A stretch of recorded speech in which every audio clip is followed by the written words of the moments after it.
don't speak English, Yes. but we have to minister to them. Outstanding. What a fascinating story. And again, this is another part of Los Angeles. Yes. And I thank you so much for sharing with us. But before we go, there's a big spiritual component to this and your relationship with God and the things you have learned by that relationship. And I noticed up there that you said that if you think that skin color somehow can determine your life, you're standing too far from God. Well, people have to understand that we don't have to contest anything that God has performed. That's right.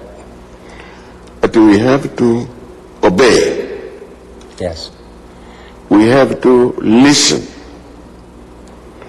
Because God has never created anything without a purpose. So, man has to understand that he is living once forever on this earth. And God is expecting him to accomplish the purpose for which he put him on earth one time. He will not come back. You're a wonderful resource, and we're lucky to have you here in our community. Thank you. We're going to see a very special videotape, and I hope you pay attention. This is such a pleasure for me. Thank you so much. Thank you.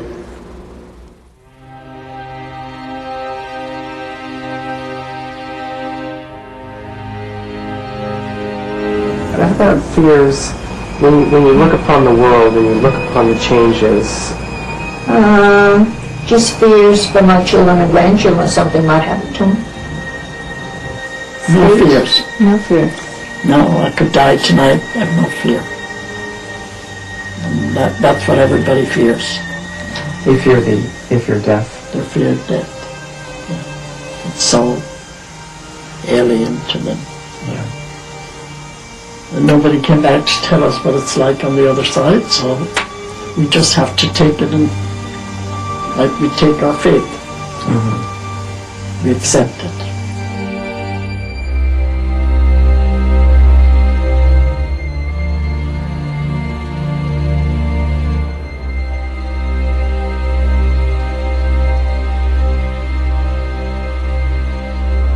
Well, that's a good question.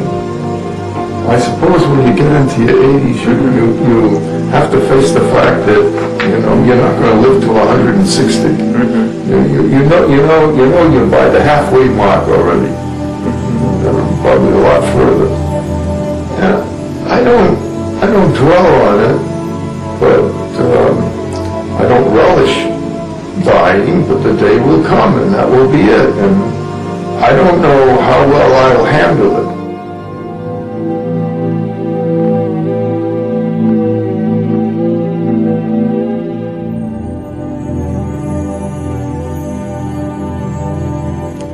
Powerful segment. We'll be right back. Really like An emergency can happen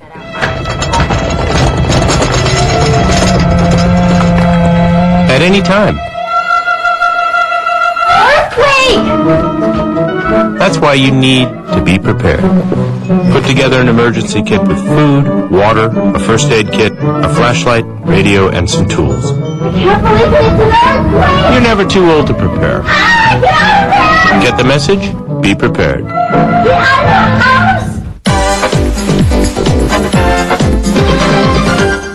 There are heroes among us. They don't fly or bend steel or ride off into the sunset. They simply volunteer to look after someone else's health by providing comfort, lending a hand, or simply keeping us on track.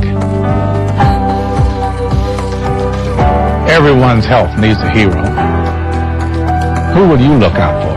Find out how you can participate in improving our health. Visit iparticipate.org. Welcome back to Aging in LA. Permit me to introduce you to Stella Guzman, 98 years old. Here's a few words from Stella. My advice, be good to people, love each other, and have a loving heart. Dance and sing. Live good, be healthy. You had to have such a good time being in the company of these people. Oh, absolutely. She is. Show me some of the other ones. She's just a character. And by the way, Yeah. she represents the Native American I see. of the population here. But yeah, come on down here. Okay, here. This is another very fine. This is another fine gentleman. Yes, Ahmad Aziz. From Palestine. Entrusted us to come in and ask him difficult questions about, difficult times. But you mind if I? No, please do read. These are his words. I have despair and I am tired. Everyone has disappointed me. I have lost hope in any heroes or ideas.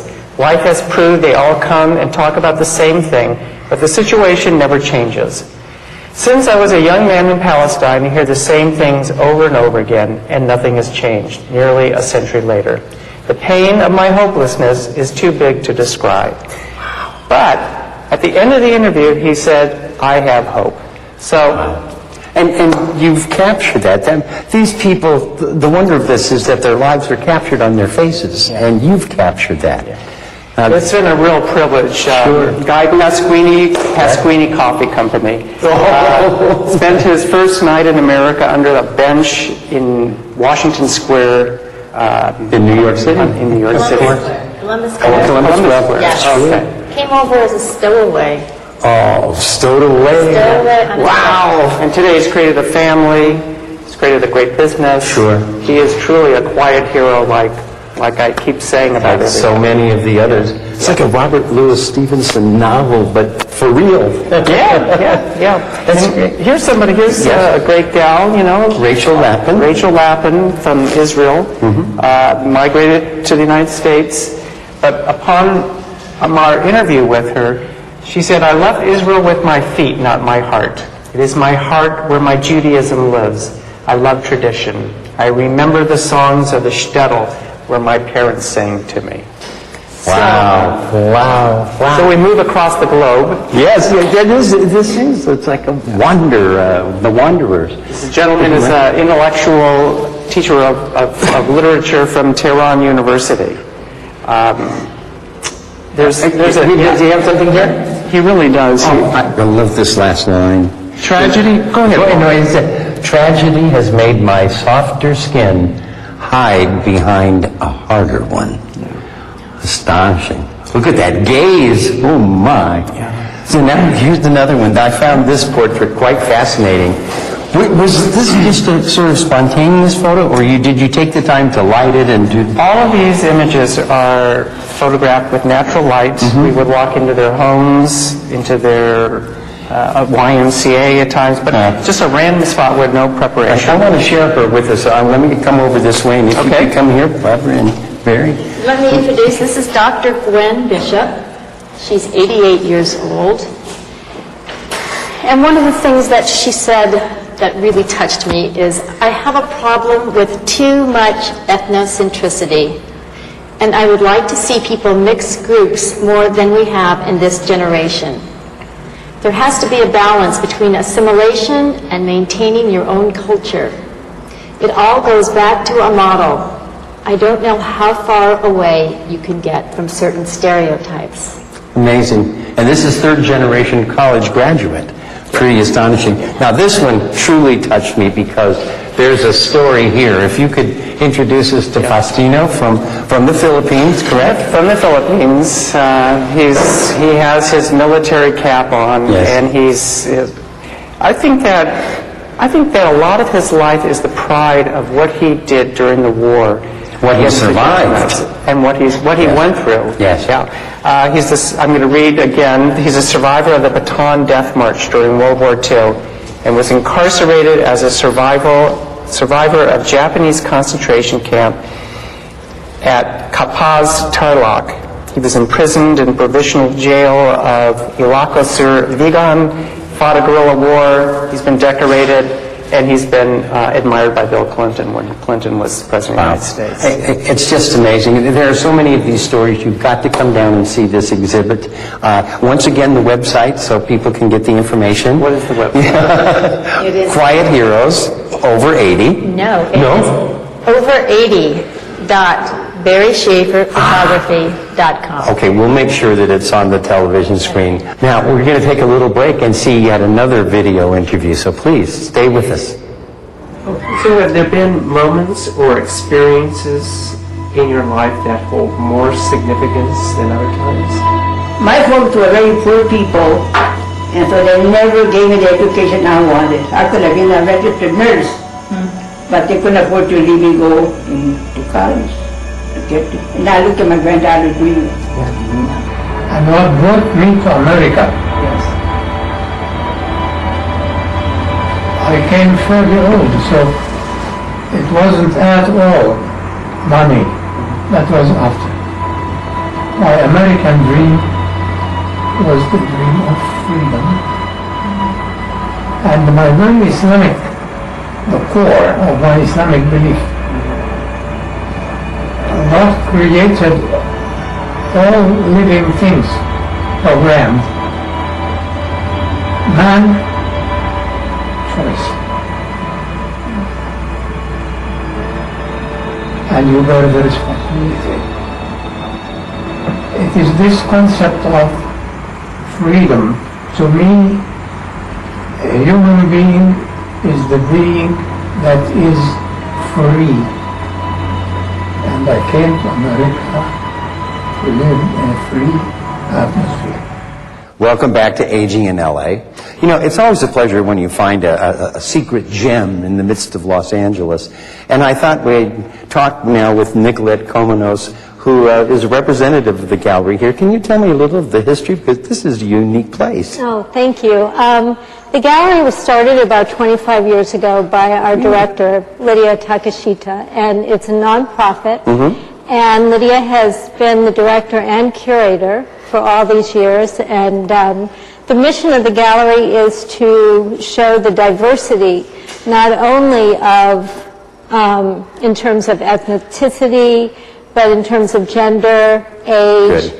And we have a wide variety of artists who show here. I mean, many galleries show mid-career artists and artists who are well-established, but we also show artists who are just beginning in their career. I see. And just based on the uniqueness of this Quiet Heroes over 80, you can see that that's a very interesting perspective, and Lydia is to be congratulated for that. Absolutely. How long ago did you move into this building? Was it I 25 think we've been here about 10 years. Wow, outstanding. But the gallery actually started, the first venue was in Little Tokyo. I see. So we've moved around a little bit. It's moved around, and we still have another location. Okay, so it's LA Art Corps. This is the Brewery Annex, and what's the other location? The other one is Union Center. Okay, Union Center. Now we're going to rejoin Barbara and Barry Schaefer to talk some more about these extraordinary pictures of our quiet heroes over 80. Now I'm sharing with you a picture that really caught my eye of a lovely lady, Lydia Fermansky, and you were telling me about the challenges of her very small apartment. So often it would be so difficult to find the right setting to be able to take a good image. This one, I was almost falling off her balcony. So I was able to... I understand. And Barbara, to me, she looks like she's got a lot of living in her life. You know, Lydia, not only is she a quiet hero, but she also was a hero in her early days. And recognized for that. And a recognized hero. Yes. She is known as a righteous Gentile and was honored by the state of Israel. And what that means is that she helped the Jews escape persecution. Nazi Germany. And she has, amongst other things, one of her wonderful stories is that she harbored an 8-year-old boy in her home against her parents' wishes. She was 19 years old. Oh my. And then walked him to safety through the forest, trading her jewelry for food for them until she handed him over to the Red Cross. Remarkable. I understand this, a smaller portion of this exhibition will be at the Bridge Gallery downtown, correct? Right, at City Hall. Right, so from 14th of May to June 18th. That's right. If you miss it here, you can perhaps will have a chance to see it there.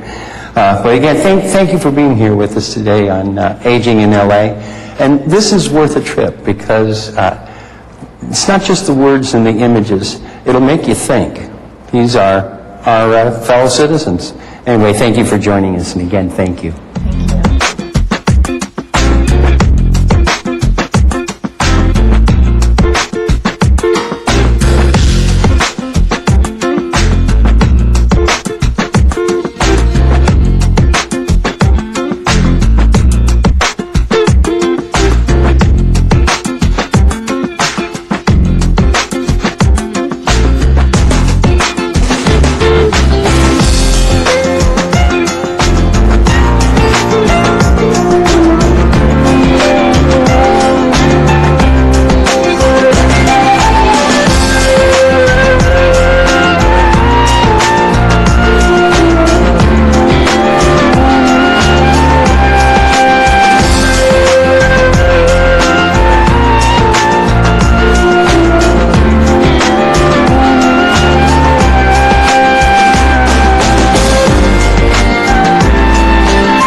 City View Channel 35. Your city, your channel.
morning, Los Angeles, and welcome to the Los Angeles City Council meeting for Tuesday, November 16th, 2010.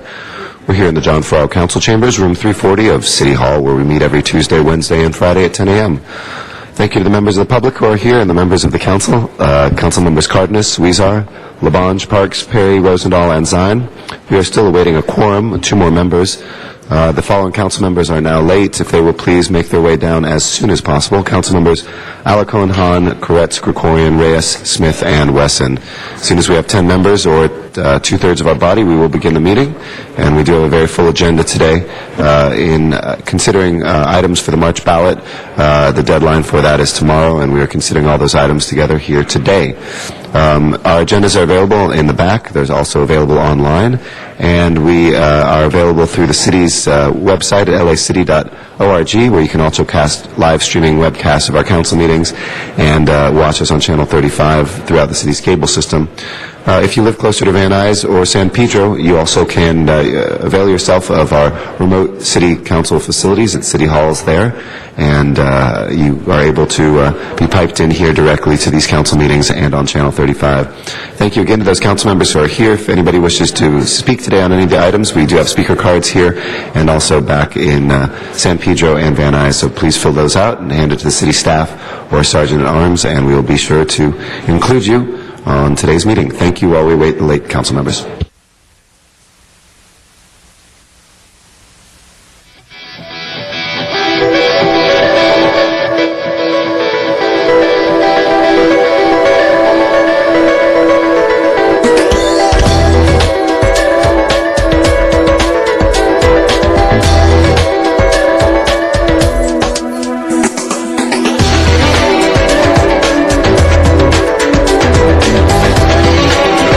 Mr. Clerk, please call the roll.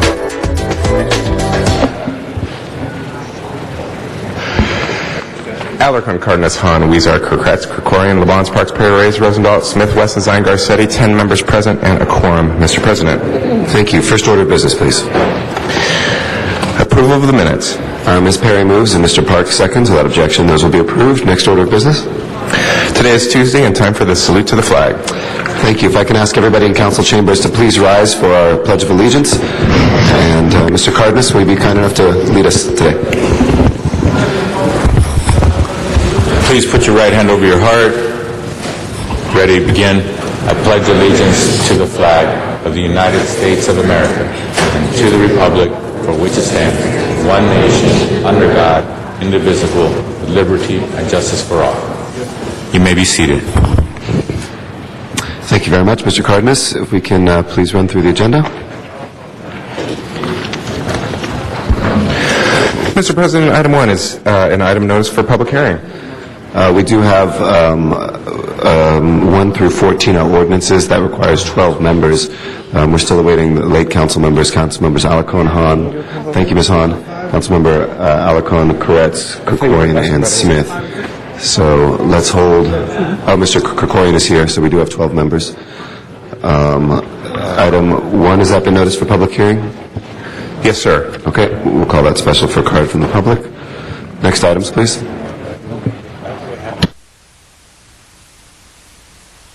Next items, please. Items 2 through 21 are items for which public hearings have not been held. 10 votes are required for consideration.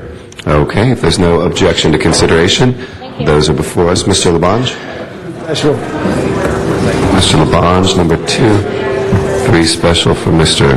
Rosendahl. Mr. President, if I may, items 6 and 14 were incorrectly noticed on the agenda as requiring 10 votes.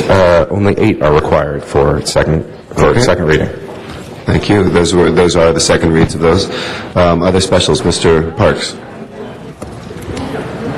Which one's Mr. Parks? 4. Number 4. 4. I'll call 5 special for Mr. Zine and myself. And number 8 special I will call as well. Ms. Perry, numbers 9 and 10. Yeah, 9, 10, 11, 12. Well, all those together, 9 through 12. Okay. Just do 12, or did you want 13 also? Okay, and 13. Ms. Hahn, do you want to call any special? Okay.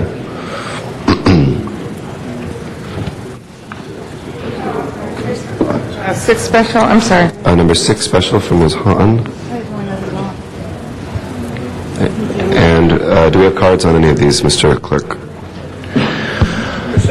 7 for Mr. Lazine. We have cards on items 2, 5, 6, 8, 9, 10, 11, 12, 13, and 14, sir. Okay. Close the public hearings on 15 through 21 then.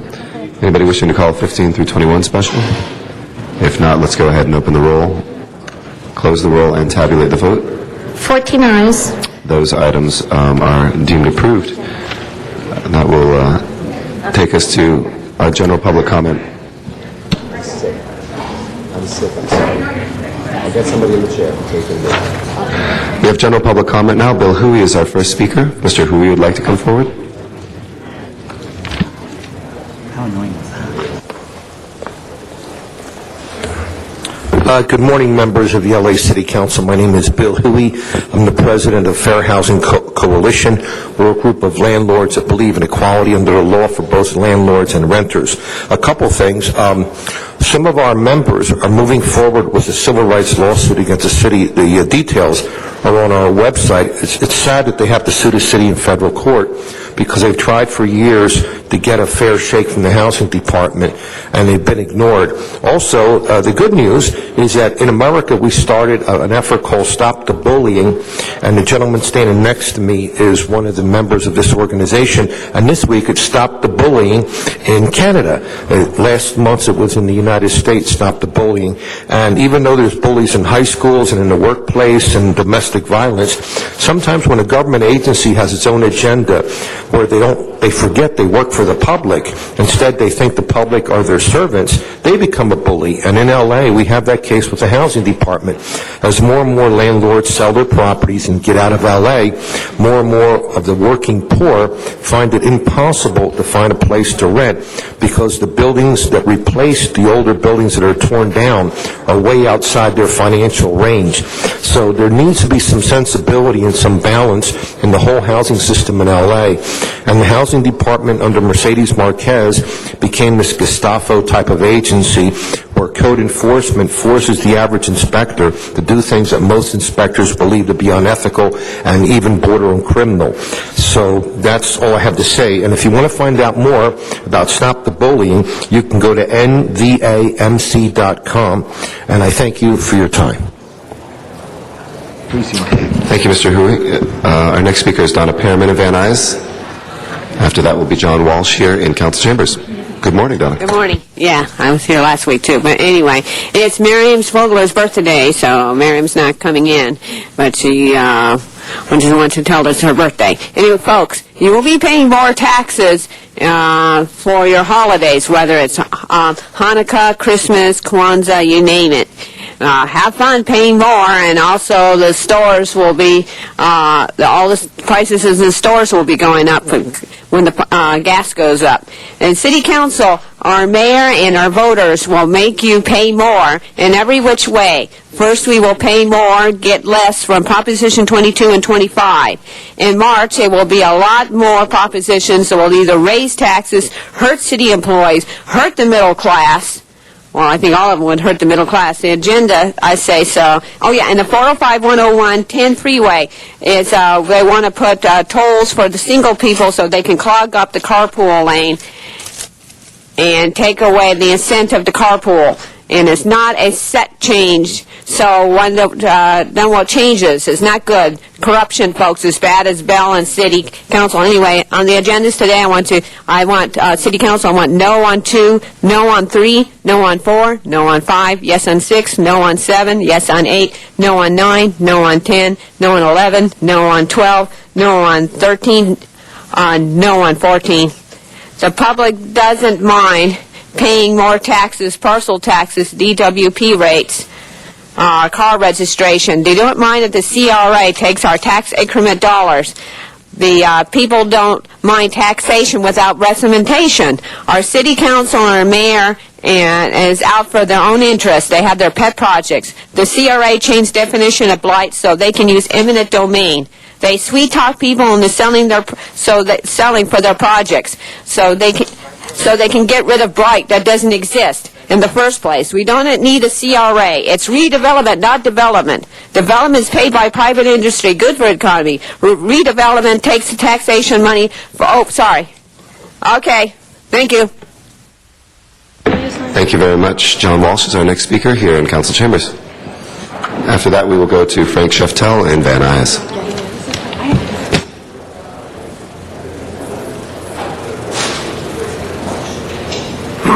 John Walsh, blogging at HollywoodHighlands.org. I haven't been here in a couple of weeks. 95,000 hits the last time I was here on Meg Whitman and her son who beat up his Mexican girlfriend. 95,000 in 1 week. In 4 weeks, 200,000 hits. And Mr. President, I like your new DJ voice. Keep it down at that register. You can make a living as a DJ. Thank you, Mr. Walsh. You're welcome. But I have some bad news. As you know, you may have been listening to Kevin James on KRLA. There is a request for an FBI investigation on the land deal at 1601 North Vine Street. That was a deal brokered by President Garcetti. We are asking that the key witness, if there is going to be an FBI investigation, Vaisar Tomasian was the key witness. She worked there then as his top deputy in Hollywood on real estate deals. Now, she's with somebody else now.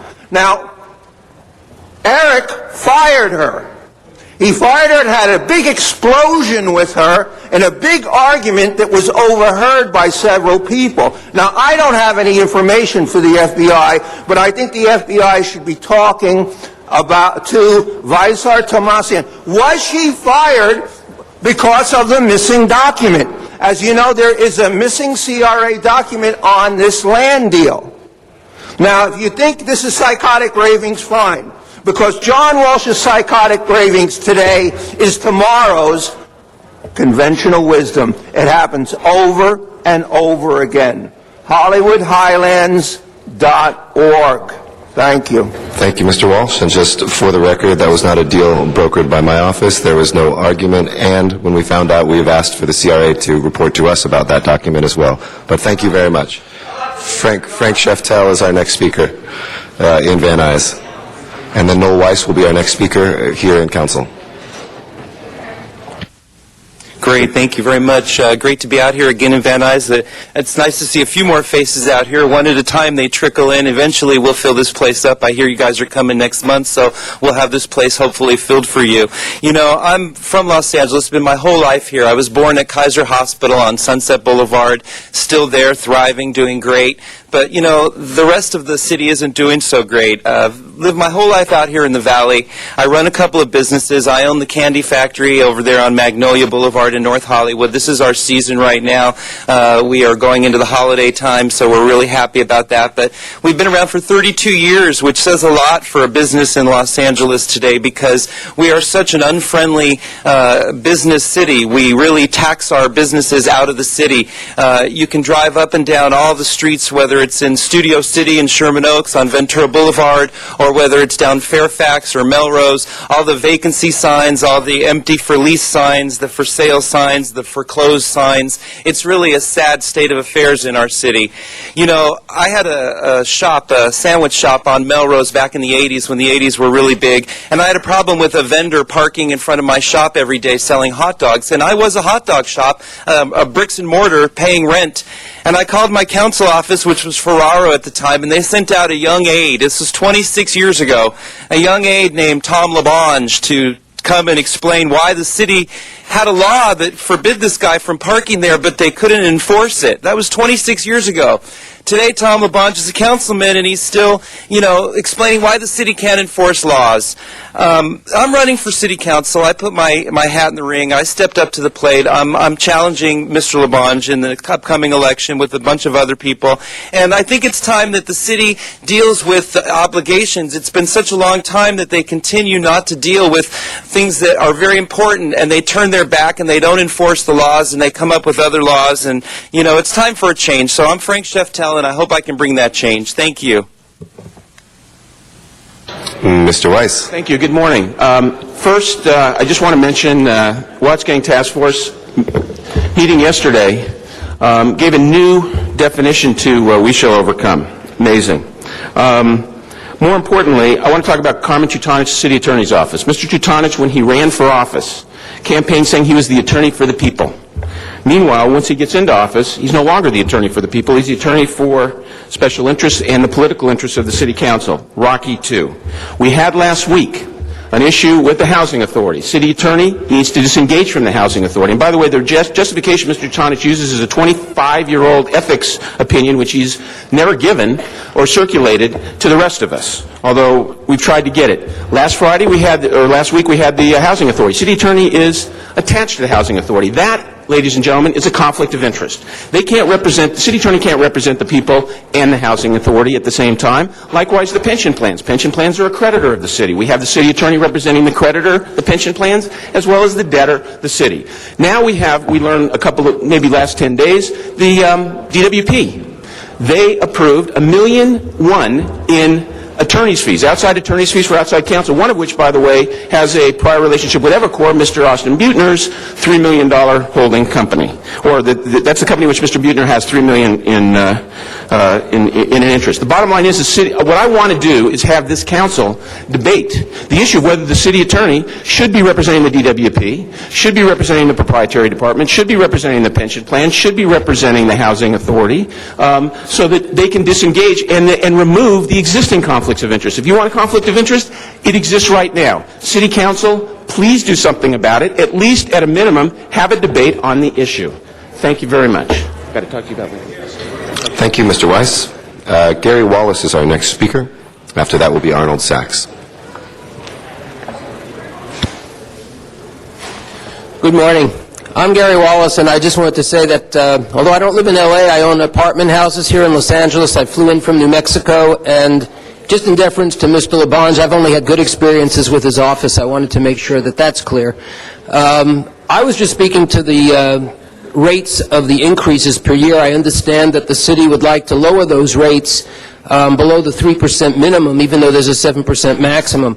The cost of running the buildings far exceeds 3% a year, and quite frankly, in the last year, I've either not raised rents or I've had to lower them to keep my tenants, which means that somebody paying $450 a month, which I do have for an apartment where upstairs they pay $1,600 a month, would be getting even less of an increase to try and bring those rents up to par.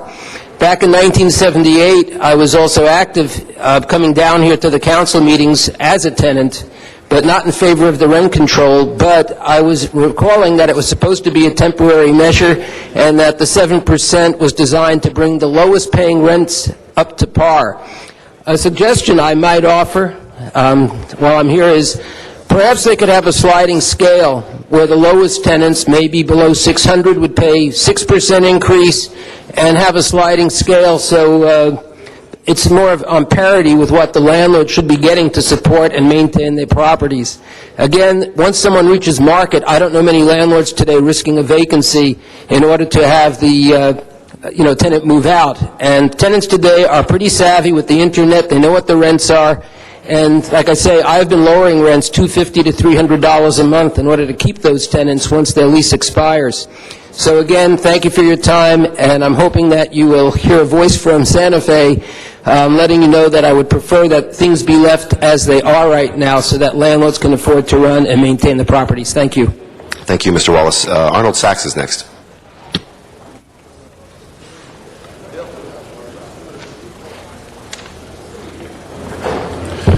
Thank you. Good morning. Arnold Sachs.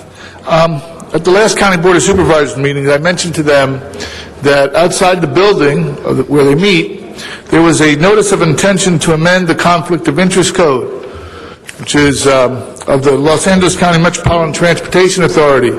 And that notice was regarding the Expo line and any conflicts of interest.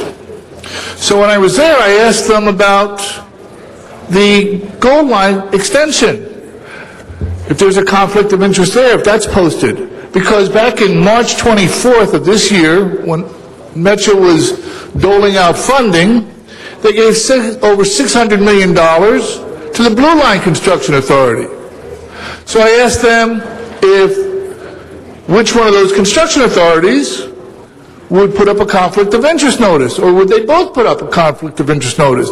And if they both did, would that in fact be a conflict of interest? So then I found this notice, the Los Angeles County Metropolitan Transportation Authority, the total agency. So I thought, well, how could they authorize the Gold Line Construction Authority when the state authorized and voted on the Blue Line Construction Authority? Isn't that, in fact, a conflict of interest right there? Yes, I know they're the same, although the state's construction authority doesn't go the same area that the Gold Line Construction Authority goes to. And the state's Blue Line Construction Authority has different membership than the Gold Line Construction Authority. And the MTA gave the money to the Blue Line Construction Authority. Other than those facts, they're the same. So what about a conflict of interest? Well, you just heard the gentleman before me, or not two speakers, Noah Weiss mentioned conflict of interest. Who's paying attention?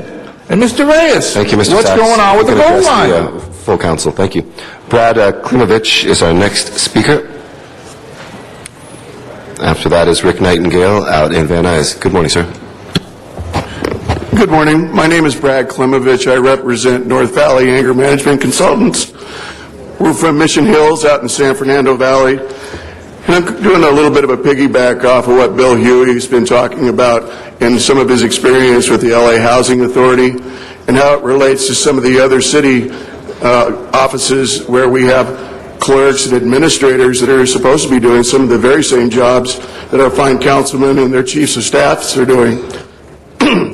What I've noticed in following some of Bill's writings and following is that our chain of command within our city government is allowing some of our city administrators and clerks to actually bully these landlords. But it's not just happening in the LA Housing Authority. And it's really a sad statement that the inattention and the avoidance that's going on in some of our city offices amounts to bullying, and it truly is. It starts in school, but it doesn't stop there. It starts over here with the adults that are supposed to be watching over the way our city's being run. And the sad statement is it's a waste of our taxpayer money. I'd just like to implore with the people that are running our Human Resources Department here at the City of Los Angeles to take another look at civility training to see if we can find some compromise and some common sense in the way they're dealing with these people, so that when we come into these meetings as taxpayers and we're listening, that we don't have to take your time for something like this. So please, thank you for your time, and remember, bully awareness, it goes on every day. It wasn't just last month. It is going on in Canada this month, and it's every day of our lives. Thank you very much. Thank you, sir. Rick Nightingale is next in Van Nuys.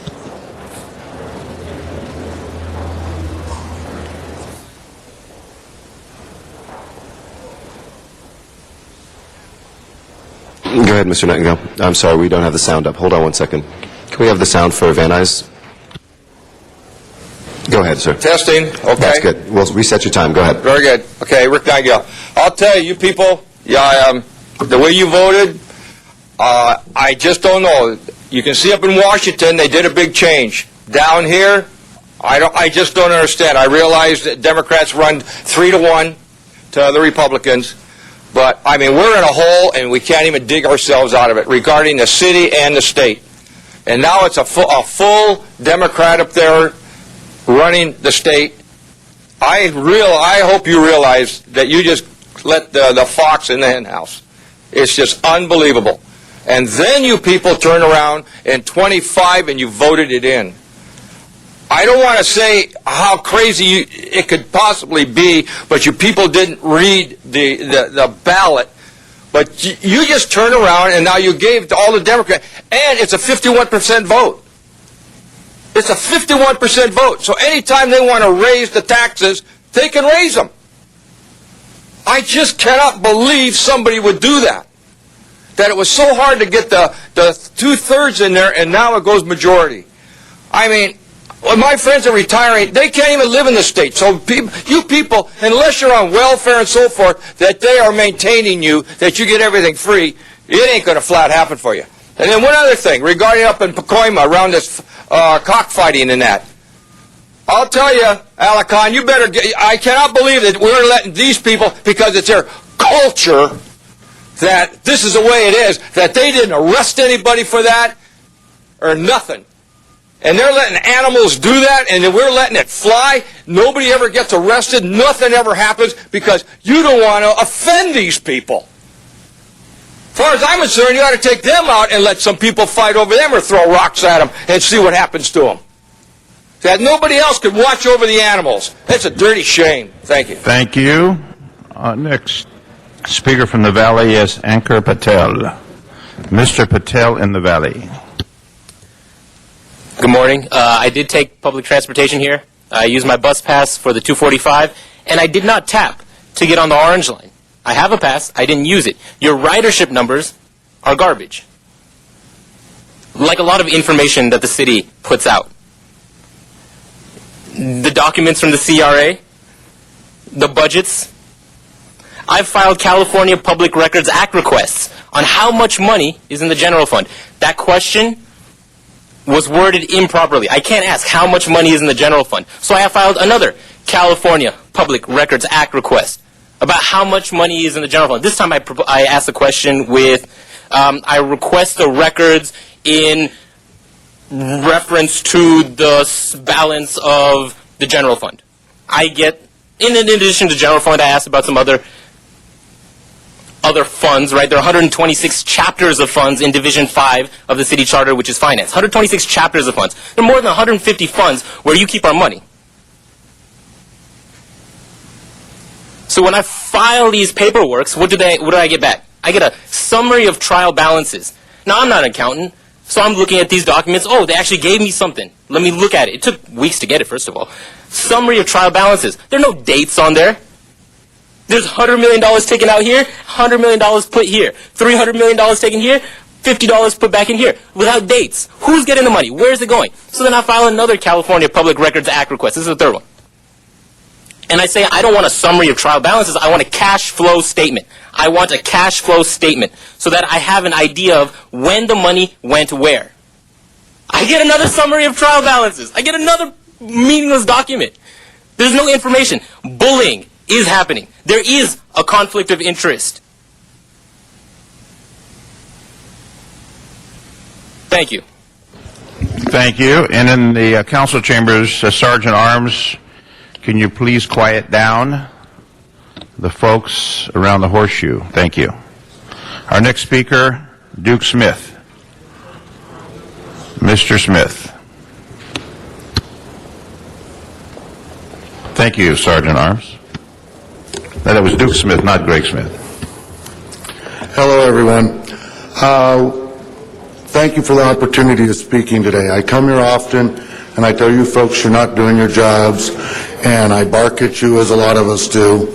I just returned from a week in Washington, and taking the time to read President Obama's book on the way out and on the way back, I realized that if we were to sit down to dinner, we probably have more in common than we do different. So I'm going to try to change a little bit of my order of speaking with you folks. I still want to say, you know, I'm looking at these proposed taxes here. You want to tax a medicine that you say can't be sold, that's already being sales taxed. You want to tax gasoline. Gasoline in LA, I don't know if you folks drive to like Fowler, California or other parts of the state, but gasoline is a lot cheaper in other states and in other parts of this state than it is in Los Angeles. We don't need to be imposing new taxes. We need to be doing our jobs more efficiently, more effectively, recognizing that we are all each other's boss, we all work for each other, we all have to have respect for each other and do our jobs as best we can. That includes you, me, and all of us. Thank you for your time today. Have a good day. Thank you. Next speaker, Jack Humperville. Followed before that, Mr. Humperville, if you want to come forward. While you're coming forward, Mr. Weezar for an introduction.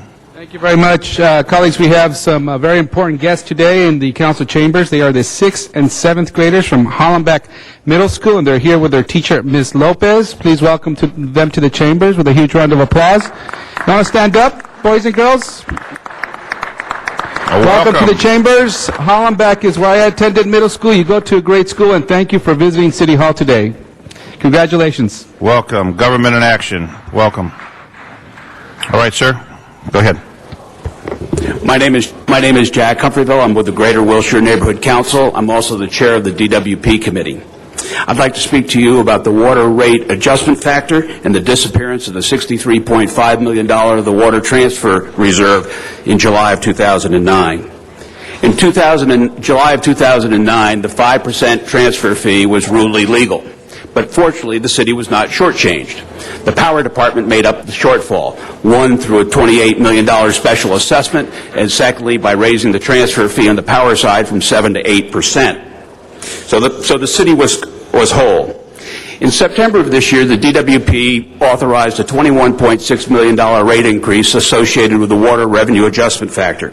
You all 245'd it. It went back to the DWP. On November 2nd, the DWP board again approved the water rate adjustment factor for $21.6 million without very much consideration. Especially no consideration was given to the swiping or the stealing of our $63.5 million reserve. Rather than increasing our rates, the DWP should offset the $21.6 million with a credit from the water transfer fee, and it's only appropriate.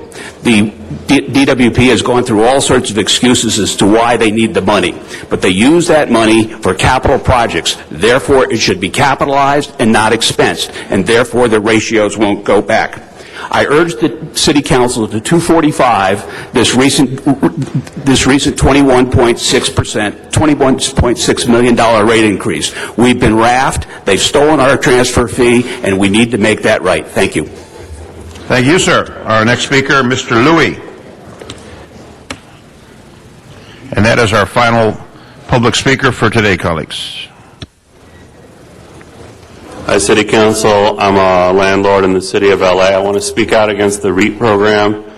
I've been doing my own research on it, and I've been finding most of the properties that are on REAP, and then they're displayed that they're out of REAP on this item right here. Well, they're out of REAP with a new owner. There's a new owner almost all the time. So that means they went into foreclosure. Probably all the tenants had to move out, and a new owner owns it, whether it's a developer or nonprofit organization. I know the racket that's going on. It involves the federal government with Mercedes Marquez. She used to be the ex-general manager of the housing department. She's siphoning money to the nonprofits that make an offer to the owner who's in REAP, and they're in foreclosure. They're desperate to get out. So they buy the property at half the price, and then they assign the property in escrow to a nonprofit. The nonprofit gets money from the federal government. It gets all these free grants, and a lot of it's siphoned off into city council members' accounts. This is totally wrong. This is illegal. This should be stopped. There's no other city in this country, in the world, that has an inspection REAP program like this. REAP is rape, and that's the worst form of bullying. It's a horrible bullying practice by the LA Housing Department. I don't understand why anyone would own in the city. If there are investors watching this program right now, have first, second, third, fourth thoughts about investing here, there's no reason to do it. Just don't invest in here. You'll lose your money. The city will bully you. If you're making money, they'll take it away from you. Just don't do it. Don't invest in LA. I'm sick of it. I'm sick of the abuse and the bullying going on in the housing department. They think they can do anything they want, and the fact of the matter is they can do anything they want, except if you have enough money to sue them in federal court, which is what is happening. There are massive losses going on, and I hope we get the money before the city goes into bankruptcy. Thank you. All right, thank you, sir. That completes public comment for today. There are a number of measures before us, and Mr. Clerk, as we go through those matters, some will require a 2/3 vote, some will require a 50% vote from the public. The ballot measures that are going on for a vote of the public, some require 2/3, some require 50%. Can you make clarification which ones require a 2/3, which ones require a 50% vote? Alan? Mr. President, today would be the first read for all of those items, so considering there are ordinances attached, it would be 12 unanimous. No, I'm talking about not the city council members. When these ballot measures go to the public for the vote, where the voters will then decide on these particular issues, will it be a two-thirds of the voters, or will it be a 50%?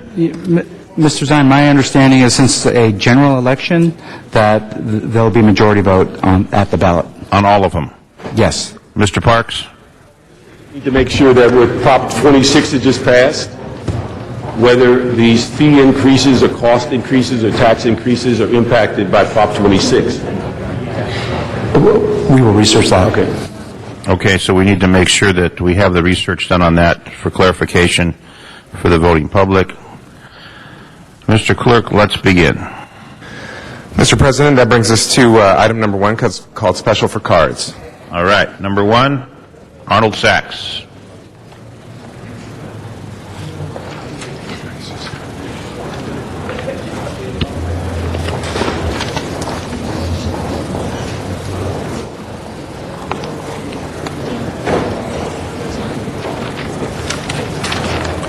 Yes, thank you. Good morning.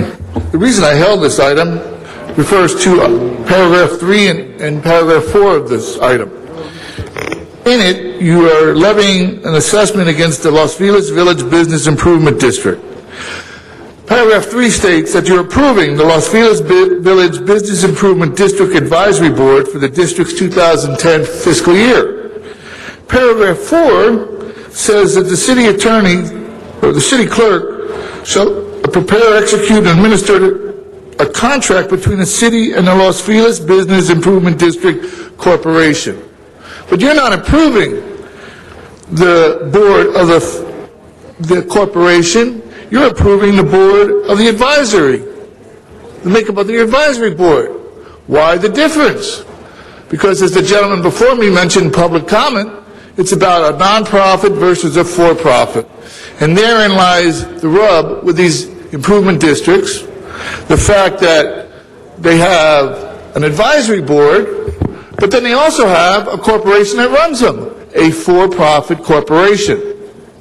So when you have problems like you have with the Art Walk, and you have problems with that improvement district, who and how do we become accountable for what the corporations spend of the improvement district funds to run their corporation? Who's accountable there? How does the public find out about that funding? Because that's a private corporation, not a public corporation. And who's approving it? Not the voters, not the businesses. The city attorney is creating a contract, and the city clerk is having them sign it. So what voice does the public have in that? It's this duplicity that occurs over and over again that people need to be aware of, especially when they listen to these ballot initiatives. All right, that matter is before us, colleagues. No one's on the queue. Open the roll, close the roll, tabulate the vote. 15 ayes. Next item, please. Forthwith, Mr. Labange. Thank you. On item number 1, forthwith. That would be item number 2, called Special for Cards. On number 2, colleagues, there are a number of cards. Verdell Flores. Verdell Flores.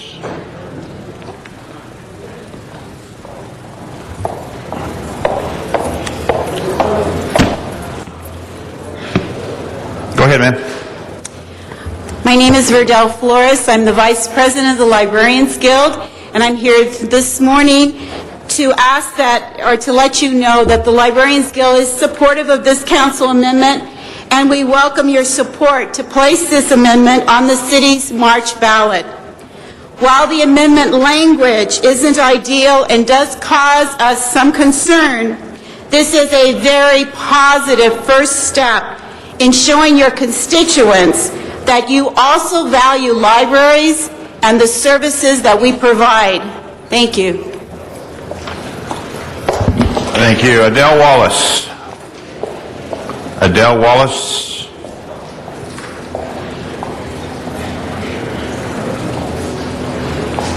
Following Ms. Wallace will be John Walsh. Hi, I'm Adele Wallace. I'm a working librarian for the city, and I also am urging the city council. Oh, Mike. I'm Adele Wallace. I'm a working librarian for the city, and I am also urging the city council to pass putting this charter amendment on the ballot. I think that it's an important first step. I'm also aware that to fully restore library services, we have a long way to go, but I encourage you to take this positive first step. Thank you. John Walsh, followed by Alice Goff.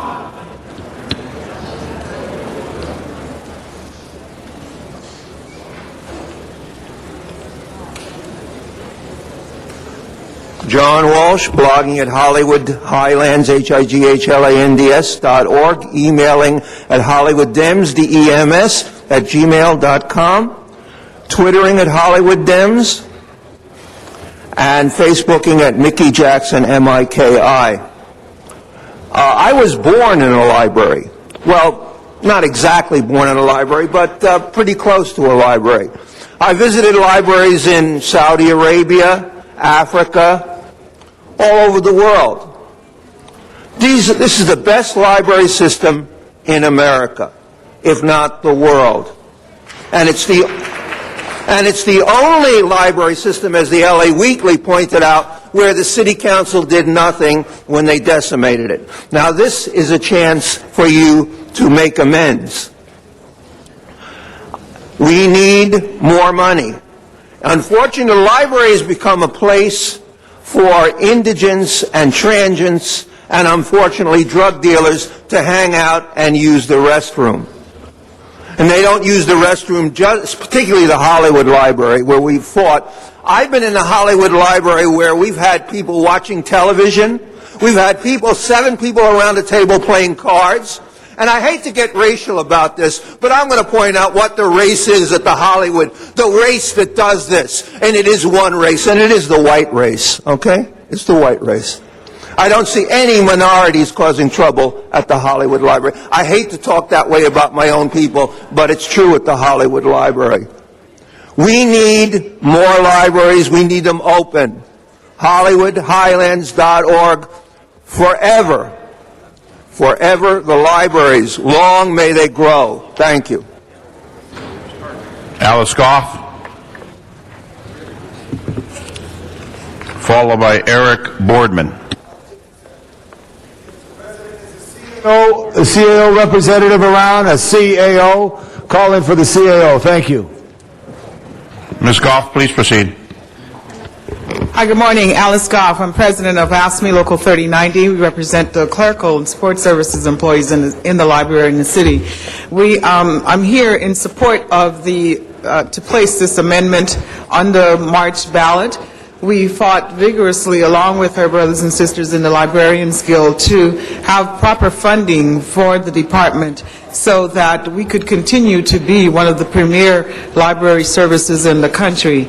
As my sister Verdell indicated, this is a first step that we are very appreciative of and hope that you likewise support placing the amendment on the ballot. Thank you very much. Thank you, Ms. Goff. Eric Boardman, followed by Leslie Gunning.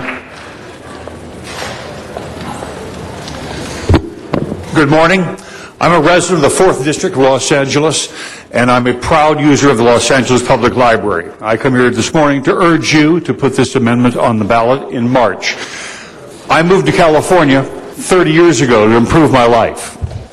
And one of the first stops I'd recommend for anybody to improve their life is the library. Let's open the library 7 days a week. Leslie Gunning, followed by Arnold Sachs. Good morning. My name is Leslie Gunning. I'm a taxpayer and one of many active patrons of our public library system. I'm here today to encourage each of you to support and adopt this ballot measure, this very important ballot measure, and to place it on the March 2011 ballot. Let's ensure that our public library system has the necessary funding to help restore library hours and services. Thank you. Thank you. Arnold Sachs. Arnold Sachs waves. They couldn't, you want me to... Alexis Taran. The speaker, I think, didn't have the mic adjusted. Could she repeat, please? I heard her, Mr. Labange. I know, but not everybody else did. I'm asking the courtesy for the speaker. You want her 2 more minutes, Mr. Labange? She spoke in less than a minute, Mr. Zine. Well, no, if you want to repeat what you said. I heard exactly what you said, ma'am. What did she say? She said support the library bond. All right, okay. All right, please, you say something. Okay. Good morning. My name is Leslie Gunning. I'm a taxpayer and very active patron of our public library system. I'm here today to encourage each of you to support and adopt this ballot measure and ensure that it's placed on the March 2011 ballot. Let's ensure that our public library system has the necessary funding to help restore library hours and services. We need it. There's a void in our city. Thank you. Thank you. Alexis Taran, followed by Candace Mack. Alexis. Mr. Alarcon? No, we should not. No. Thank you. Good morning. Thank you for this opportunity to address the City Council. My name is Alexia Teran. I live in Cypress Park. I've lived there for 44 years. I am the president for the Friends of the Library in Cypress Park. I've been holding this position for about 10 years. I am happy and thankful that you all are giving the opportunity for education. The library deserves it. Children and adults need the libraries. Not everyone is aware that there are people who don't have a small private place to study and read. In my community and other communities, they don't have that small place, that small space where they have to advance. The libraries provide it. Now that there are so many people out of work, the libraries must stop and stay open. The best part is that the increase in funds is guaranteed by the city charter. The measure is not a new tax. It replaces and reallocates a portion of city funds to the libraries. Thank you very much. I have about 300 signatures that I gave to the officer, and I hope all of you get that information. And you and I know that some of you who run for office sometimes get that and become city officials. So if nobody has been able to acquire 300 signatures, I can get more. Thank you. And 200 more signatures, you can run for office in the City Council, ma'am. Candace Mack.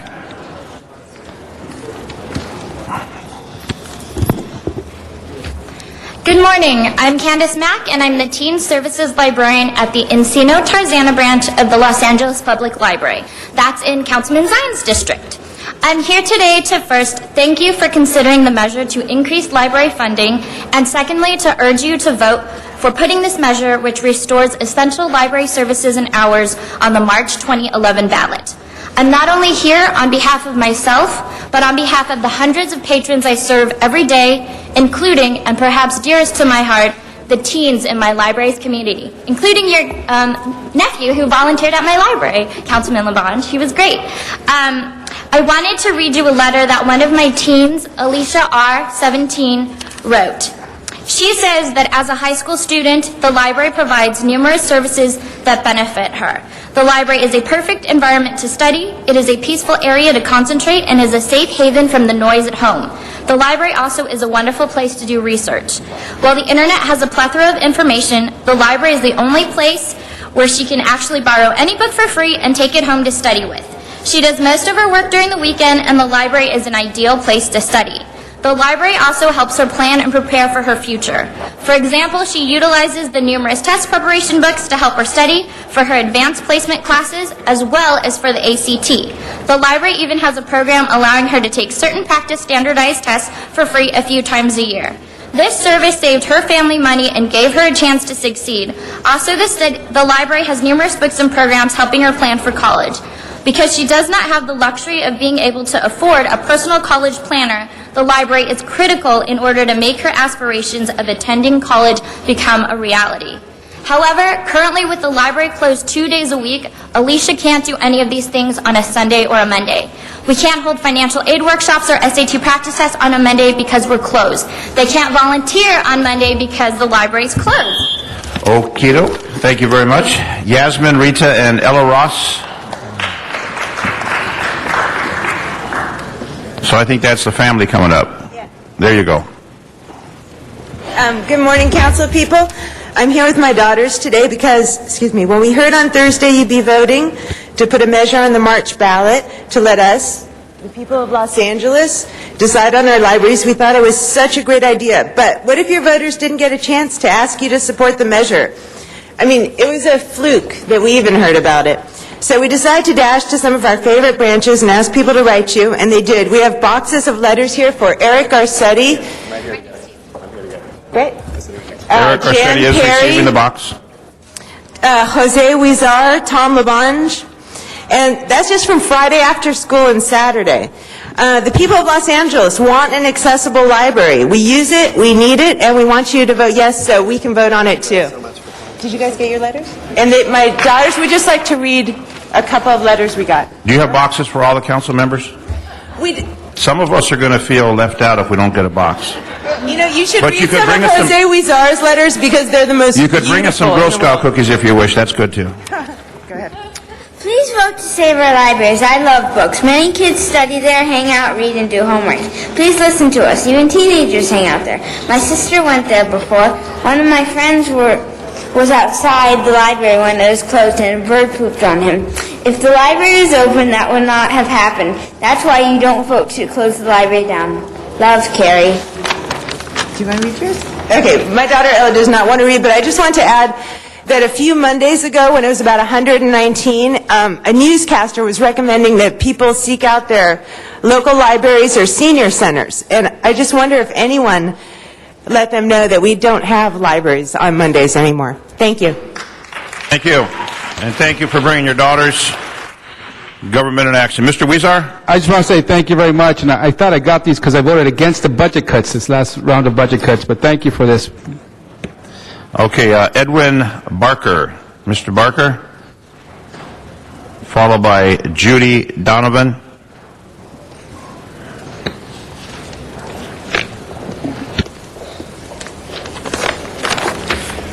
Good morning. My name is Edwin Barker, and I am the president of the Friends of the Little Tokyo Branch Library. On behalf of the Friends of the Library and as a voice of the dozen of library patrons who shared with me why the library is important to them, I urge you to put this amendment on the March 2011 ballot. For the Latina lady who brought her children to the library to do their homework, the Japanese lady who brought their children for Japanese language materials, and to all the people who come to the library for internet access, and especially the young man who proudly told me how he applied for and got a job by using the library's internet service. Thank you, and I hope you put it on the March ballot. Thank you. Judy Donovan, followed by Marilyn Smithson. Judy Donovan. And Sergeant Arms, the side of the council needs to be quieted down, please. Sergeant Morse. My name is Judy Donovan, and I'm a retired librarian. I've talked to you guys before to convince you to adequately fund the library, but it didn't happen. I do thank you for bringing this amendment forward and listening to your constituency. I do hope that this is enough to continue funding the library for the foreseeable future. As you are now aware, as our voters have told you, they need and want a full library service. Please make sure this amendment works for more than 1 or 2 years. I'm getting too old to keep coming down here. And also, too, a gentleman mentioned he was born in a library. I've got a better story. When I was substituting 32 years ago at the Central Library in the fiction department, I was supposed to work from 12:30 to 9 o'clock. I did leave early at 4 o'clock because at 9:23 and 9:26, I gave birth to twins. It was almost in the fiction department, the old fiction department. The library, librarians are very dedicated also. Thank you. Marilyn Smithson. I'm very happy to be here today. This is a great opportunity for the City Council to do a wonderful thing for the library. We've been so short-staffed and so short on money that we can't even get close to the service that we ought to provide. And as you probably know, the City of Los Angeles is one of probably the lowest large library in terms of spending on materials. And as a librarian in the science department at Central, I feel that every single day when students come in and we're not able to provide them with the materials that they need in order to do their homework and to write their papers, I'm hoping that you will really consider putting this on the ballot. It's a wonderful opportunity to fund the library. Thank you. Thank you. Let's go to the San Fernando Valley, Van Nuys City Hall. Donna Pearman. Donna Pearman. I'm here. What I have against this is that I think there must be a better way to help fund the library. And with the CRA taking needed money for city services, my first choice would have been the CRA, but now we can't do that. But since CRA is protected, I would ask for a 1/4-cent sales tax so more people would pay a smaller amount. More people who use the library should pay. It shouldn't only be on a parcel tax. I'm assuming that that's what this one is. I do want to help the libraries, but not as a parcel tax. I don't trust the city council. I believe you should put on. I don't believe you should put it. You should put it on the March ballot.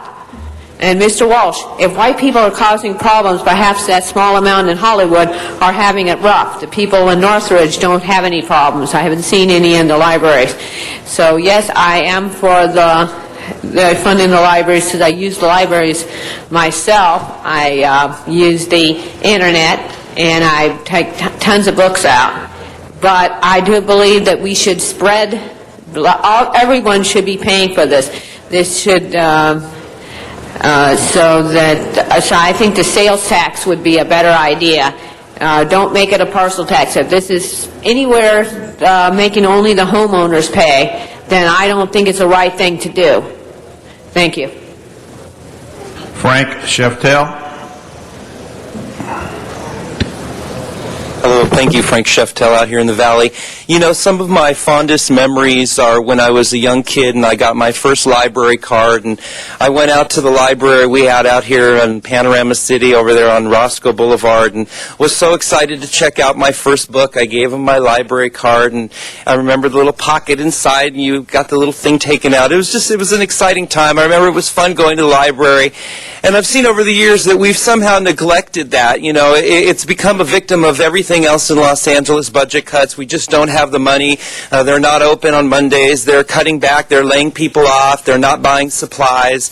And it's a sad situation. It really is. So we really need to do something to support our libraries. And if this is something that we can do to do that, I'm all for it. But, you know, I am sort of torn because as a property owner, you know, I see my properties being, assessed at a lower level because they're not at the prices they are. Everybody's lost value. A lot of people are upside down in their properties. We see foreclosures everywhere. We see bank-owned properties.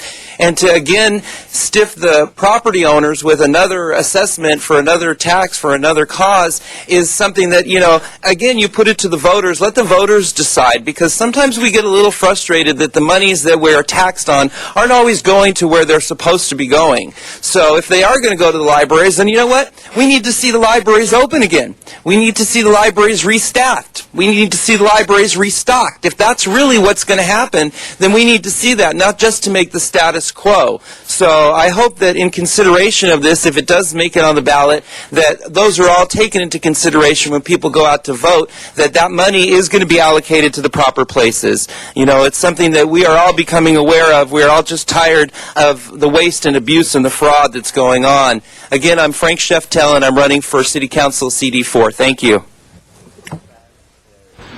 Ankur Patel in Van Nuys. And that is our final public speaker on this matter. So this is a question of priorities, right? My priorities kind of align with this. I like the library a lot. I think it should be high on the list. But the general priorities is what's in question, right? You're going to put the library's funding ahead of other general fund issues. Which general fund issues are those? We haven't talked about those because your priorities are unclear. This is going to lead to more problems with the budget in the back end because we're unclear about what the priorities are. The general fund is being squeezed left and right, and it will continue to be so until you guys come up with a budget that's intelligible. I agree with this, but again, this is just papering over some of the problems. There are a lot of other issues, and this isn't a structural fix either, right? 1 minute. All right, thank you. That completes public comment on this matter. Now, colleagues, we will start. Mr. Garcetti. Mr. Garcetti. I was going to speak as one of the co-introducers, but I'd defer to Mr. Parks and Mr. LaBonge first. And go after Mr. them. Parks hasn't pushed his button. Mr. LaBonge. Thank you very much, members. We want to thank the public who came down today, especially the children who came down today and articulate their love of libraries. We absolutely all love libraries. This is an opportunity, and I especially want to thank Mr. Parks. Mr. Parks and his committee, Finance Committee, our Committee of Arts, Parks, Health, and Aging, working together to find a solution for the challenge that our public library is in. If I could ask the city librarian to sit at the center table here as he comes up. This is no new taxes. It restores 6-day service, eventually restoring 7-day service at the Central Branch Library and regional branches, stabilizes the book budget, and provides greater access to the libraries. You see a diversified number of people who came down to express their love of something that the city does. And they want to see us find a way to make it happen again. Because nothing ever bad happens in a library. And you get a knowledge. So, Mr. Martin Gomez, if you and the other librarians would like to come to the center table right here, and if members have any questions, let's put it to the voters. Let's put it to the voters of Los Angeles, and then let's help our libraries. Thank you very much. Mr. Gomez, will you express yourself? You have a question for the librarian? Yes, I do. Please express yourself and tell us why this is so important to the hundreds of thousands of people who use our libraries throughout the city. Well, Mr. LaBonge and members of the council, this would help stabilize the library funding. It would also be a response to the many complaints that I've received over the last several months regarding the reduction in library services. It would also help restore some of the devastating reductions in service that you alluded to earlier. Okay, thank you. We have questions from the colleagues. Mr. Parks, we'll begin with you. Thank you very much, Mr. President. Martin, tell us, for the city to be aware, how many libraries do we currently have, and also how many were built with the bond fund that the public voted for several years ago? Thank you, Mr. Councilmember Parks. We have currently 72 branches and the Richard J. Riordan Central Library for a total of 73 facilities. The Bond Act is responsible for the construction of 38 libraries. That was the 89 and the 1998 bond. Now, that was 38 new ones, or did we rebuild some? Rebuilt 65, and the balance were, so 65 were affected by the bond, 36 were new construction, and 29 were renovation. Very good. And then tell us a little bit about how many people come and access the library, how many use the internet, things of that nature, so people get an idea of the breadth of the workload that you're dealing with. In the last fiscal year, when we had stable funding, we had 17 million people visit the Los Angeles Public Library, and a total of 18 million items were circulated.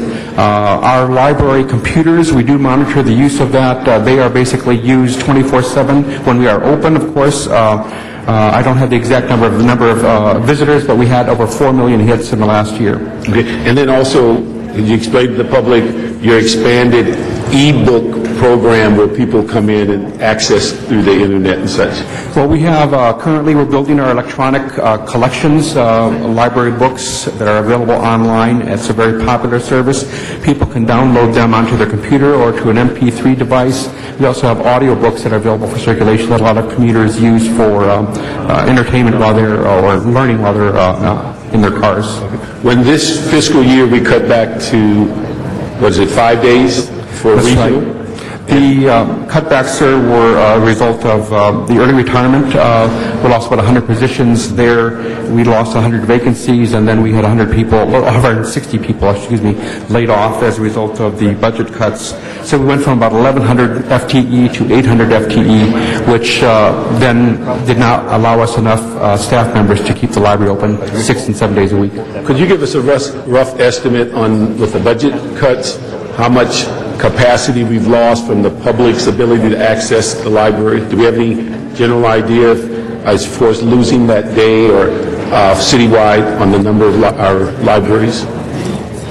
We lost 20% reduction in available hours of service. So we basically went from 56 hours per week to 38 hours per week.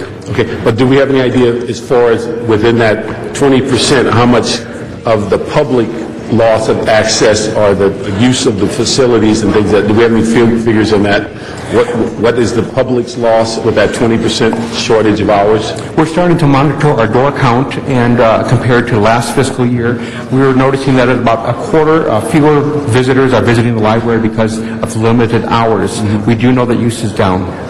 Okay. One of the things we looked into, and although this process of your funding through the property tax in some variation has been in place since 1925. And it's taken, I guess, in 97 or so, it was increased a little bit. But could you give us an idea of what the impact has been on the cost increase, but yet your dollars have been static? How does that impact your service? Well, as you mentioned, the charter appropriation comes from the general fund. It was established, I think, in 1925. The rate that was established then has not changed since 1925. And since 1925, we've gone from basically 30 libraries to now 73 libraries. So the finite dollar amounts that are allocated have remained the same.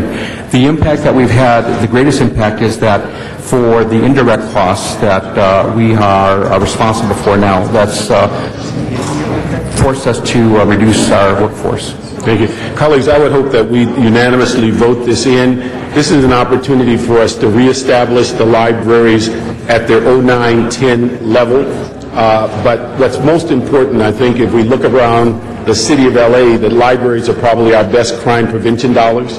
The number of young people that come in, the educational opportunities, the after-school programs, the multi-languages that are dealt with on the tutorial provide young people a place to go to.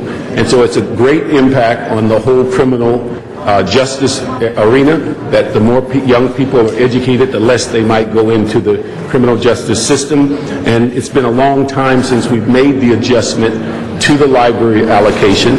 We've also added expense to where they're now paying their complete overhead. So it gives them an opportunity to do both with this change, and it also gives them an opportunity to budget over multiple years, because they do not have the sweep that occurs at the end of each year. They can then budget and have allocations held on to and continue to move forward. So I'd ask that we move forward on this. This is reestablishing the library. There are no new taxes. It's just a rearrangement of our general fund, and it will be the best investment we can make as a city to put libraries at the top of the list. Thank you, Mr. Park. Mr. Garcetti.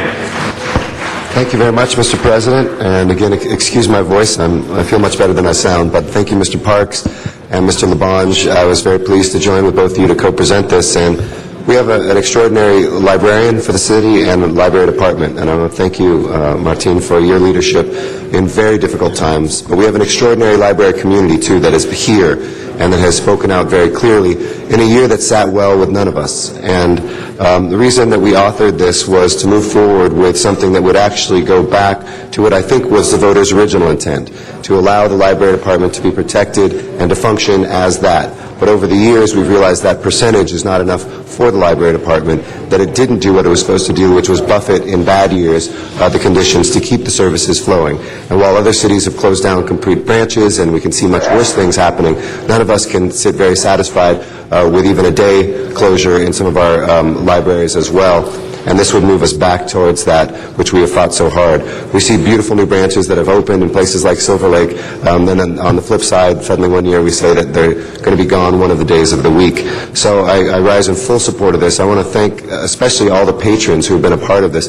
And many of them have written me, and I write them back, don't worry, I've authored this, I'm definitely going to be voting for it. But I also think everybody's going to be voting for it because we believe fundamentally, when we look in tough years, what are the core missions of the city?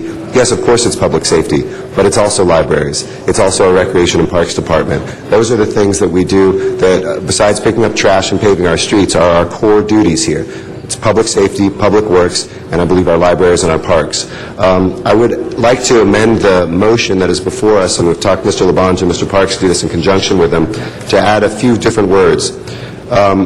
For the charter amendment funding piece, it says, shall the charter be amended to incrementally increase the amount the city is required to appropriate. I would like to say dedicate. I think it's for the average person, it's a clearer word, and it gets to the heart of the meeting, so that we change appropriate to dedicate. And then in the third to last line, when it says, in order to provide Los Angeles public libraries, I would say Los Angeles neighborhood public libraries, because again, we don't want people to think this is just for the downtown, main public library, but it's for all of our neighborhoods. So neighborhood public libraries. And then at the bottom, where it says purchase books and support library programs, I want to put subject to audits. I think that's always a good protection for when we put these things before the voters. That exists right now. Our controller can do those audits, but we want to make sure that people know those audits can continue. So it's subject to audits, using existing funds with no new taxes. So that stays the same. And if there's no objection to that, those will be friendly amendments. And this is really important that everybody spread the word, that there be no misinformation, that people think this is a new tax of any sort. It's not. It's saying we will require, with whatever taxes come in this year, to make sure this percentage, a higher percentage than the previous year, will be given to libraries and put us on that 2 or 3 year plan to go back to that full strength and move towards where we need to look at, which is the next phase of, in a growing city, where we can be looking at new libraries or fixing up some of our old ones that really need those repairs as well. So thank you for your great support and your great work. Thank you. Mr. Alarcon. Council members, I thought I wanted to spend my 2 minutes telling you why you might not want to support this measure. You might not want to support this measure if you think kids could learn just as much by watching TV and all the commercials they get. You might not want to support this measure. Also, if you think that kids spend too much time locked up in libraries when they could be playing in the streets of L.A., you might not want to support this measure. And by the way, kids are just getting too smart these days, so you might not want to support the measure because this might make them even smarter. And then if we close down some of these libraries, we might even have more room for prisons in our local communities. So you might not want to support the measure for that reason. And then what about our business community? If people get smarter, if our workforce gets smarter, we might have to pay them higher wages, so we don't want to do that. We might not want to support this if we're going to increase the wages in our community. And for those people who can't afford computers at home, why should we be providing computers to them in our libraries? Folks, our dropout rate is so high it's almost as if there's no need for libraries. I'm trying to understand why anybody wouldn't want to support this measure. And the only thing I could come up with is silly anecdotes, when in reality we all know that anybody with any sense of what is going on in the real world knows that we need to support our libraries. So I urge you to support this measure. Mr. Alarcon, thank you. Mr. Cardenas. Thank you very much. I think it would be not just silly but tragic if the voters didn't see the wisdom and the need for us to dedicate this money to our libraries, especially after the pleas from the director of our library system, the many workers who are lucky to still be working for our library system, and certainly the 100+ people who lost their jobs who used to serve our communities in our libraries. It's unfortunate that the City Council and the Mayor of Los Angeles reduced the priority on the list of priorities for the city budget. We reduced our priority of libraries to the point where they are now part-time libraries. And again, we've budgeted out over 100 jobs that normally used to serve our libraries. But I hope that the voters will get it right and allow us, elected officials, to save ourselves from ourselves by just dedicating it in the budget once and for all, so that we don't replace that money and put it elsewhere in our budgeting system. Yes, there's less money today to work with than there was yesterday. Yes, we have constraints of trying to keep as close to 10,000 sworn officers on the force as possible, et cetera, but basically what this would do, if the voters would agree with us, it would actually save us from ourselves and not put us in a position where we go back to a part-time library system like we have today. I think it's really important for everybody to understand that even though Councilmember Alarcon was being a little facetious, I think he's actually right on point. Why in the heck would we want to provide places of learning and reading and computers with adult supervision for our children throughout the city? Why wouldn't we want to do that? Of course we want to do that, but if you look at this year's budget and look at what we did, we've moved away from that. We moved away from that, from being a full-time system to being a part-time system. And basically what this initiative would do is not increase taxes or fees. It would just require that the City Council and the Mayor stay away from this money, stay away from putting it elsewhere, and make sure that we keep our library and grow it back to a full-time system. I know it might sound like I'm being redundant, but I just want to drill the point home to everybody that this is basic responsibility on behalf of the City of Los Angeles to the people that we serve. We built wonderful libraries in this city. It's a shame that we've relegated them to part-time facilities. This initiative will help us, save us from ourselves, move them back into a full-time system, which is something we should have never done in the first place, but we've done it. Here we are. Now we're asking the voters to help us and to make sure that we solidify this once and for all. And I've said before, when we have full-time libraries, safe places for kids to be with a proper adult supervision, crime goes down, maybe we won't need 10,000 officers. Maybe we can start letting the officers leave on their own and not keep hiring back to attrition, and then we can actually have a safer city overall. Libraries certainly are part of public safety. I don't know about your side of town, but on my side of town, where kids can be in a safe place with proper adult supervision, that's public safety. It keeps them away from the streets, it keeps them safe, and it keeps them learning. Thank you. All right, Mr. Reyes. Thank you, Council President. First, I want to thank Alicia Teran from Cypress Park, Northeast, who collected 300 signatures in the neighborhoods that I grew up in Northeast Los Angeles. The colleagues, we're probably stating the obvious, but for the record, I think it's important to make it very clear how significant this is for our neighborhoods. The libraries in my community are safe havens. They are the safe passages. When the kids are leaving their elementary schools, their middle schools, to avoid the gang members, they go to the library to make sure they're safe. And in that library, they learn how to read, they teach them crafts, they're picking up on skills that deal with technology. I was just speaking with our police representative. It's estimated that we have close to 40,000 gang members, what's called the Cal Gangs List. It's a database. Approximately 40,000 gang members in the city of LA. In the counties, there's over 300,000. So when you look at how we've invested our public dollars in prisons and not in universities, when you look at the UC system recruiting out of state to bring in higher paying students to qualify for our very own public institutions in the UC, there's something very wrong here. So we need to focus on these libraries. We need to have resources to open them up. We need to figure out how we establish this network of support systems that the libraries grant. So I hope the voters support us on this. I hope we don't make this a political football, that we do what's right for our city, for our future, and that we give our children a chance to survive some of the mean streets we find in our own town, and do what we can to let them know that there is some compassion, there is some love for them, and that we do care for their future, and that the voters will make that very clear by supporting this measure. So thank you very much. Thank you, Mr. Reyes. Mr. Weezer. Thank you very much, Mr. President. And in the last budget cycle, I was probably one of the loudest voices against any budget cuts to our libraries.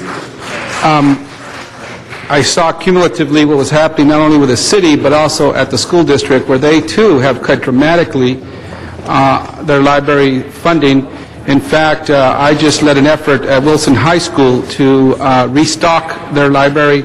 They have outdated books, they have no books, and there was a community effort to restock their library. And it's going to happen more and more in our public schools.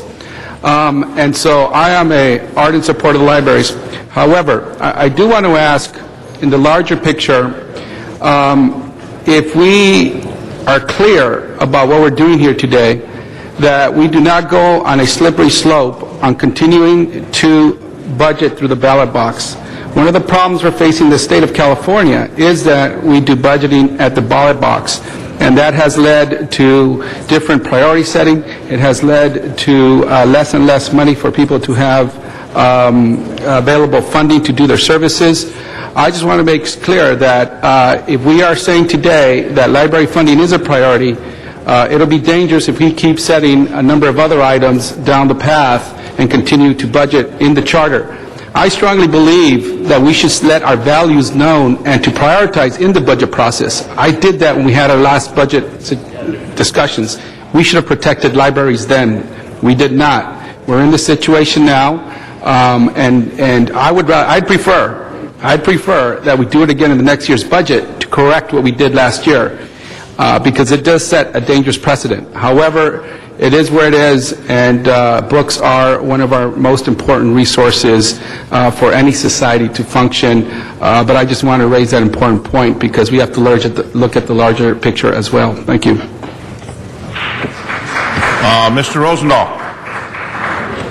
First, I want to thank the librarians and the parents that came here to support the library. Obviously, the library is a preventive intervention strategy as well as a growth experience, and libraries are a no-brainer.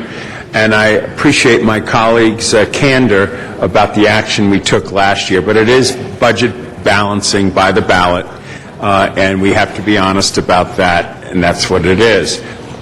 Two questions. How many people will we bring back by this action, and will they be senior people who have gone, or will they be new hires? What are we going to do when we bring them back? Because the people are going to vote yes on this. It's a no-brainer. Mr. Councilman, there are rules, of course, that we have to follow, given with our MOU. So we'd follow the rules first for re-employment of individuals who left city service due to layoffs. So we follow that rule first.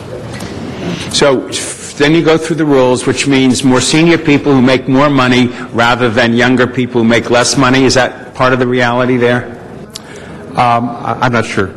It possibly could be, but we'd also look at a mix, certainly. I think that we want to look at if there's a new way to reconfigure some of our service programs. For example, in some branches where literacy might be a more important issue, we might want to bring in some reading specialists as opposed to perhaps a clerk or some other position. Excellent. So you'll give yourself the flexibility about how you'll bring back and who they'll be for what specific reasons and needs. Okay. And where does this put the volunteer program that we want to hook in with this? The volunteer goes forward. The volunteer program is an integral part of what we do. It's also an opportunity for the community to actively engage in the library. And frankly, it's also a way for the community to have an opportunity to advocate and see what goes on in the library and hopefully become better supporters. Okay. And do me a favor, look at the Palisades Library. I've had a constituent say it's too dark in there. Let's make sure we get those lights fixed so that people can see it. We'll all vote yes on this, and I know the people will vote yes on this. Thank you. Mr. LaBonge? Thank you very much. Is anyone else on the queue, Mr. Zine? I'm going to be on the queue. All right. You want to say something, then I'll close? All right. Thank you. Recognize Mr. Zine.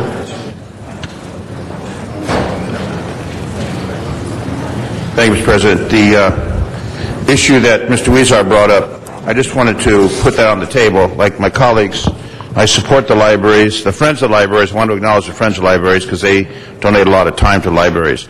And I know this issue was brought up during the budget. I know that the library is struggling to maintain a level of service to the people of Los Angeles. And I want to be very open with what we're talking about. Additional dollars coming out of the general fund.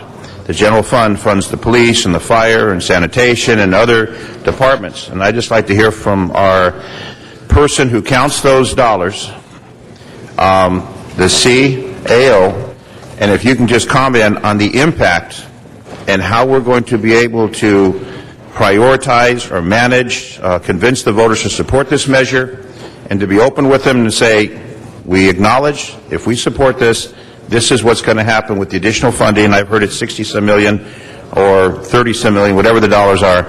What's the impact on the rest of the services that the city provides to the people of Los Angeles? If you could please comment on that. Good morning. We issued a memo early this morning just to be clear as to the future. Hold on, we can't hear you. Okay, good morning. We issued a communication early this morning just to be clear as to the impact of this measure in future years, particularly next year, where we know we're currently facing a $230 million deficit. Unfortunately, we're in an environment of a zero-sum game. So the proposed measure will create an additional $6 million deficit in next year's budget. It's structured in a way where eventually it would make the department self-sufficient, and that's obviously a good thing that we want to see happen. And it's also good that it's been structured in a way to phase in that potential hit to the general fund. But what we've been asked to respond to specifically is the impact on next year's budget. And for next year, this would add an additional $6 million to the larger general fund if it should be passed. So we would have to find $6 million worth of reductions in other departments to address that shortfall. So the issue will be to support this, for the voters to support this, as we see in the state of California, where there are certain dollars allocated to certain programs, it leaves other dollars unavailable for other programs, which is going to be the consequence of this. So we need to be open with the people and tell them, I'm going to vote for this because I think we need to show support for the libraries. But at the same time, whether it's the cultural affairs or Department of Aging or whatever department, somebody else is going to take the hit unless we have some increased revenues to support the services that we must provide. Is that correct? That is correct. Okay. I just want to make sure everybody understands that. Mr. Weezer brought it up, and I totally understand. People need to understand we're not going to get additional dollars. We're going to take away because the pie is only so large, and as we do this, there's fewer slices in that pie to go around to the other departments. That is right. Okay, thank you. Thank you, Mr. President. Thank you. Mr. Cardenas. Miguel. Mr. Cardenas? Miguel? I appreciate the points of ballot box budgeting, but also I want to remind us, since somebody referenced the state of California, when I was the budget chairman, and we actually had a balanced budget that year, when I was budget chairman of the state legislative budget process, the state of California was dedicating $5 billion of the general fund to our incarceration facilities for the state of California. The budget that the legislature, even though they're behind or what have you, bottom line is they still dedicated this year in this year's budget $10 billion to the incarceration system in California. So the voters didn't dictate that the legislature and the governor should go ahead and pass and sign a $5 billion dedication of general fund money that grew from $5 billion to $10 billion for the same category of funds in 10 years. It wasn't the voters that did it. It was the policies and just the ebb and flow of the responsibilities of the state of California that required them to dedicate that money.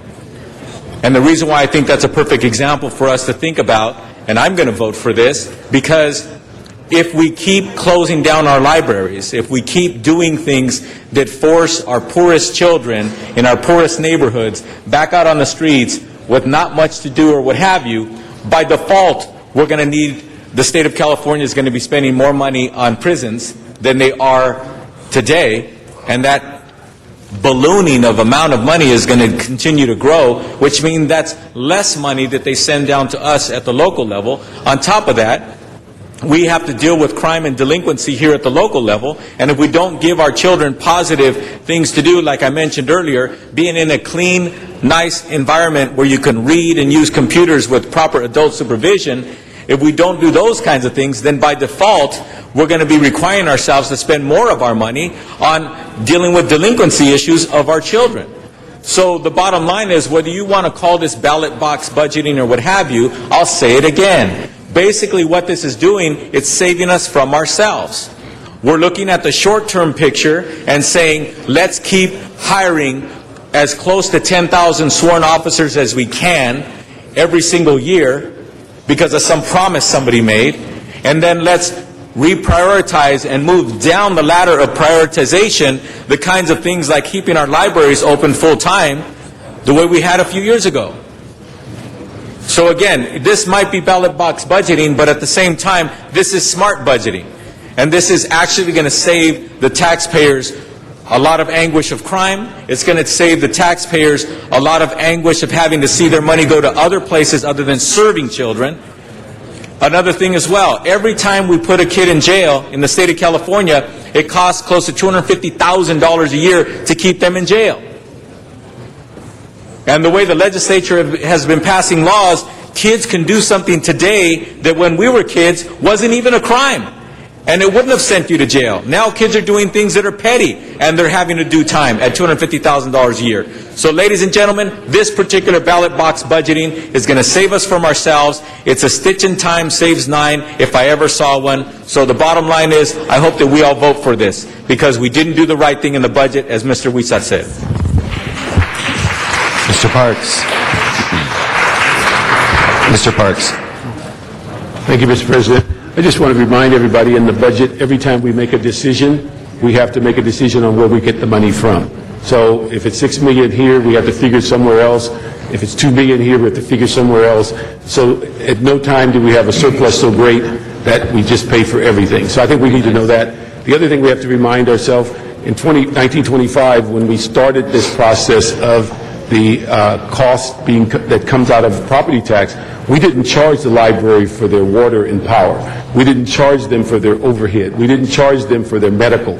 Today, they are absorbing $48 million of services and costs out of the $75 million. So in effect, we've cut their $75 million in half. Now, we could ask them to raise their fines up to make up the difference, but we may be here a while to getting there. So let's move forward and get this on the ballot. We're going to ask those that showed up and that are applauding. Your second step is you're going to have to get people to vote. We have to make sure people vote this in so that we can make sure that we restore the libraries to where they should be.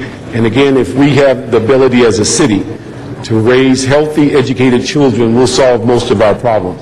Now, how we do that is a very difficult equation. Today, we are making an investment in one of those phases, and that's the education of the children. And while they're in the libraries, they may learn something about health and other things so that they can continue down the path of being good citizens. So I ask for an aye vote so that we can move this forward. But again, those that are here, those that are listening, it's essential that you vote for it when it comes before the ballot. Not just come here and applaud because you like some of the things we're saying. It requires a second step. And again, every item that we deal with in the budget, something's going to have to give. In this case, we're saying libraries have just been moved up to the front of the list where they should have been all along. Mr. Huizar. Thank you. And I think this is some very valuable discussion. We should go into this wide-eyed. I haven't heard anyone on this council say that we shouldn't be doing this. Everyone wants to support the libraries. However, another thing we should be aware of is that oftentimes when we set budgeting through balloting, there's a minimum amount that should be spent. And so when the discussions do come up, sometimes those departments are going to be overlooked. Proposition 98, which is supposed to set aside 40% of the state budget, we always say education has its budget. Why do we have to fight and increase financing for our public education system? In the event that we move forward with this vehicle, putting this minimum set in the charter, there may be a discussion in the future where we don't even look at the libraries. We don't even look to possibly augment them, because mentally we're going to say they have their fair share already. There's no need to look at them. They're protected. That's the danger of budgeting through the charter. I wholeheartly believe that a better way to go about this, we've seen what happened in the state of California, is to do this through our budget process. It's more deliberative. We could possibly increase the budget for the libraries.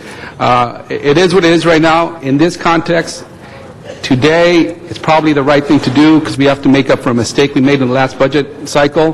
But in the long term, I think we should stick to budgeting in our budget process and not through the charter. And finally, Mr. Santana, what other departments have a set-aside in our budget through charter? The Parks Department has a similar set-aside. That's the only one. Oh, Cultural Affairs also has a set-aside that's done by ordinance. Those are the primary ones. Okay. And again, I'll be the loudest voice when it comes to protecting our libraries. I've seen it at the school system. I've seen the decimation to kids, the possibility of kids having more access to books. We are in a crisis. All I'm saying is let's go into this wide-eyed and make sure that we protect our finances for the future and not just to correct a short-term problem that we did for ourselves. Mr. Labange. Yeah, thank you very much. This has been very good. This is a good move by the City Council. This is important. Mr. Parks, you referenced the 1925 charter. Go back to 1925. The people who formed this city and this charter said libraries are important, parks are important, municipal arts are important. Later, the TOT takes care of cultural affairs, correct? That's the transitory tax, not the tax from the general fund. This is a commitment of the general fund. I just want to say, I want one request, Mr. Clerk, that in the organization here, request of the Library Department, that this be designated Proposition L for library. I think it's real important. And I also tell you this, I keep this book in my room. This is Mike Mulligan and his steam shovel. Mike Mulligan, I got it at Cahuenga Branch Library on Santa Monica Boulevard and went to read there. That's in Mr. Garcetti's district. Mike Mulligan had a steam shovel named Mary Ann, and it was getting beat out by a diesel. And all of a sudden, he got to a little town called Popperville, and he helped him build the town hall. I believe I would not have the opportunity to serve the people of Los Angeles unless I read this book at Cahuenga Branch Library. I couldn't be a steam truck operator, but I could be a councilman. And I'm glad I am because I want to help the libraries. I call for an aye vote. Thank you very much. Thank you. We did have one speaker Mr. card as well. President. Mr. President, point of order. Yes, Mr. Krikorian. I'm wondering if Mr. Labange's book is overdue, and if so, what the fine would be at this point after this many years. This is Virginia Lee Burton's book. I bought it personally. If we can, thank you very much. we'll ask for a report back from our city librarian and any appropriate punishments to be enacted. Thank you, Mr. Krikorian. We had one last card. Pat McCosker, if you'd like to come forward.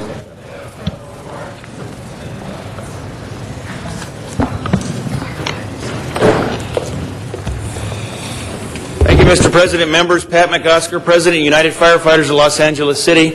I hate to throw a wet blanket on this, but I want to urge you not to put this on the ballot, not to set money aside like that. And it's not because I don't love libraries. It's not because firefighters don't love libraries. I remember the Central Library fire in the early 1980s. I was one of the firefighters that came in on my day off downtown to try to help with that conflagration. So firefighters love libraries, and we want them supported. But we don't ask you to set aside a chunk of money for us to the exclusion of everybody else, and we would ask you not to do that in the case of the libraries.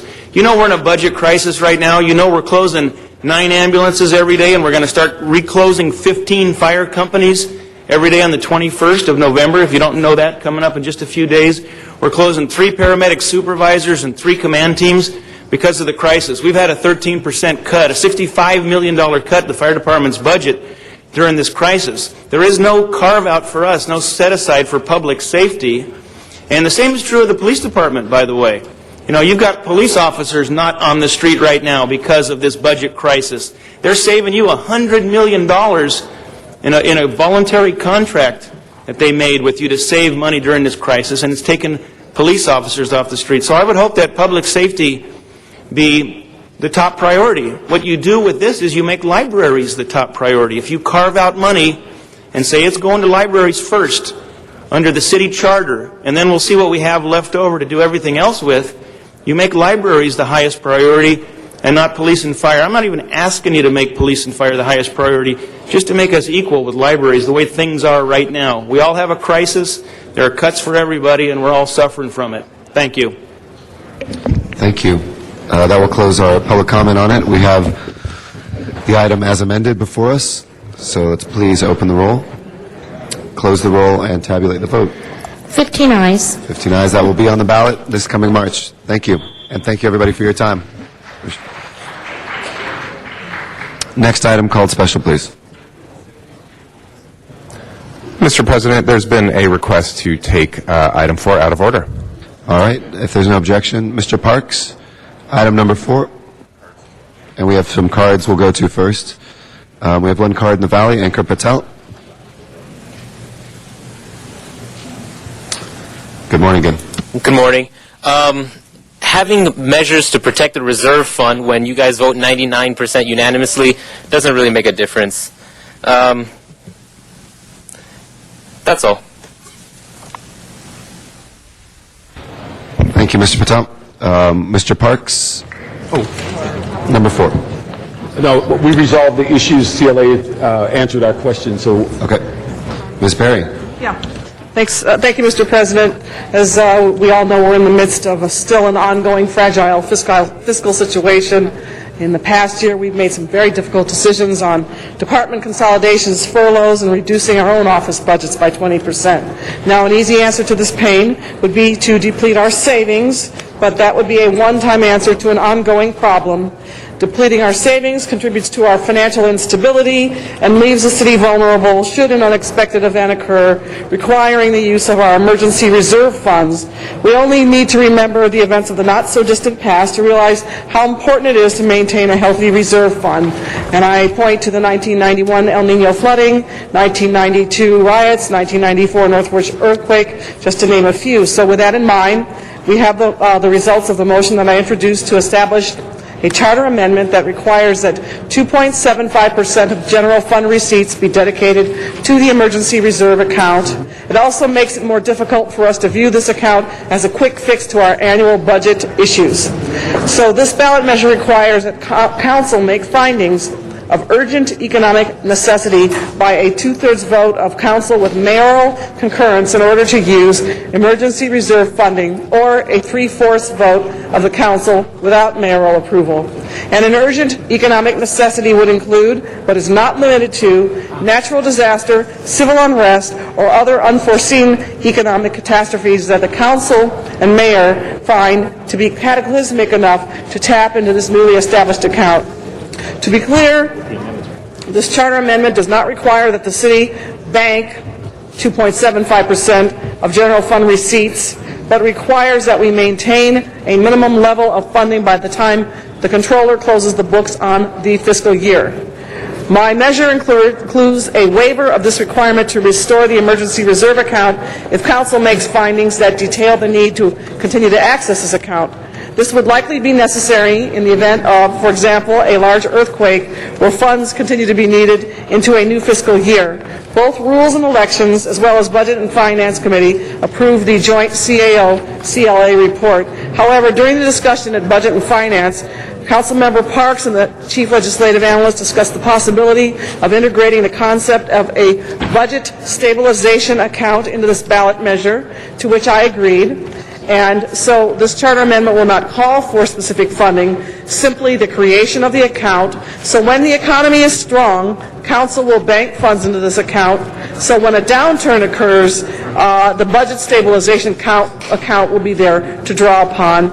I believe this is an important policy for us to codify, and makes a statement that we're very serious about keeping our city on firm financial footing and create a stronger city in the future. So I ask for an aye vote on this.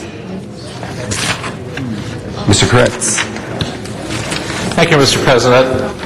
I don't want to attempt to deal, starting with this item, although I would have preferred item 3, which I think is even weaker, to deal with the fact that we have 13 good ideas ready to go on the ballot, but I think we actually shouldn't put 13 items in the ballot, some that are overly complex and have the potential to have voters just get disgusted with too much work and just say, I'm not being paid to do this, and vote some of them down.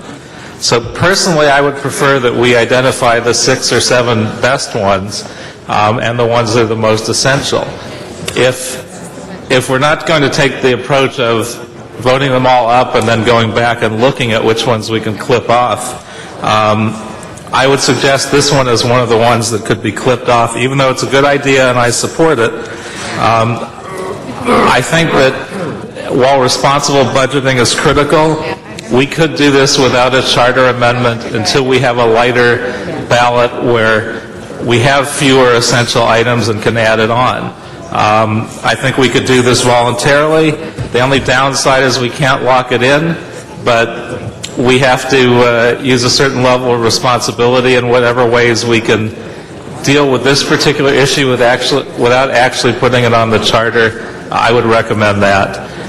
There are 5 or 6 others that I'd also recommend we withhold from the budget on a similar basis. I mean, from the ballot on a similar basis.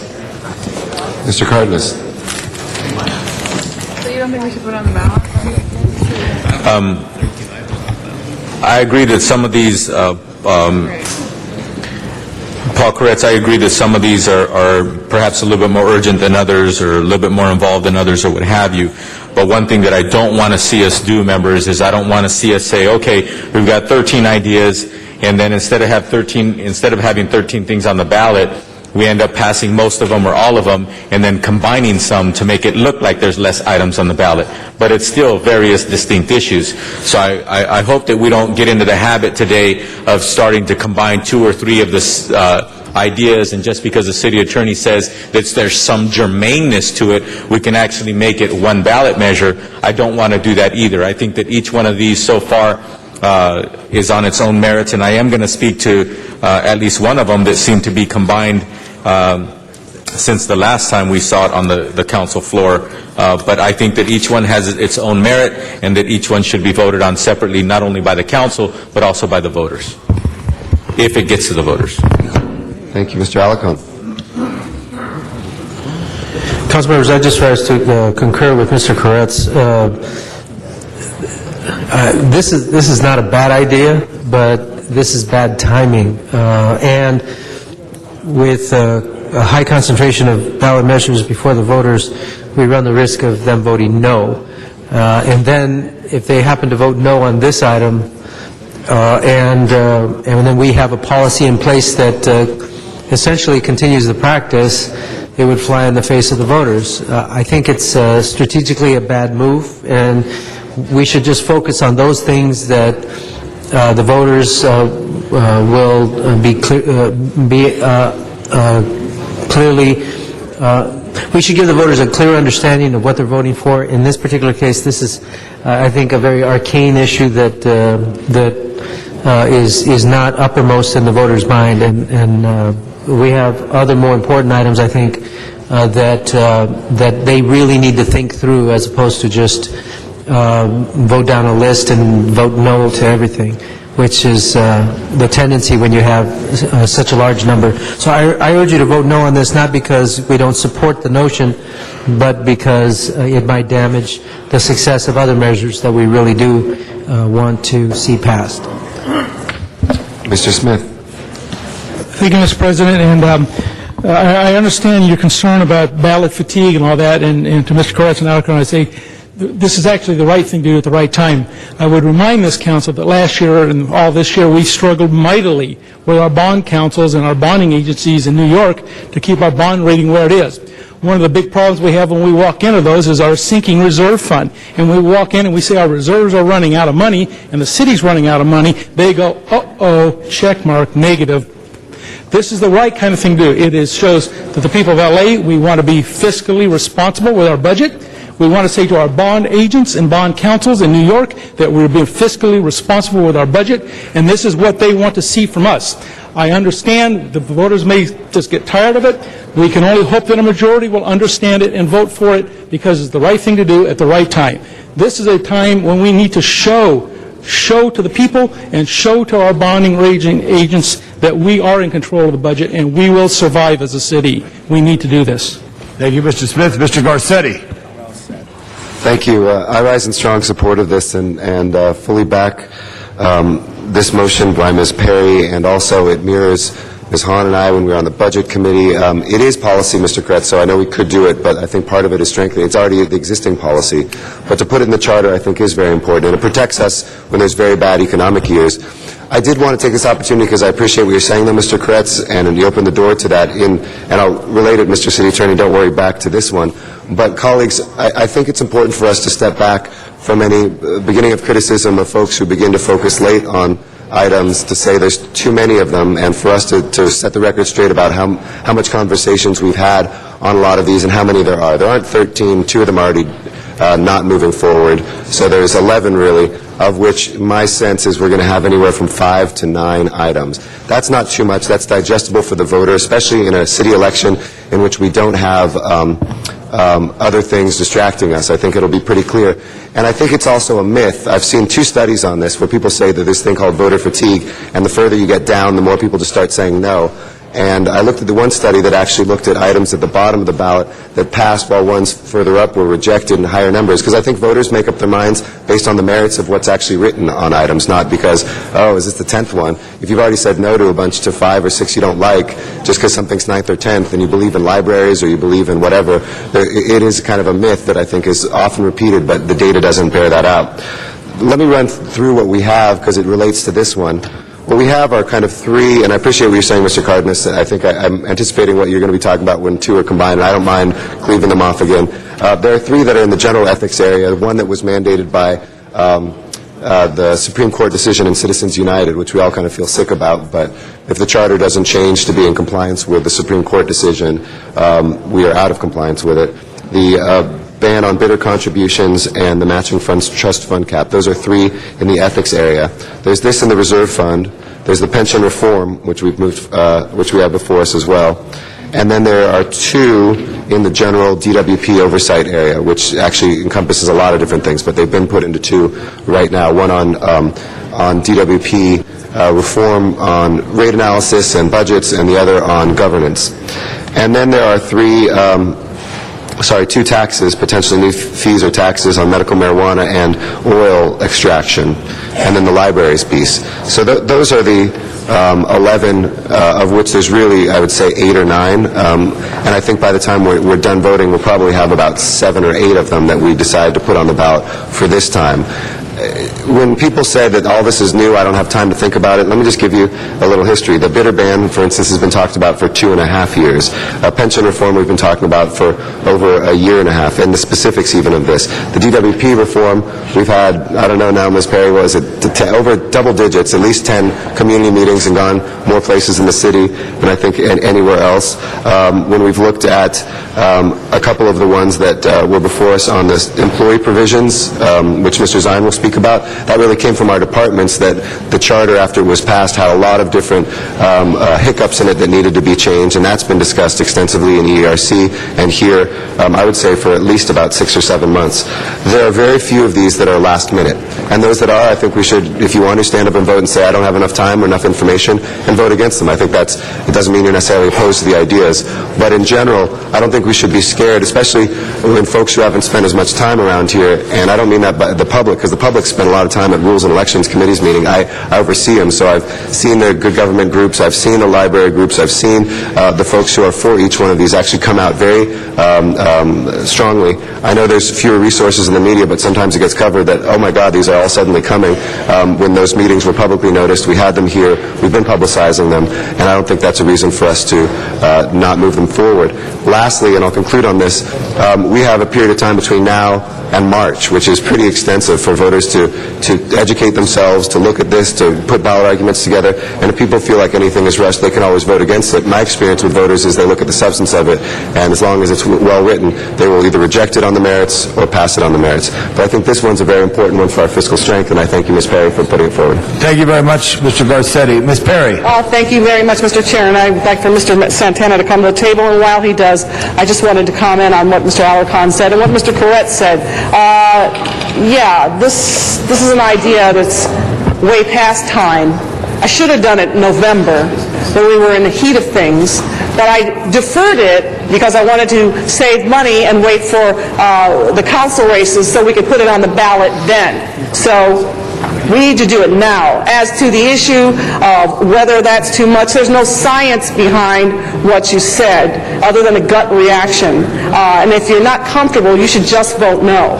And just vote no because that's what's within your control to do. As for codifying this, putting this as part of the charter, in 2013, half of these council seats will flip over. And there will be new people here. There will be a break in institutional memory, institutional knowledge, and this is an attempt to make a permanent infrastructure, permanent language in the charter so that we demonstrate to bond rating companies, our credit rating companies, that we are serious about our future stability.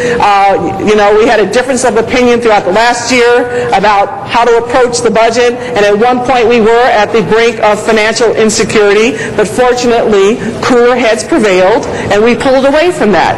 This is a way to make a stable option that the voters weigh in on, which is what I think is a realistic thing to do. Let the voters weigh in on this and let them decide. So, Mr. Santana, would you please tell everyone one more time, because this has been discussed, and vetted, gone through committees, reviewed by the city attorney, why this is important. Thank you. I think particularly among our bond rating agencies and our investors, they are looking for certainty in the way we manage our budget. They certainly know that we're going to be facing difficult times ahead, and one of the things that provides them a significant level of reassurance is that we have made a commitment to an emergency fund and that we have a contingency fund on top of that.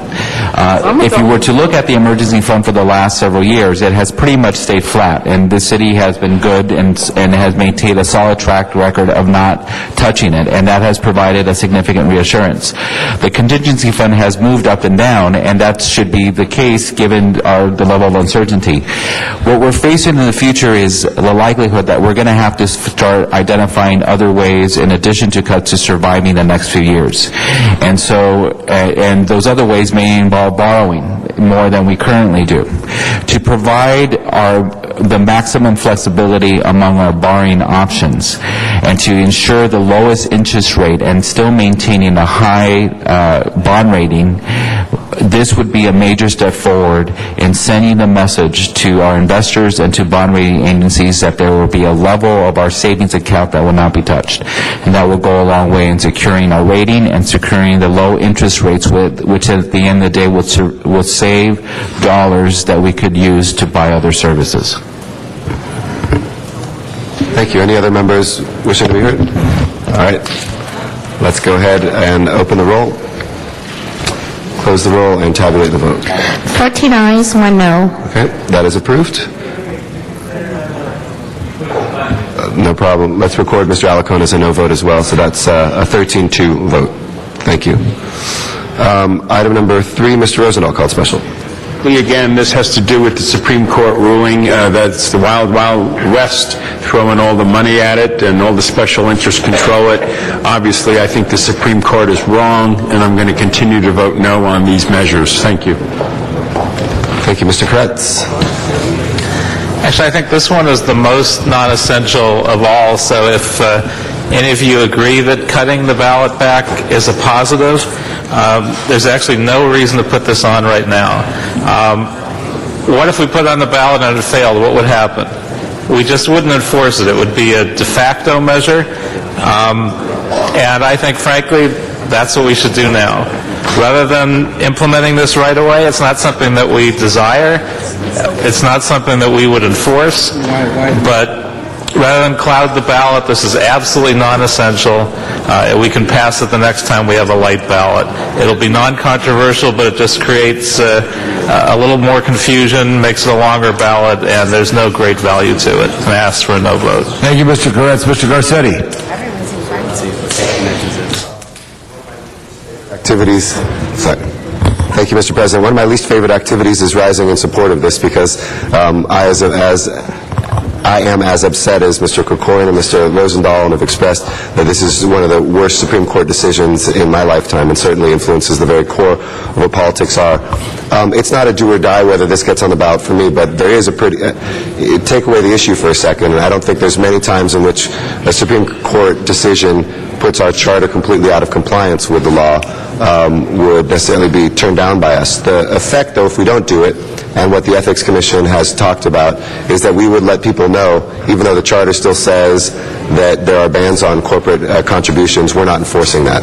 So one could do that, one could say that. It still opens us up to a lot more liability, and that's what this is about. Maybe the city attorney could tell us whether there's any financial liability that we could anticipate on that. If not, we can make a decision collectively on this, but this has all been about, if somebody, we could stand on principle today and then somebody comes and sues, and, I've talked with Mr. Rosendahl about this, we could be the city then that fights that and gets this very same Supreme Court to turn itself over. I don't see that happening, but maybe the Supreme Court will be constituted differently and it could get taken over, but that's a lot of city resources to do it, but I'm sure we'd have a ton of private and nonprofit resources that would help us fight that case. But maybe the city attorney could come forward and just let us know if there's any. I saw her; she just disappeared. Renee, oh, there you are. You want to come real quick? Sorry, you were blocked by another city attorney. It's an old technique. And I just want one opinion, not two today. Do you want to, in a dispassionate way, without advocating one way or the other, do you want to tell Mr. Kretz what the legal ramifications would be for his question? And if we didn't put this on the ballot, what's the worst-case scenario for the city?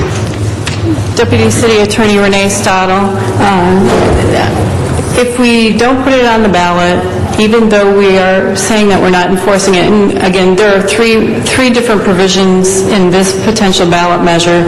Two relate to contribution limits to independent groups, the other relating to self-finance candidates, and there are two different Supreme Court decisions at issue here. If we don't repeal, if the provisions aren't repealed, if we don't put it on the ballot, then we continue to face potential liability, and liability means we may get sued. We would, of course, seek to defend the city, including saying that we're not enforcing it. So we could potentially incur staff time and costs. If we're, for some reason, unsuccessful, there is a risk that we could be forced to pay attorney's fees. Mr. Kretz, thank you, Mr. Garcetti. Folks, I'll just say in conclusion, if folks want to stand and fight and welcome that challenge of that rich person who's saying, basically I think it would play out this way. It wouldn't be the person who's rich or the union or business that wants to spend unlimitedly. They'd probably do that. And then somebody would challenge saying, well, your city law still, the charter says they can't do that, and they would try to prevent them from doing that. And then the union or the corporation or the rich individual would say, hey, there's a Supreme Court decision that overrules this, and then we could rumble legally. Thank you, Mr. Garcetti. Mr. Weezar of the 14th District. Thank you very much. Would there be any problem with this, implementing this, let's say, after, and I'm not for or against a March, May ballot item, but if people are concerned about timing and how many are in there, this is probably one of those. I don't think this is one where, there's an urgency to implement for those that think we should change it. It's the Supreme Court ruled and we have to adopt. So in your mind, is there anything if we wait a little bit longer to do this? Well, obviously, we're in an election cycle right now, but two things. One possibility, at least as to LA, there are three provisions here. Only one relates to LAUSD elections. That we will be having we likely will be having an LAUSD election in May that covers the entire district. So there's another opportunity, at least for that particular section. The next election that we would have, unless we have a special election, would be in 2013. So, yeah. Well, I just think for those who are concerned about having a lot of items on this March ballot, this is probably one of those, it's not as urgent. As the city attorney mentioned, there is a risk that something could happen between, we could get sued on these, for the reasons you stated earlier, on this election cycle, and that's the risk, right?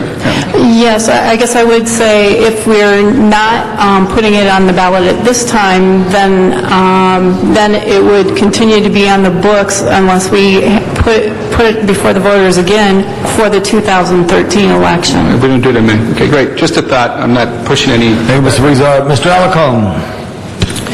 Council members, this is a very odd situation. What we are putting before the voters is something that they are not likely to support philosophically, but we have to do it to correct the incongruity with the Supreme Court decision.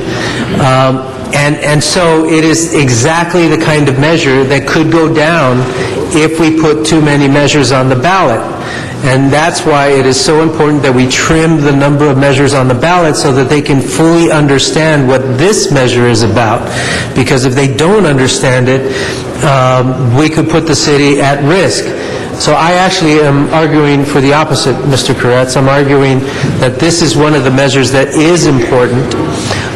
And what's more important, if we put this on the ballot, is that we don't put a lot of other things on the ballot, because it could undermine the chances of passage of this particular measure, which would put us in a liability situation. And I would assume that the first liability could occur as quickly as June of next year. So theoretically. So I urge that we do this, but I only rise to once again urge you to reconsider some of the other measures, as important as they may be, for another day, because the voter fatigue will undermine many of these measures if we do not give them a reduced slate. Thank you. Thank you, Mr. Alacon. Mr. Zine. Mr. Dennis P. Zine. Thank you, Mr. Marshall Harry-Labonge. The California Supreme Court, the United States Supreme Court, various courts, courts of appeals, the United States Supreme Court, the highest court in the land of America, has made a decision. We are a body of elected officials who follow the rule of the law. And the rule of the law, unless it's overturned, is to remove what we currently have, which we believe in, is a proper way for funding and for campaigns.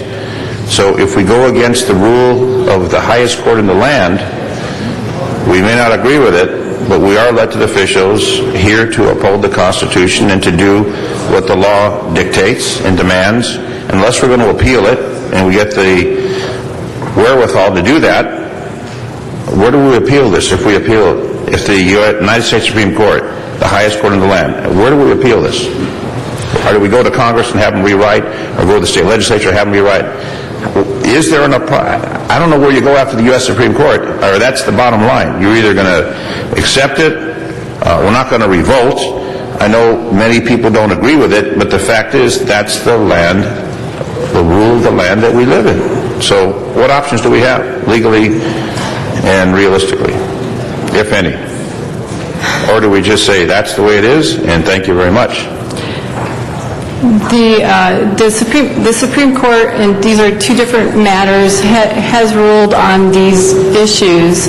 The rulings are based on the First Amendment, and so unless some future Supreme Court changes its mind about what these provisions mean under the First Amendment and persons' First Amendment rights, the only way that it would change would be if there's a constitutional amendment, which is not likely.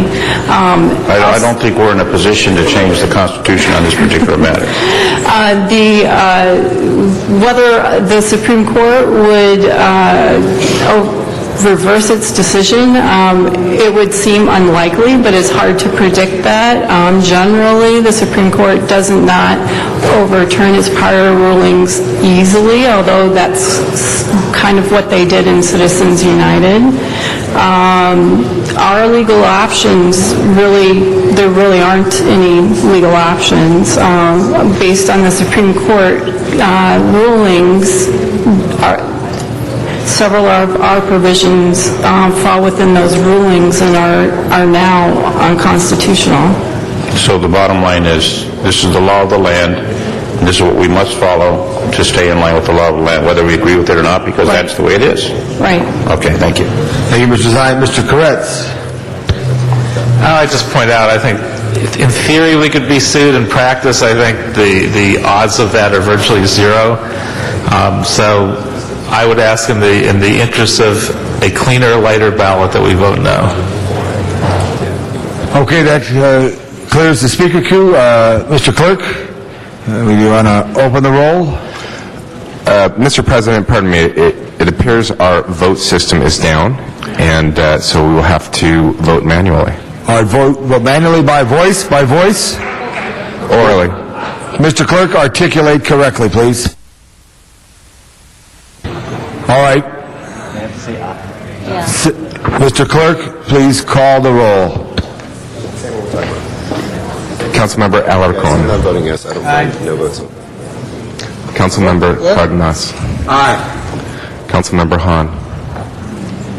Eric said he don't know the personal vote yes or no. Aye.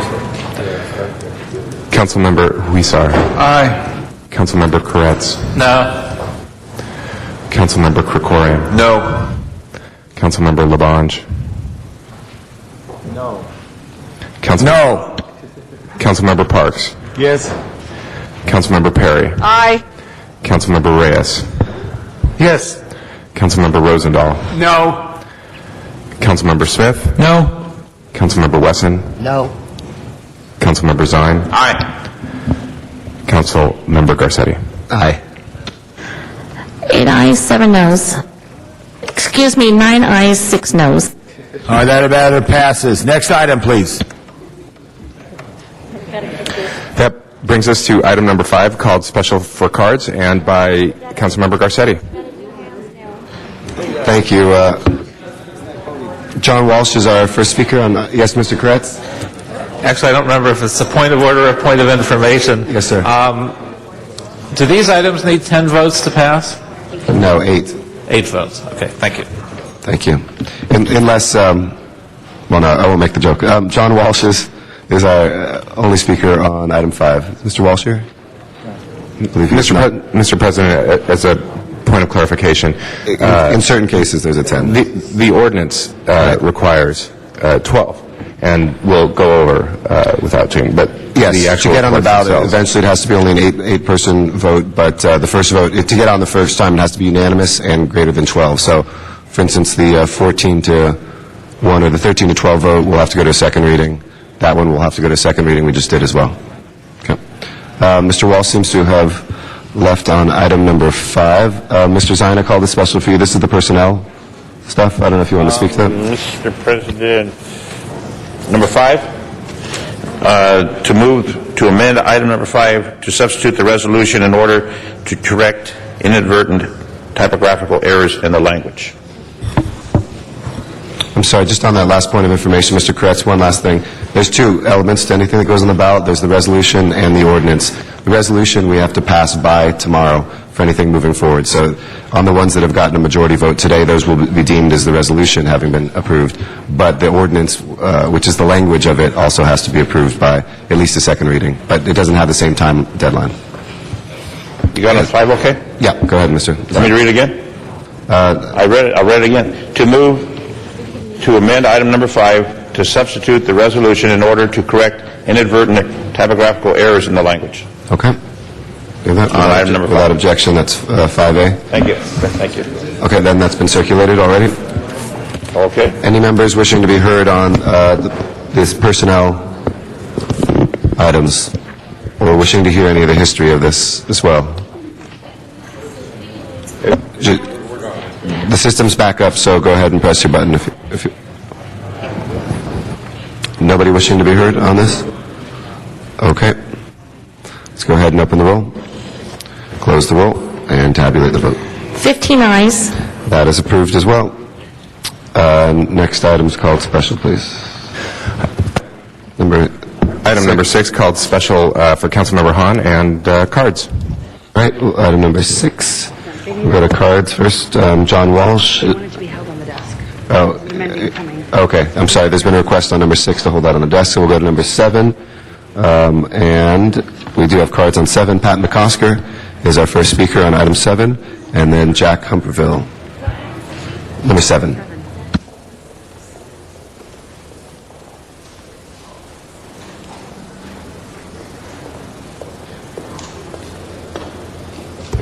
Thank you, Mr. President, members. You know, I've been supportive of this pension reform, not because we like the idea of reduced benefits for firefighters, but because we understand the scope of the financial crisis, the strain that the cities have in paying for pensions, basically. And so with some reluctance, we've supported this concept. We worked with the CAO to make sure that this, what goes on the ballot, would be reasonable and fair and help us to continue to attract and retain good cops and firefighters. But there's a problem, I think, in the language, and I would just ask you to amend it, please. We're going to ask or require newly hired cops and firefighters to pay 2% toward retiree health care with this. And yet we haven't spelled out that they're actually going to get something at the end of their careers for that. There isn't language in there sufficient, unless you amend it, and that's what I'm asking you to do, that says that they'll get health care in retirement that's equal in value to what retired cops and firefighters get right now. So we're just looking for that. We want that benefit to, they're going to prepay it, they're going to pay for it, and we want that benefit to be maintained. The way things currently stand, you know, theoretically, you could put a hard cap on that benefit. You could even reduce it, I suppose, the way things currently stand. And then these people that had paid toward that their whole careers to help the city, you know, provide this benefit would be without the benefit in retirement. So please clarify it by amending with language sufficient to ensure that there will be something at the end of their careers. And thank you very much. Thank you. Jack Humperville is next. After that will be Donna Pearman in Van Nuys. My name is Jack Humperville, Greater Wilshire Neighborhood Council. There's a couple of words that I haven't heard with regards to this new plan. Those words are actuarially sound. Is this new Tier 6 a sound financial vehicle? We know that the fire and police pension plan is not sound. It reports a deficit of about $2.5 billion, but if you mark to market, it goes to be about $5.9 billion. And if you assume realistic rates of return, it's probably in the range of $8 to $10 billion. What is the City Council going to do about amortizing that deficit? You only can smooth so long. You can only expand the market value corridor so much.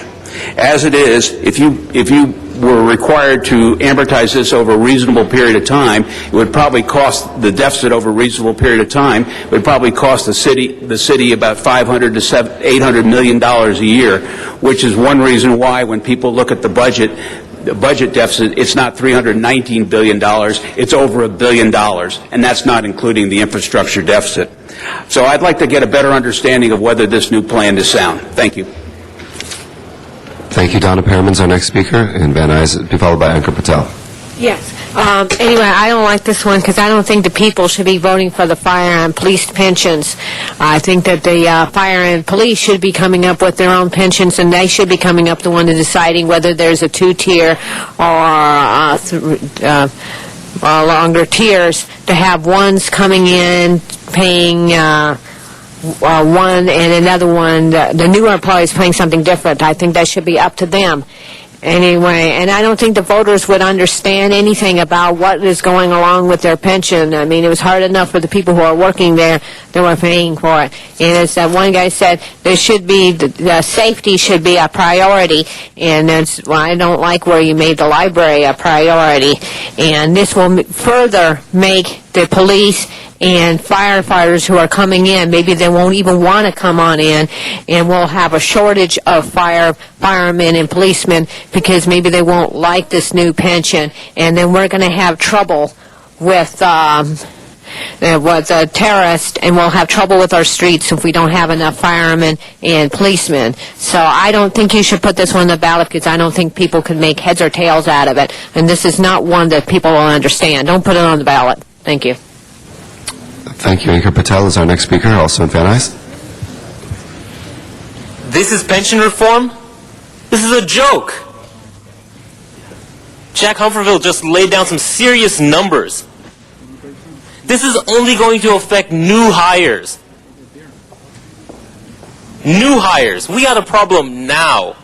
Now, I know we've talked about pension reform being difficult, but this is not pension reform. This is, again, papering over the problem, which a lot of these measures are doing. And the DWP ones, which we'll get to, are pretty bad themselves. It's just like you guys just like to hear yourselves speak. You're making solutions. You're coming up with great ideas. No, this is a joke of a solution. New hires. We have billion-dollar shortfalls now, not 20 years from now when these potential new hires are going to be collecting. These new hires are going to be collecting in 20 years, 25 years, a long time from now, right? This goes into effect all the hires after July 1st, 2011. Again, Jack Humphreeville just laid down some serious numbers, right? These aren't million-dollar deficits. These are billion-dollar deficits. And the way you guys look at return on investment, you guys are expecting 8% return on investment of your pension funds. 8%. You just lost 16% last year. It was minus 16%, and in your books, you're penciling you're going to make 8%. You lost 16% last year, and you're writing you're going to gain 8% next year. Your numbers are garbage. Your ridership numbers on the subway, the CRA documents, the budget numbers, and this pension reform is amazing in its intellectual dishonesty. It's amazing that you guys actually put this on the ballot and call it pension reform. Thank you, Mr. Patel. I still got 2 seconds. Wayne Spindler is our next speaker.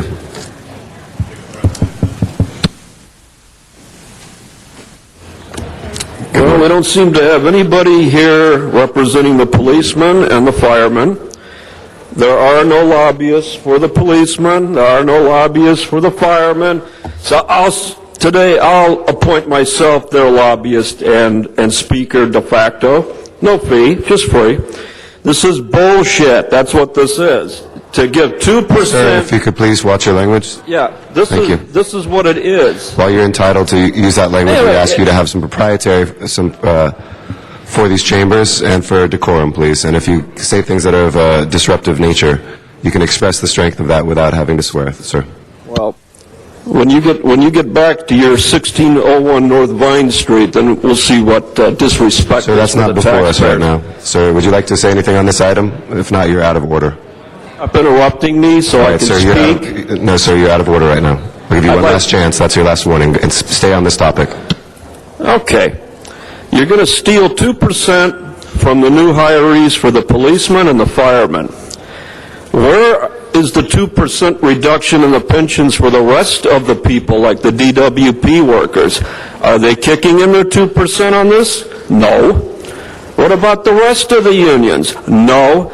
You have the nerve to cut the firemen and the policemen, the only two unions in this city that you see on a daily basis that save lives, that go into houses and domestic violence disputes when people got guns on the table, and you're going to say, take 2% less, while the DWP last year got a massive increase in pay. Last December, I called it the DWP Christmas gift of 2010. Now, you're telling the policeman, you take the 2% cut, while the rest of everybody else doesn't give anything. You steal from the policemen and the firemen, you give it over to the other people to cover up and paper over your rate increases and fee increases to the other unions. Vote hell no on this, because if you don't, I should have more time because they interrupted me. Vote hell no on this proposal and stop detrimenting to the detriment. Thank you, Mr. Swindler. That'll close our general public comment. Our first speaker is Mr. Cardenas. Mr. Cardenas?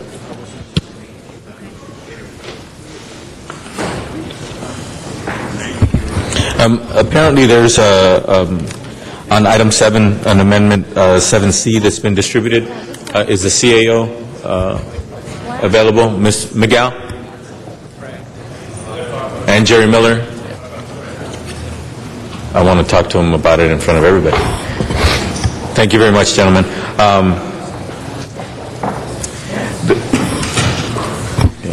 There's an amendment that was submitted called item 7C, and it specifically reads, quote, "The 2% member contribution is made for the purpose of maintaining the overall value and effect of the post-retirement medical insurance at the level as exists upon implementation of this section. The 2% member contribution shall not be increased by ordinance." It's the first sentence that I have some questions about. If you could please help advise us.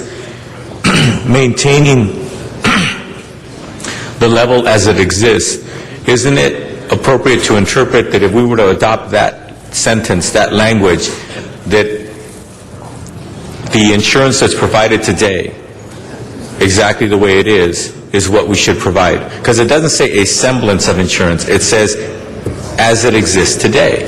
So, for example, say if today it's normal for health policies to insure people for, say, a certain affliction X, and then all of a sudden 10 years from now, that affliction X, all of the insurance companies are basically moving that affliction X off of their coverage,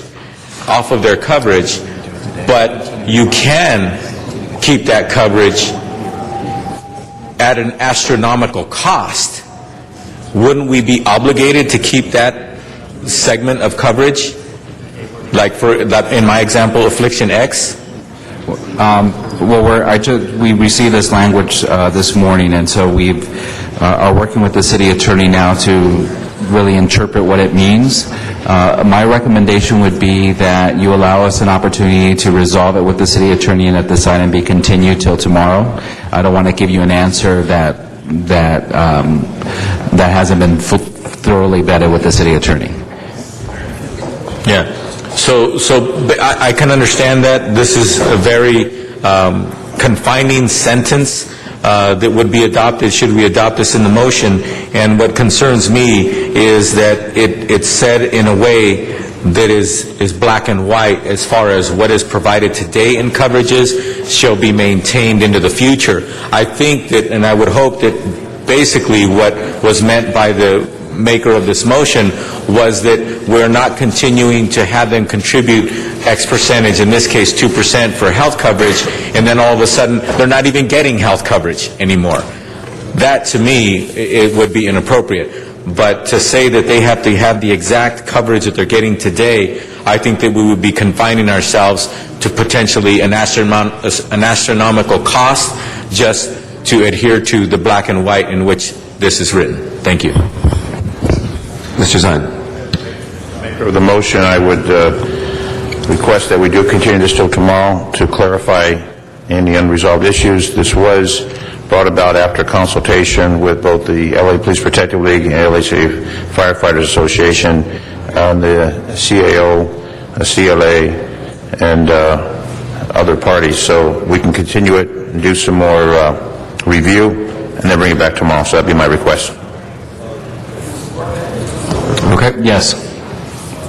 Mr. Parks? Thank you, Mr. President. I just want to get a couple of things clear. In the language on your report, you talk about the issue of the 11%, whether it's 9 in one category and 2 in another, and for tax purposes that we are creating all 11% to go into one fund, but it's dedicated for the medical. And I just want you to explain what that means and why we're doing that. Our recommended, the city attorney gave you two options. We recommend the option that doesn't penalize our employees for contributing the 2% towards health care through their taxes. Essentially, it makes a contribution 11%, and it has the city make a commitment through this charter amendment that 2% will go towards retiree health. The other option was to create a separate health care savings account, and that would have ultimately hurt our employees through their taxes. So that's why we're recommending the original proposal that you had adopted when this item was originally presented to you. Okay, but that 2% is a hard dollar for medical. It's not part of the investment and return on investment later. It's the hard dollars to medical. That is correct. That is a commitment we're making to use that 2% to pay for the retiree health component of the current benefits that we provide. Mary Jo Kerwin, Deputy City Attorney, if I can just clarify, the 2% that the employees were paying, if you want to give them the favorable tax consequence, actually would have to be used to fund the service pension, but that would then free the same 2% up for the city to put into the health account that has these tax restrictions on it. So it has the same effect for the city, but the dollars actually would be going different places. Okay, but I'm saying that the reason that we're doing it is for tax purposes, but we're still getting to the final result of 2% onto medical. That's correct. The effect is the same. Okay, I mean, I just want to make sure, because what I'd be concerned with if the money went into the pension and we invested it and we then have to get a return on the investment, in effect, we'd be losing some of that 2%. Well, actually, all the funds are invested together, whether it's the health benefit funds or the service pension funds. They're all invested together. So the investment isn't going to differ. It's just a matter of which accounts they're allocated to. Okay, but we're earmarked 2% for medical. That is correct. Well, technically, you're going to have to put these funds into the employee's, account for the service pension in order to have this tax advantage, but that frees up the same 2% for the city to commit to the health benefit, which is what they're doing here. Okay, so let me just clarify. The 2% is hard dollars going to the medical.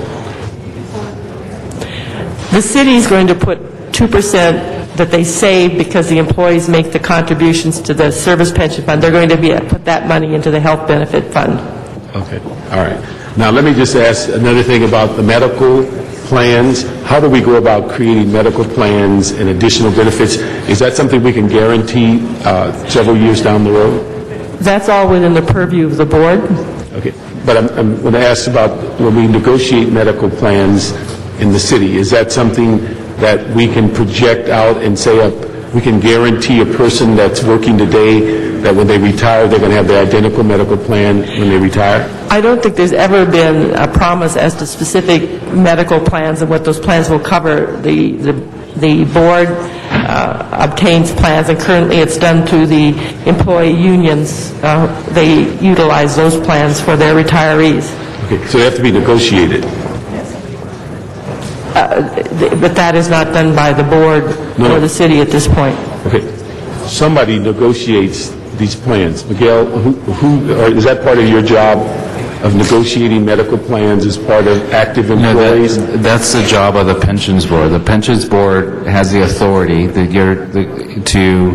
to increase up to a certain amount the amount of the subsidy that's provided to employees. And how that's done, which vehicles are used, all of that is done within the context of the board. Okay. We give them that authority through ordinance. With the board, right now, there's two things, the actual plans that are provided for the members and also what the amount of the subsidy is. Right now, the board has the discretion to increase the annual subsidy pursuant to certain guidelines that the city council has given them. And then the board also is the one that, contracts for plans to cover those employees. Okay. Is that the same way it works for active employees?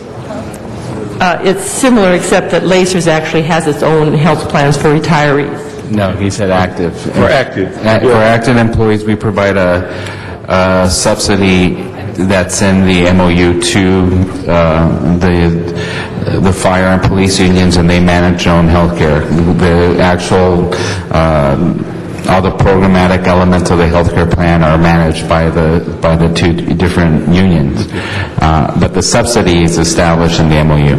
Okay. And then the other thing I was wondering about is that when we talk about the police fire pension, is there any ability to alter that pension other than going through charter change?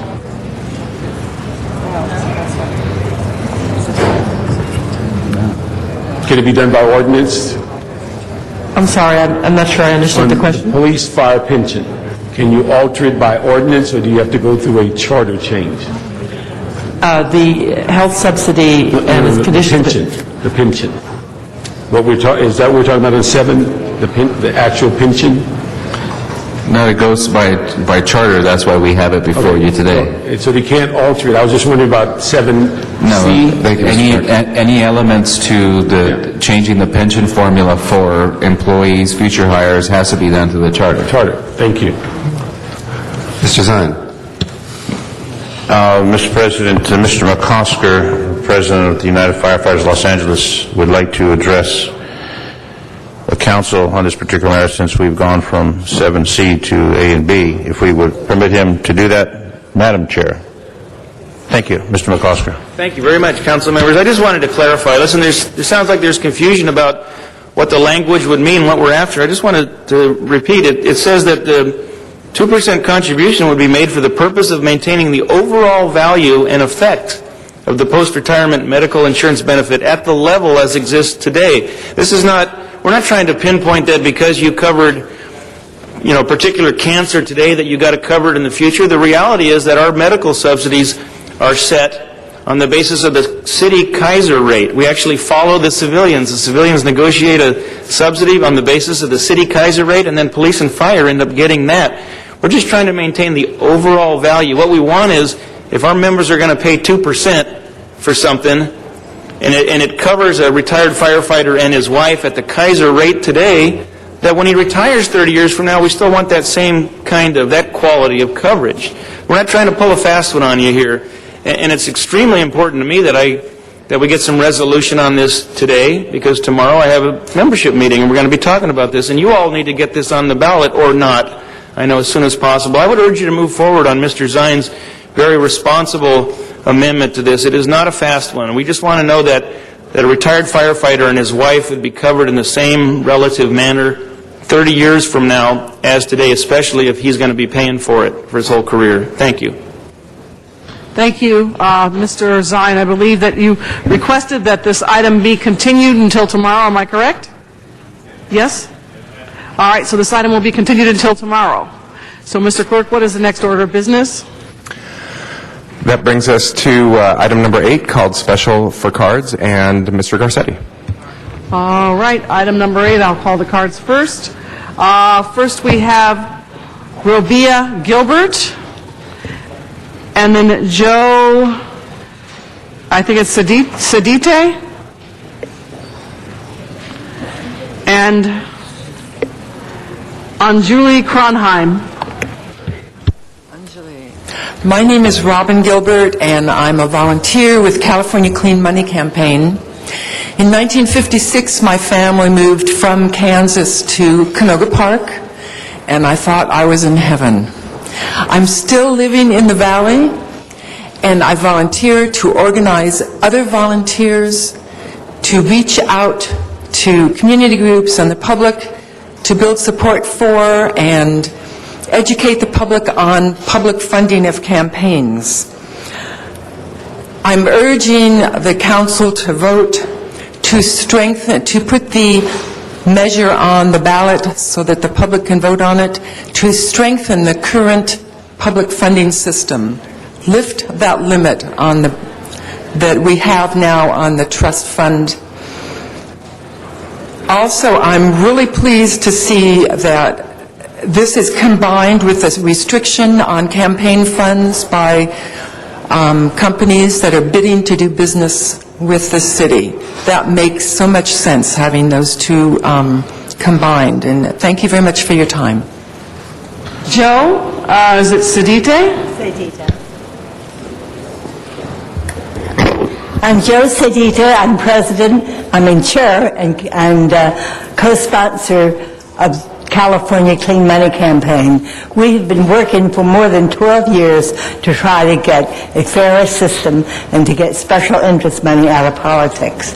I think probably most of you will be as shocked as I was to know that more than $4 billion was spent on the past election, most of it unknown, where it came from, who was pushing who for what.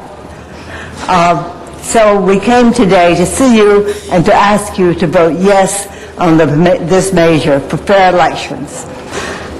Councilman Garcetti and Huizar have been doing a lot of research and have done their homework well. Now I hope you'll join them and do your homework by voting for it. As a grandmother of 5 and the great mother of 1, I'm very aware of how important it is and exciting when you take those first steps. So this is an important first step. We urge you to take it and to feel good about it and to celebrate it. Thank you. Anjuli Kronheim. Good afternoon. I'm Anjali Kronheim, the LA organizer with California Common Cause. We fully support this charter amendment. We also are very pleased that it's combined with the Garcetti amendment to fix the campaign contributions from contractors. I just also want to let you know there's a long list of organizations in support of this measure. The California Participation Project, the Coffee Party in LA, the National Korean American Education Consortiums, the League of Women Voters of Los Angeles, obviously the California Clean Money Campaign, Southwest Voters, the ACLU in Southern California, the Greenlining Institute, and the Youth Speak Collective. Also, you've received a letter from Maria Elena Durazo as well. Thanks for your time. Thank you. Carolina Goodman.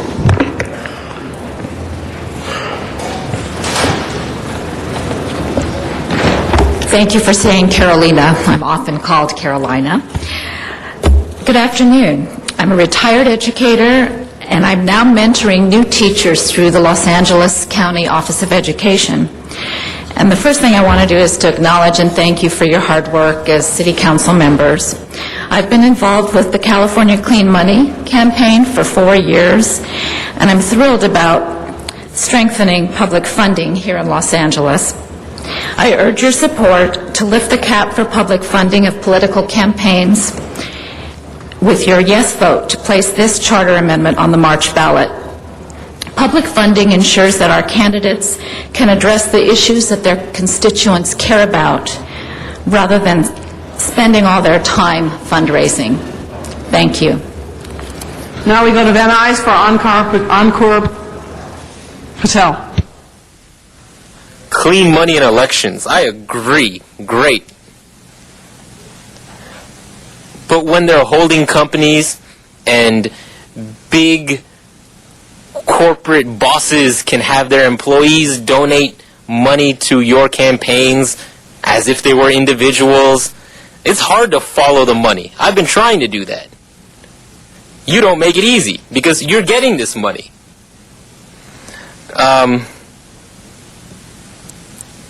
We can try all we want to make clean money from this side, but it's up to the candidates themselves to take money from people that they aren't going to be indebted to.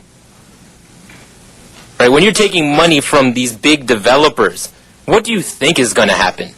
We know. You know too. You just delude yourselves. Politicians generally do. Clean money starts with the elected officials. 1 minute. Trent Lamar. And Teresa Priem after Trent Lamar.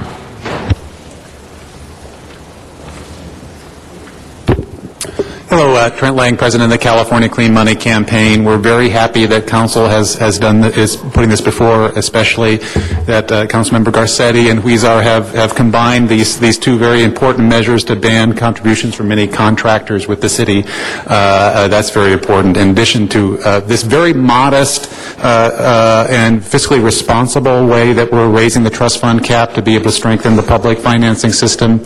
As you've seen with the amendments before you, one amendment offered by Councilmember Hahn, Councilmember Huizar accepted. During times of fiscal emergency, City Council will not only be able to not make the annual $3 million contribution upon a 2/3 vote, but also to borrow funds from the system down to the current level that's the maximum of the fund. We think that's a very fiscally responsible way so that in times of fiscal emergency, the city can do what it needs to do, but at the same time in years when it's not so bad, that, we can strengthen our public financing system and eventually move towards full public funding of campaigns so the city voters have confidence in their elected officials and candidates have a chance to run. So thank you very much for your support, for all of you, for putting this together, and we look forward to hopefully fighting this out on the ballot in March. Thank you. Teresa Priem, and following Teresa is David Holtzman.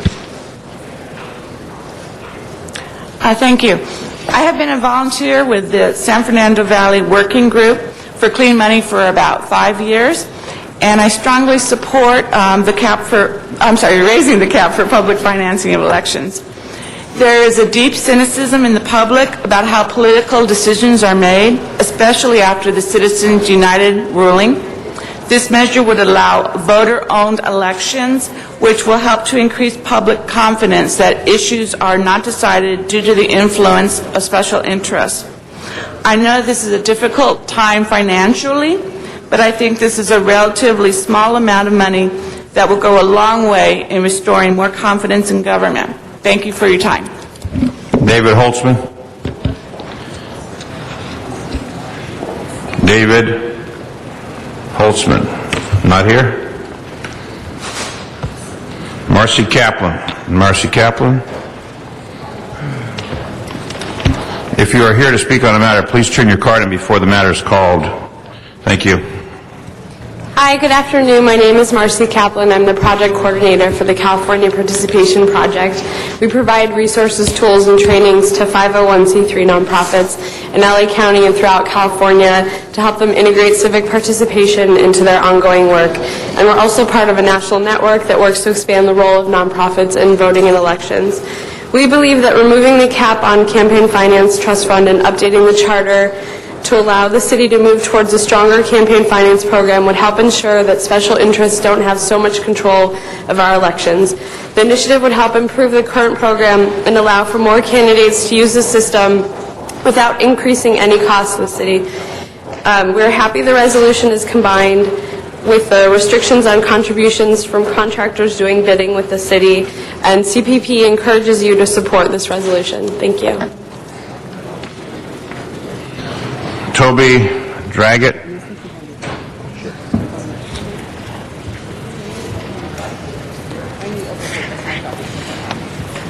Hello again. Seems like we're old friends by now. I'm here again to support the raising the cap on public the matching funds provision in the charter, and because unless it's enough money for people to use it, it won't be used. I also like the idea of restrictions on contractors. That's pretty bold, and the voters might like that, and it might give them the impression that we are all interested in having transparent elections and not having outside influences override the citizens' wishes. So I really hope that we'll be able to put it to the voters, and I can assure you that I and all the other activists on this issue will be working hard to help educate the voters throughout the process before the election. Thank you. You're welcome. Mr. Garcetti. I think I will let Mr. Huizar open. I called a special, but... Mr. Huizar. I'll keep my comments brief and leave it open for questions and comments. But, colleagues, this is, we have a national model for our campaign finance system, but it is 20 years old. It needs a tune-up. And the first step in taking that tune-up is to allow for the cap to be lifted so then we could go back and rearrange our formulas that currently exist on how we entice candidates to take more matching funds. It is not working as effectively as we would like. We believe that more candidates will take part in this should we change those formulas. But we can only change those formulas if we know the money will be there in the future to be able to change those formulas. So this is a very important step. One thing that Mr. Garcetti brought forward, as well as the ban on donations by individuals who are involved in contracting, I think these two go well together. There were a number of issues that were brought up previously. For example, we understand the tough financial times that the city is in, so we've allowed for the possibility that in fiscal emergencies, we will not do the transfer to the Campaign Finance Trust, as well as there was a concern by Ms. Hahn and others that we would want to be able to borrow from this fund, and we've actually introduced a motion that would allow us to do that. However, we don't want to be any worse off than we are today, so if it goes below the 12 million that exists today, that is the law today, we will keep it at 12 million. So I hope you could support this. It says 8 million in terms of the way the charter was originally written, and it allows for CPI index growth, which now is 12 million. That's what the voters voted for this 20 years ago. If you believe in public financing of campaigns and giving us the possibility of moving in that direction in the future, this is what we need to do to move in that direction. Philosophically, if you don't believe in this, I've heard those expressions, that's a philosophical difference about how we believe we could have better government. So I hope we allow the voters to, again, they've already approved public financing of campaigns in the city of Los Angeles 20 years ago. We just need to fine-tune it now, and this is the first step in that direction. Thank you. Mr. Garcetti. Thank you very much, and thank you, Mr. Huizar. This is something that we've spent a lot of time, now 4 years, on looking at public financing. It's something that we have in the city. When people say that they're opposed to it, we do have public financing. We do a partial match. And it's something that I think has not only leveled the playing field, it has been something that's good for our local democracy and allowing people to actually come into the system. It's difficult to see what the impact has been on the citywide because the numbers are so big, but at least at the council district level, I think it's been an important part of what the voters asked for, voted, and put in place. You're right, Mr. Huizar, over time that value has gone down because we've never adjusted for inflation. Also, the piece on the bidder ban that we have before us today, I've introduced a motion. The way it came back from the city attorney, it didn't cover the city controller and the city attorney, and we didn't want it to capture them every time they write a check for the city controller or they look at form and legality necessarily on a contract for the city attorney. But Mr. Kokori and I put in a motion that should be accepted as a friendly one that just takes that element of the bidder ban and makes sure that those elected officials too would be held to the same rules that everybody else would. Mr. Cardenas. This is actually, the way I see it, two distinct issues. Obviously, it appears that the city attorney opined that there is enough germaneness that they can be one item on the ballot. But I can't help myself but remind all the people who are all into this clean money idea or what have you, that there's a gaping problem with this clean money idea, and that is an element of balance and fairness, because the U.S. Constitution has been interpreted by the Supreme Court over and over and over again, that if there's an individual who's rich or wealthy and they have $1 million or $10 million or was just demonstrated $150 million of their own money, they can go ahead and have an unfettered campaign with basically unlimited amounts of money. Now, how does that create a fairness to the voters to be able to listen to equal messaging and to be able to decide who's the best candidate versus who's the best funded candidate, or who's the candidate who gave me more commercials and more literature and more bombardment than anybody else, and end up convincing me that I ought to vote for that person, maybe not so much on the merits, just because I got so familiar with that person, I probably know so much about what they want me to think about them, that why not vote for them?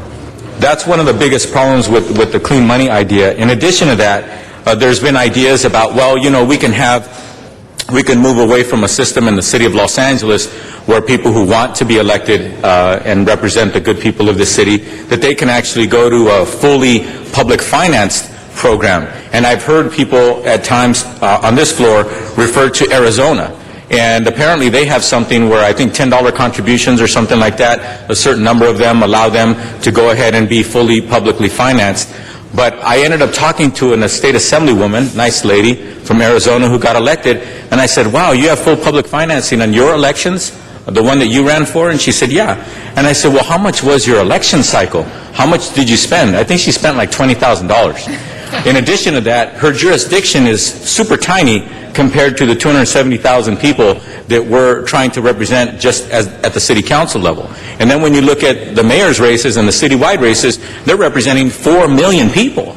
So to think that we can go to a fully public finance system in the city of Los Angeles, I would love for you to meet with me, people, whoever you are, or colleagues, and sit down with me and then walk me through how we're going to get there and how we're actually going to do that. Because when we compare things to stuff like what's going on in Arizona, it really is apples and oranges. And the fact of the matter is, even if you did go to a fully public finance system and by some miracle you got it down to when people run for the City Council of Los Angeles, they can successfully get their message out to 270,000 constituents or 4 million constituents and actually do it for less than $25,000. I mean, if we're going to go that way too, I would love to hear the ideas as well. But like I said before, this is the kind of thing that you can't vote against. It just looks too good to be true, so I'm going to vote for it.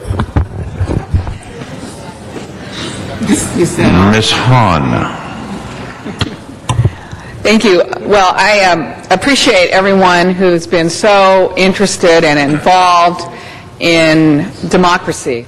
You know, this is basic democracy. How do people access our system? How do they access money? How can more candidates be interested in running for the offices that ultimately, decide so many important issues here at City Hall. So I really appreciate it. And you're also, I think, those of you who care about this are trying to restore trust back into our people for their government. And I think that's priceless. And I hope that one day we get closer to that. Because I think every election cycle seems to breed more distrust, seems to breed more cynicism, seems to breed more of a sense that people's votes don't really count and that big money is really what's controlling people. So I applaud really your effort to make this happen. As you know, I was unwilling to vote for this originally because I think while I believe in those goals of restoring trust and ultimately making our democracy work better, have a difficult time, and it's been a very painful process for us the last couple of years. Cutting our services, cutting libraries, telling people they get their trees trimmed once every 12 years, telling them that their alleys cannot be paved, their streets cannot be fixed, parks can't be open. We've cut staff. So it's been a very painful process, I think, for those of us who got into government to really provide services and help people. So it was hard for me to vote for this without the possibility that maybe in times of fiscal emergency we would be able to borrow from this fund. And so I appreciate Jose Huizar working with my concern on that, and those of you who ultimately agreed that could be part of how we move forward on Clean Monday. So I'm ready to vote for this today. I think we've struck that balance between giving us the opportunity to continue to work on what our core mission is, and that's to deliver services to the folks we represent, versus we really do need to fix a system that is terribly broken and really has turned so many people off. And we want more people to participate in our elections. We want more people to run for office. And hopefully we've struck a balance today, and I'm able to vote for this today. So thanks for your hard work. Thank you, Ms. Hahn. Mr. Parks. Thank you, Mr. President. Could I have the city attorney come up, please? I'd just like to ask one question, in that whether, when we deal with the issue of the contractor contribution, whether we're getting, how close are we getting to the item we discussed on item 3 on the Supreme Court decision on freedom of speech, or is that impacted at all? The Supreme Court's decisions in Citizens United related to independent expenditures. Here what we're discussing are direct contributions to a candidate, and so far courts uphold narrowly crafted provisions where they're narrowly crafted contribution limits directly to candidates. Do you feel that we're on good ground as we limit the ability of direct contributions? Yes, we are. There are some courts that have ruled some restrictions as overbroad, and so that's where the risk lies, is whether our provision is overbroad. What we drafted and have here before you today, we've approved as a form of legality. Okay, and then what is it? Ordinance will be forthcoming that will narrow and address those issues? So as we were looking at this, we realized we definitely need an implementing ordinance to deal with the administrative details, and it would also deal with certain definitions, including the definition for prohibited fundraising, on which we had expressed some concern before. Depending on the breadth of that definition, The definition of what now? the definition of prohibited fundraising, that's where there's more of a risk, and depending on how broad that is crafted, creates more or less risk. Okay, thank you. Mr. Rosendahl. Thank you, Mr. President. I have to think of Ted Williams. Many of us worked closely with Ted for many, many years. Obviously, those of you who knew, I did a television show, some 3,000. The whole concept was to inform, educate, and connect people to the issues of the day. People own the airwaves, but frankly, they don't.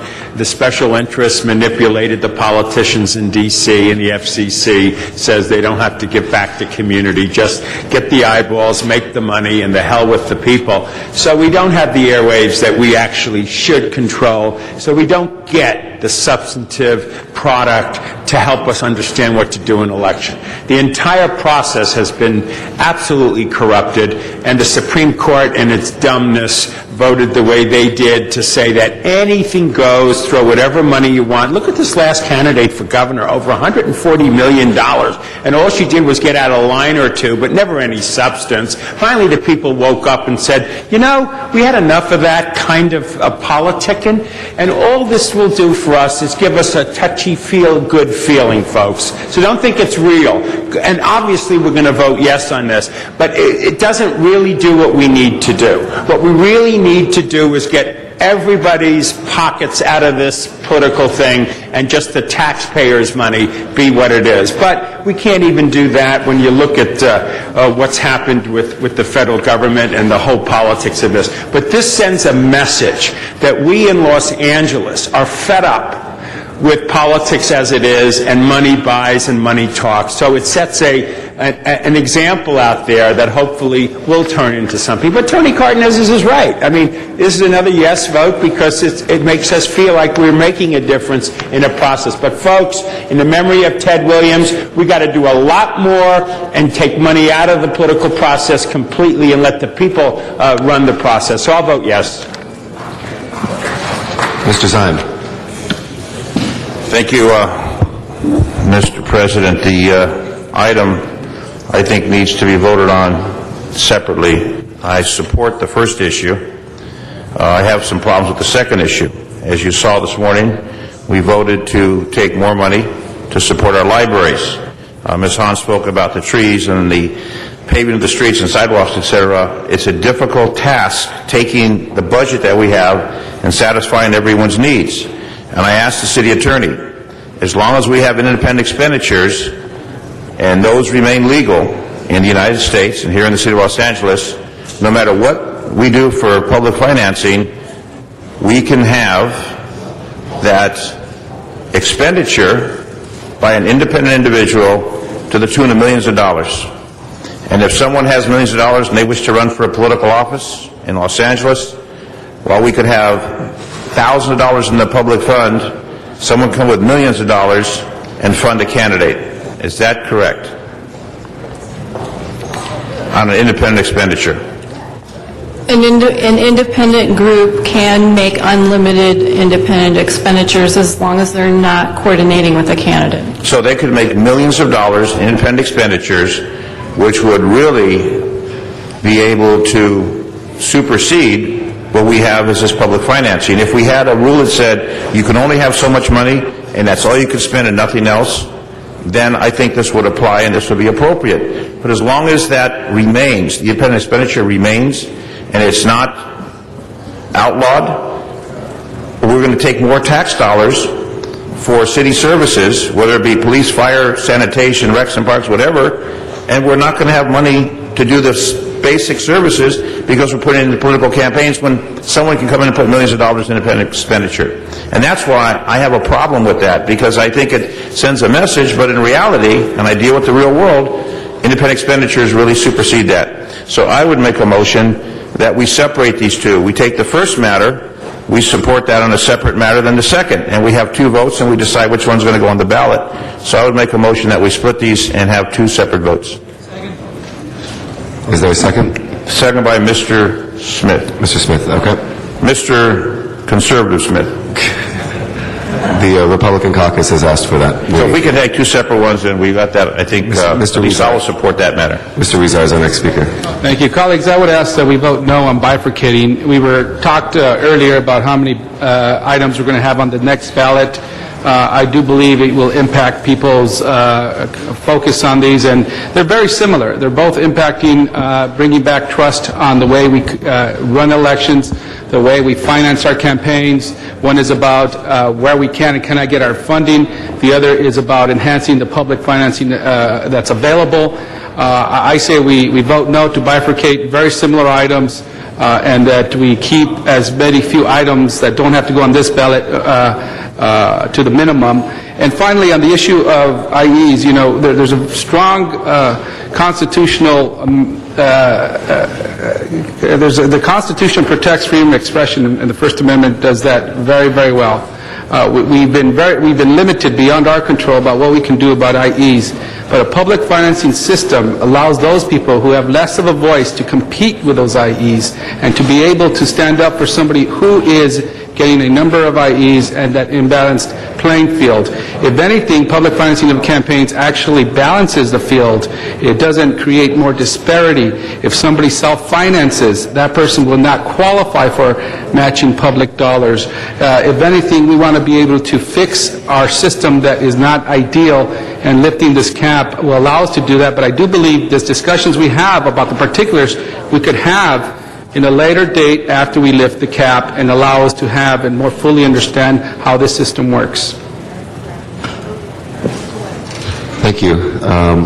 We have before us 2 votes. The first vote is the motion to bifurcate into, so potentially we have 3 votes depending on how the first one goes. The first vote is just whether or not to bifurcate these 2 items. Mr. Zine's motion, seconded by Mr. Smith. Okay? A yes vote is to bifurcate, a no vote is to not bifurcate. Please open the roll. Please close the roll and tabulate the vote. 9 ayes, 6 noes. That passes. It is now bifurcated. So we'll take 2 more votes. It's sections first, I believe. Oh, and I'm sorry, the city attorney wanted me to clarify the bracketed language. Yes, Mr. Kretz? I missed pressing my button quickly enough, but do I need to reconsider to be a no? No, it would not affect the outcome. It was a 9-6 vote, Madam Clerk? So it would make it 8-7. So it still would not change the outcome. Okay, so can I change that vote? Sure. Thank you. Mr. Kretz will be recorded as a no on that, and that's an 8-7 vote. Did everybody else get the vote? In chambers, Mr. President. He's in the back. Okay. Would you like to, we'll hold that on the table then? Let's see if Sergeant Arms can have Mr. Alarcon be here.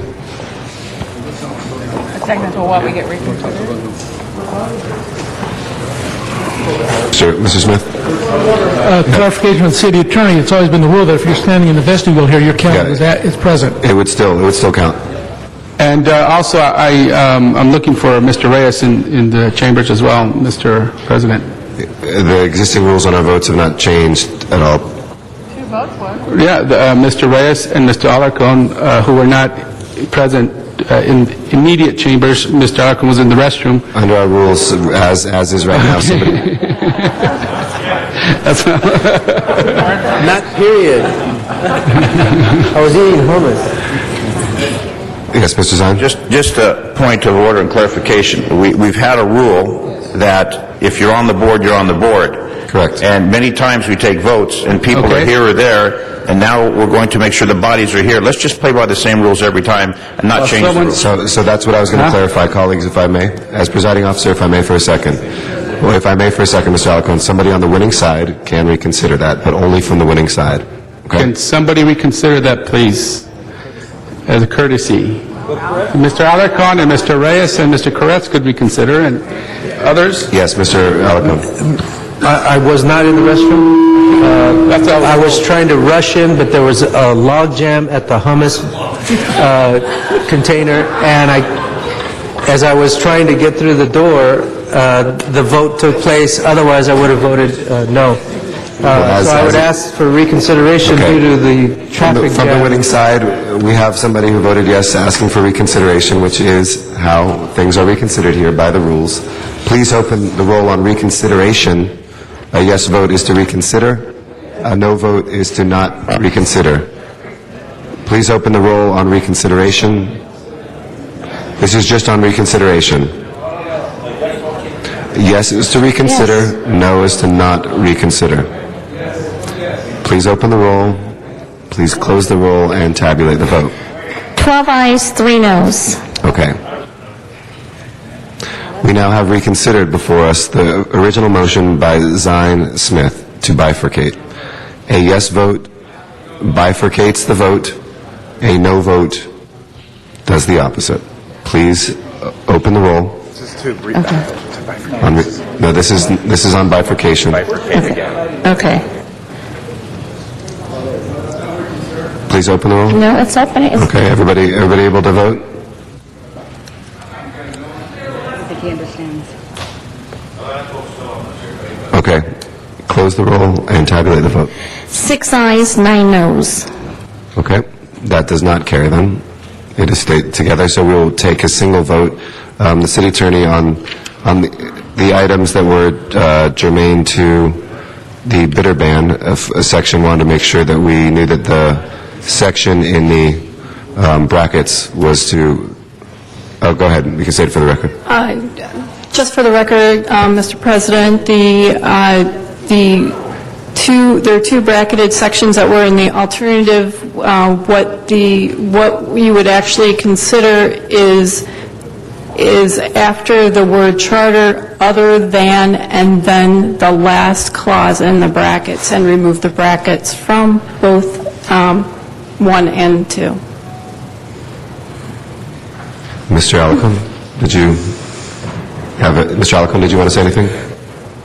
Mr. Alacon, you're on the queue. Did you want to say anything, or did you already said it? Okay. Let's go ahead. Please open the roll. It's open. Close the roll as amended and tabulate the vote. 11 ayes, 4 noes. Okay. That is approved. The ordinance section will go to the second reading, but the resolution is approved. Okay. Thank you. Next, I think Ms. Hahn has asked for number 6 to carry over till tomorrow. If there's no objection, we'll continue item number 6 until tomorrow. And then we now have all of the DWP items together. And then after that, we have the medical marijuana. Those are the two that are left today, colleagues. So we'll take that up together. And Ms. Perry, if you'd like to open.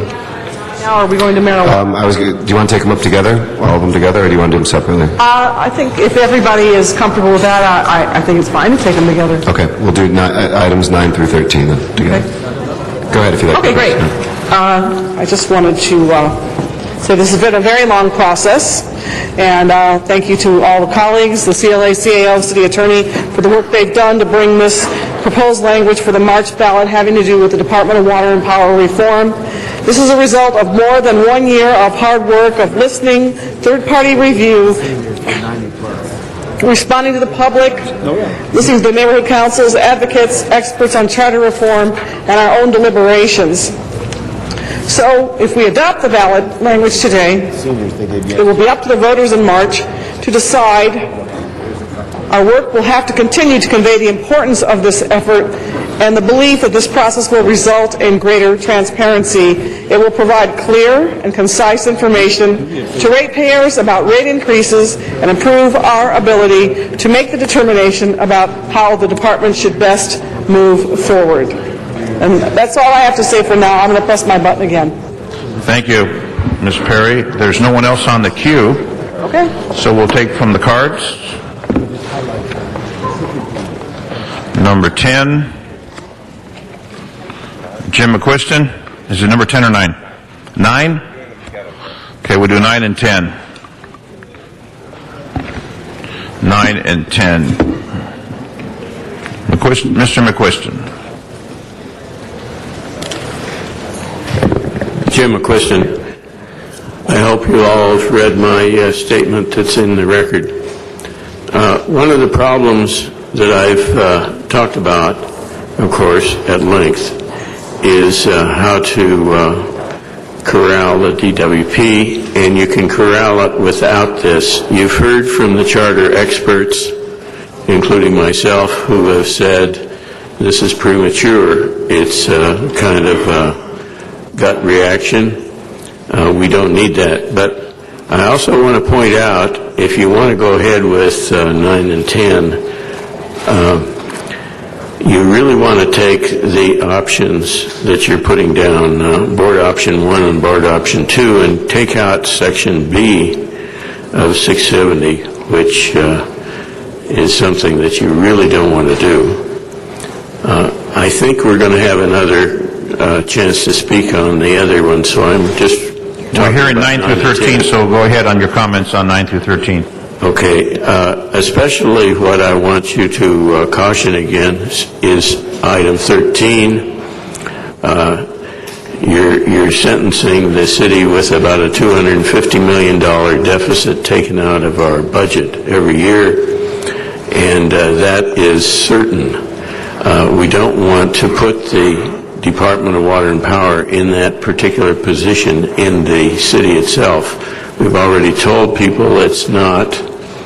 What we're doing now is saying we lied, we'll change our mind, and then people will pounce. There are people in this room that told pounce. And we've figured out a good reason why the option that we've said before is right. We want to stick by that. We want that $250 million in our budget. Otherwise, we'll all be sunk. And if we sink, then probably the Department of Water and Power will be taken away from the city of Los Angeles and given to someone like Southern California Edison. That is the specter which we're looking at right now, and we don't want that.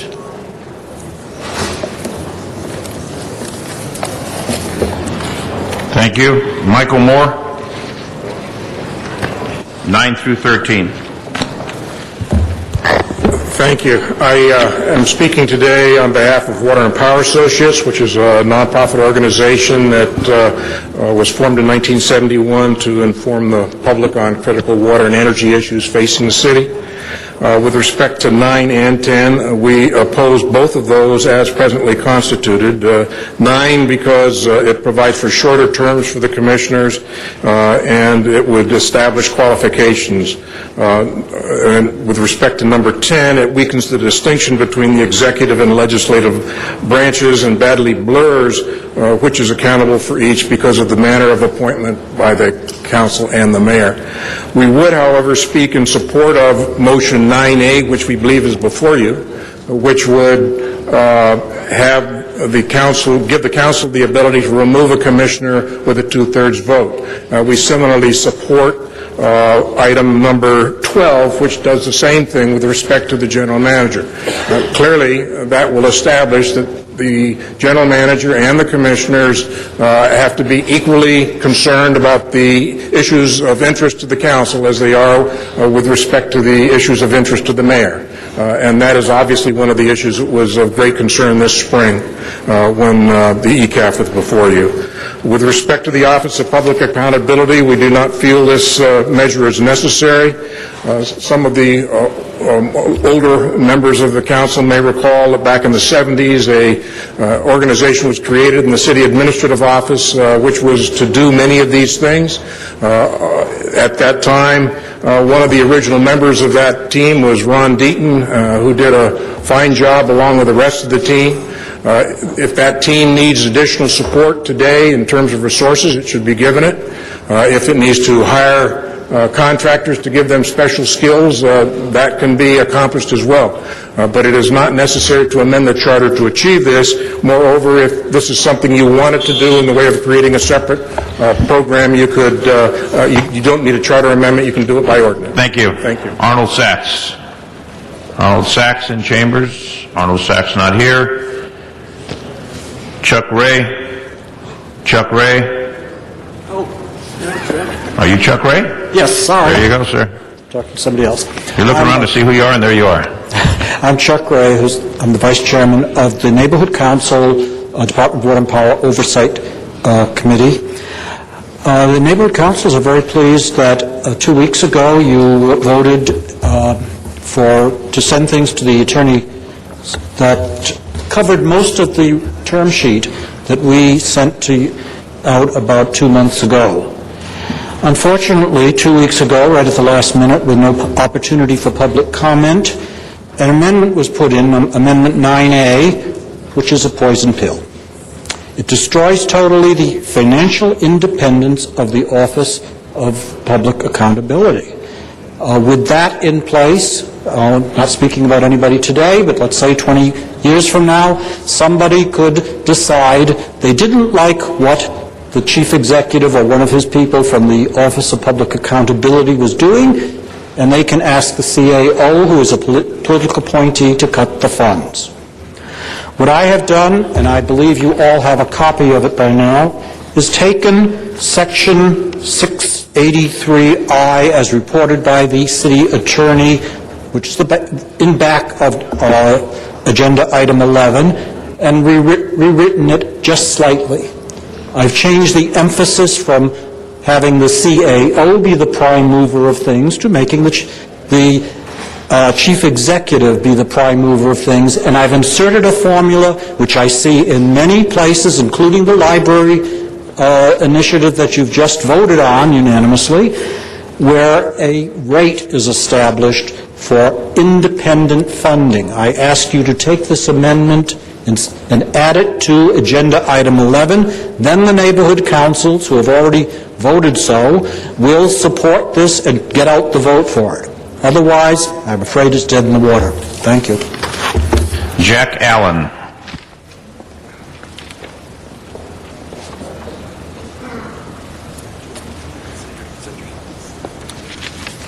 Good afternoon. I'm Jack Allen. I represent the Pacific Palisades Community Council. We're opposed to item number 9 because we think it's only going to make it worse. It's not going to improve anything. Item number 9, all it does is add 2 more puppets on the board of commissioners for the mayor. And secondly, it reduces the term to 3 years, which we believe is not enough time for a commissioner to get familiar with his job. So we're opposed to that, and we think it's just added baggage on the ballot. We do support number 10, although we would like to see the terms of the commissioners on it extended to 5 years. And our other position we would take here is on item number 12. We believe the general manager should only be accountable to the Board of Commissioners and to the mayor. That's the executive line, and that's where it should be. We think that if he's working for them, if he doesn't do the job, they should be the ones that get rid of him. I don't think that should come to the council. Thank you very much. Thank you, Mr. Allen. Noel Weiss. Noel Weiss. Noel Weiss not in chambers. Jack Humperville.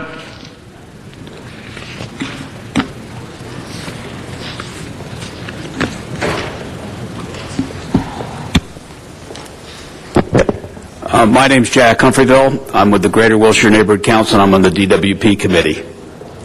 I would like to say that I think we're rushing this issue today. I think we should discuss 9 and 10 and 11, 12, and 13 separately, because that's the way we planned it and that's the way we came down. Quite frankly, is with regards to the Office of Public Accountability, we obviously think it's a very good idea. It needs to have its independence, and primary and key to its independence is making sure that it has proper financing, like Chuck talked about. I also think the IG, there's not a lot of information in there about the Inspector General and what some of their abilities to investigate various matters. I mean, we don't have to go too far to realize that there's a lot of shenanigans going on at the DWP in addition to the $3 million fraud charges that are going on. There's a number of contractual disputes. I think with regards to the budget, I think those are very sound measures. I would also say to you that the DWP accounting systems and control systems are sorely lacking and that they need to put in new systems. And in particular, they ought to have accounting policies that don't allow them to cook the books, in particular as it relates to pensions and things along those lines. They should have conformed to the policies that Edison has. I think with regards to 9 and 10 and the two-thirds removal, I think that's an excellent idea. All you have to do is living proof is the ECAF fiasco. The ECAF fiasco ended up costing this city millions in extra interest, and quite frankly, based on my conversations with people that I've worked with in the past, including executive officers of 6 major investors and credit rating agencies who have called me, this whole ECAF fiasco focused their efforts not only on the DWP, but also on the city. And I can guarantee you, come June, there's going to be a little bit of crunch when you have to make a $300 million payment to pay off the trans notes and when you come to the market again. So I think the two-thirds is very important to make sure that the DWP is responsive to the ratepayers. The last time around, it was the mayor's game, and they just, it was the mayor's game, and we all had nothing to say about it until you guys had to do the 245s. Back to the office. Oh, I'm done. Thank you very much. Myra Zittler.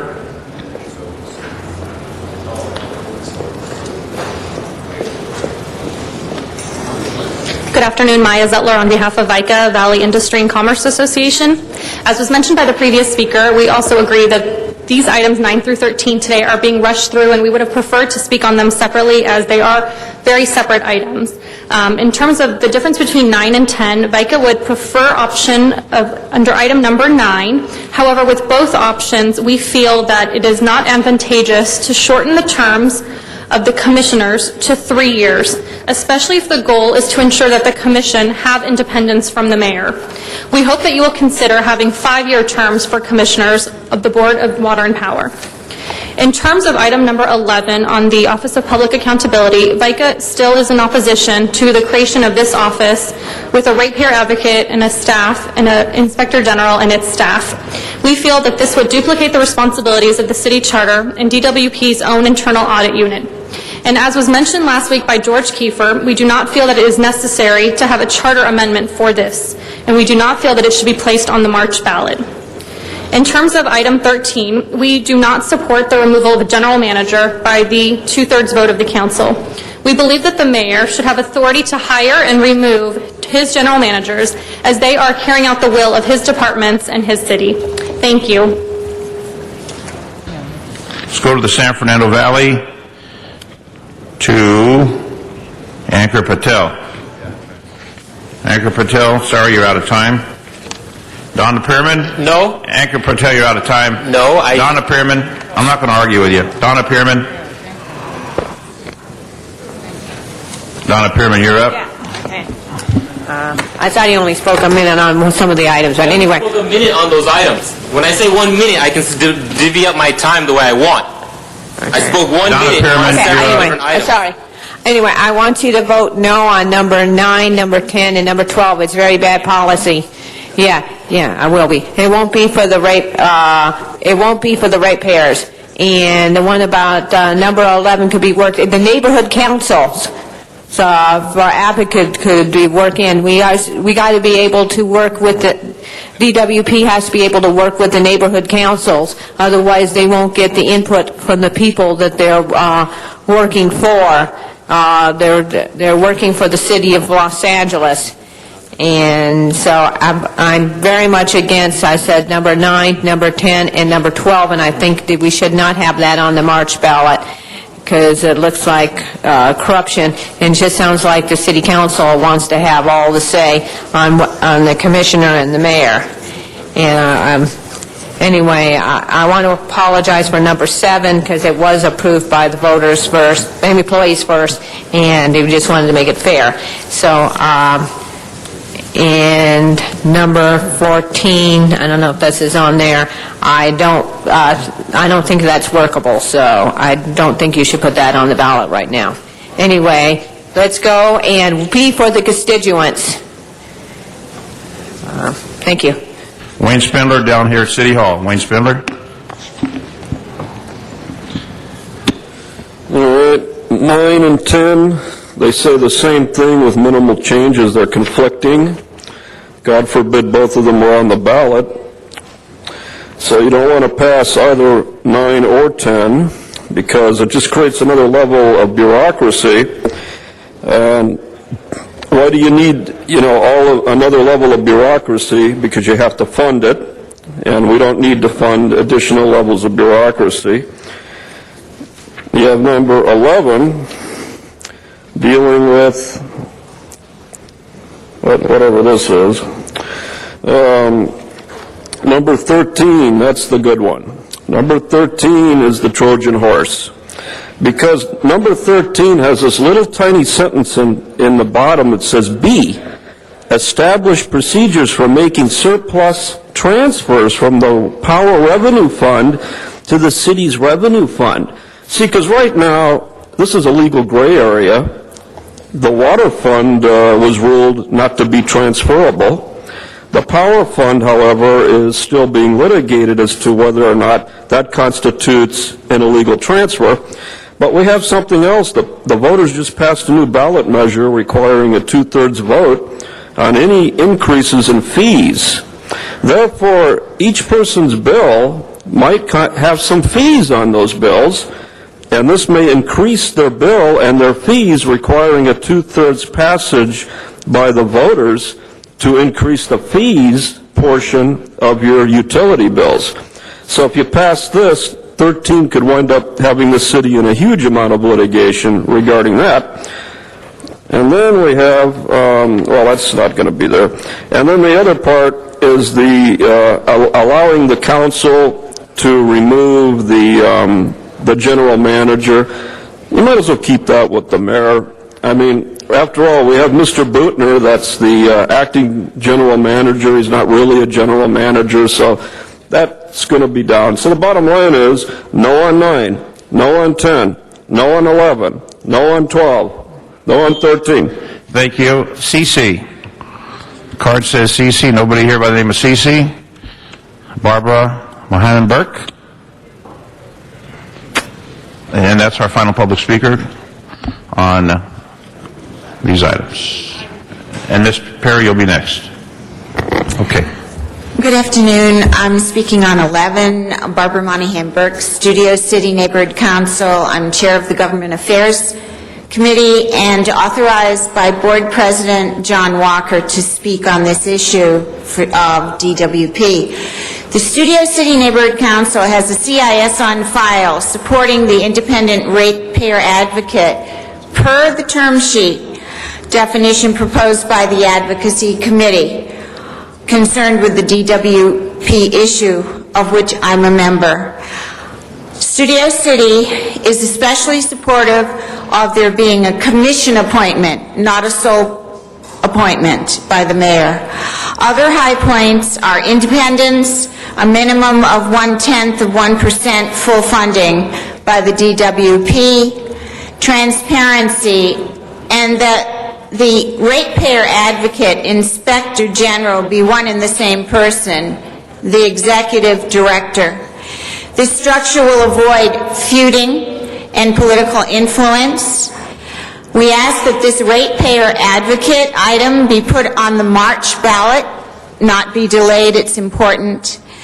Studio City will continue to advocate for a truly outside, independent ratepayer advocate with power to oversee all items, all issues. We need to reestablish confidence in the DWP. It is our DWP, the ratepayers' DWP. And so this is an issue for all of us. Thank you. Thank you. Ms. Perry.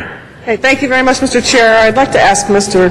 Miller, the Chief Legislative Analyst, to come to the center table and walk the public and the members through the motion 9A signed by 7 of the council members so that everybody understands simultaneously what is in it and what has been redacted.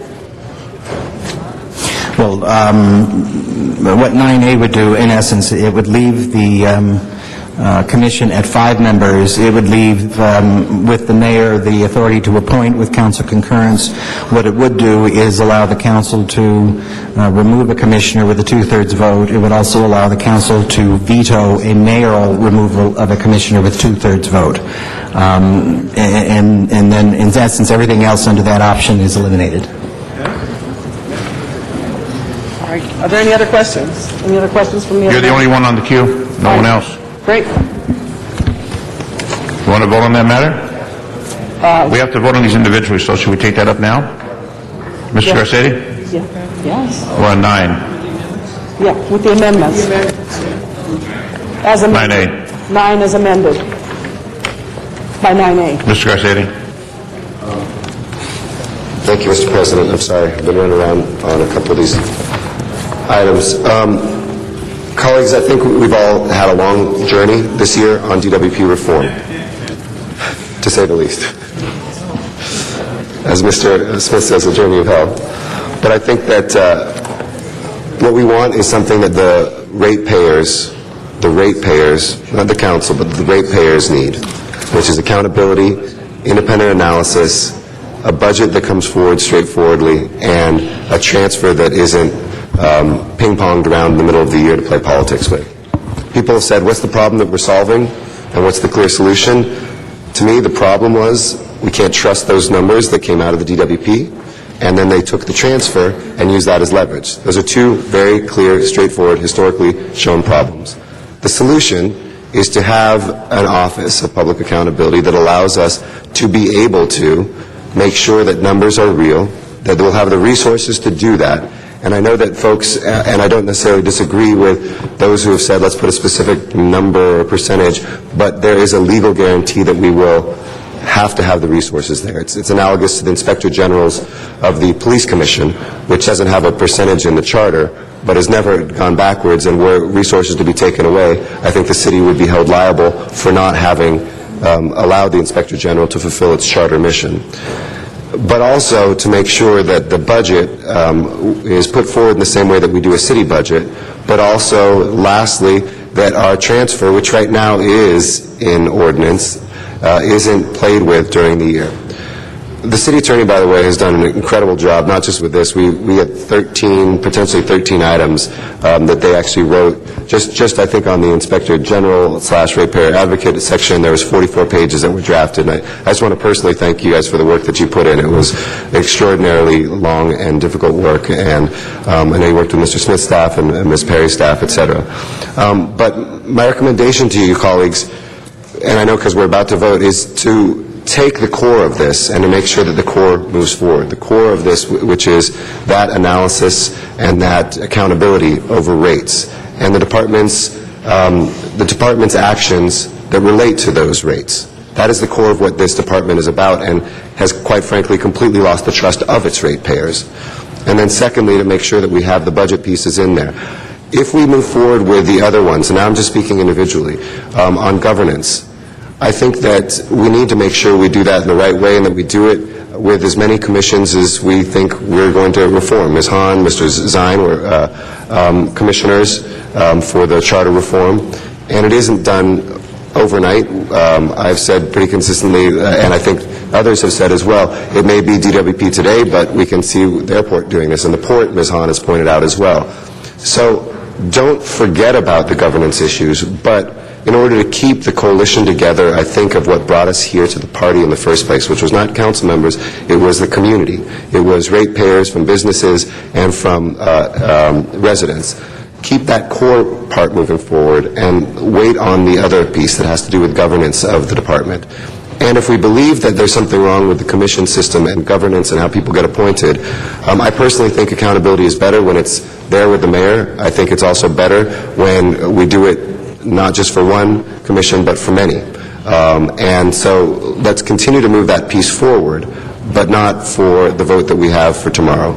I think to do so endangers the coalition that we have of community members, of business members, and others. And I'm not interested in spending my time on something that is about symbolism. I want to see something that actually affects ratepayers. I want to look in 4 months from now and tell ratepayers there isn't a ratepayer advocate that was just dreamt up by the department, that came from the bureaucracy. There wasn't something that reports just to politicians, but there was something in place that everybody knew was an independent expert that we could finally rely upon to peel over open the layers at the department to make sure that we have that sort of accountability. So that's what I would ask that we move forward today. There's some motions along those lines for number 11 and for some of the others as well, but I know, because I know we're considering these together, but if we're taking up, were you taking up 9 without taking the other ones? 9 to 13. We're going to vote on them individually, though, but Ms. Perry wants to speak again. I've been here, thank you. But wait, before you, Mr. Labange pushed his button, so then we'll go to Mr. Labange, then Ms. Perry. I'll What a gentleman, give my Mr. time to the chair of the committee, but I want to push my button again. All right, Ms. Perry. Okay, thank you, Mr. What a Labange. gentleman Mr. Labange is. All right. I've been hearing all morning since we started this that there was a lot of lobbying to take the governance portion out of this because there's opposition from Mr. D'Arcy, and that's fine, I understand. But I would like to have the privilege of voting on that because I don't agree with that. So I would like to vote on the issue of governance today, and then people vote however they wish. Absolutely. And I want to be clear for the record, I wasn't saying not to vote. I was just letting you know what... All right, that's fine. And whichever comes first, I think it's important to the public that we be definitive and we be clear on the public record as to what our position was, and then whatever happens, happens. If I lose on the governance issue, I'm fine with it, okay? Because that's our job. We're supposed to take a position, one way or the other. Thank you. And if I lose, I have a surprise, too. Mr. Labange. Thank you very much, members. Thank you, Mr. Garcetti, Ms. Perry. In the wake of many activities and the tragedy of 1992, they formed the Christopher Commission that gave us a guide to which to reform the Los Angeles Police Department. There has been no commission that I know of that's been a guide to reform the Department of Water and Power, which in just a few short years they will hail their greatest achievement, which was in 1913 when they brought water from Owens Valley down to the Pueblo to feed the basin. But I do believe we have to take the right steps, as Mr. Garcetti suggested right now. I think if we try to go at it in a way without studying it correctly, things could happen that we don't intend to happen for the good of our city. This city was formed because the Department of Water and Power and Mulholland had that vision. This city was formed because Phineas Banning came from Wilmington, Delaware to build the harbor. This city was formed because Los Angeles International Airport created a jetway. But I would feel more comfortable if there was a commission that really looked at everything deep and wide about the Department of Water and Power and how we are going to go forward on it. But the big issue now that Mr. Garcetti spoke of is that there be someone there that has accountability. That someone, and a number of these people have taken their time over the course of many years to advocate for this. There's no question I absolutely love the Department of Water and Power, but I'm not happy because I don't see anybody here from the Department of Water and Power. If this was the LAPD, there would be tons of chiefs here. There'd be tons of people here fighting for what they believed in. So I'm going to fight for what I believe in, and that is the Department of Water and Power, but I want to see change. And I want to see that there be an advocate created that have an Office of Accountability. I want to see that coalition that goes together. I don't want to try to piecemeal it together, because we're going to come back again. Because we're not going to fix it in one step. Think how long the struggle. And I love the Los Angeles Police Department greatly, but think how long the struggle it took to create what we have now in the modern Los Angeles Police Department. It was decades. So let's do it right, and I support Mr. Garcetti's suggestion. Thank you very much. Thank you very much. Mr. Parks.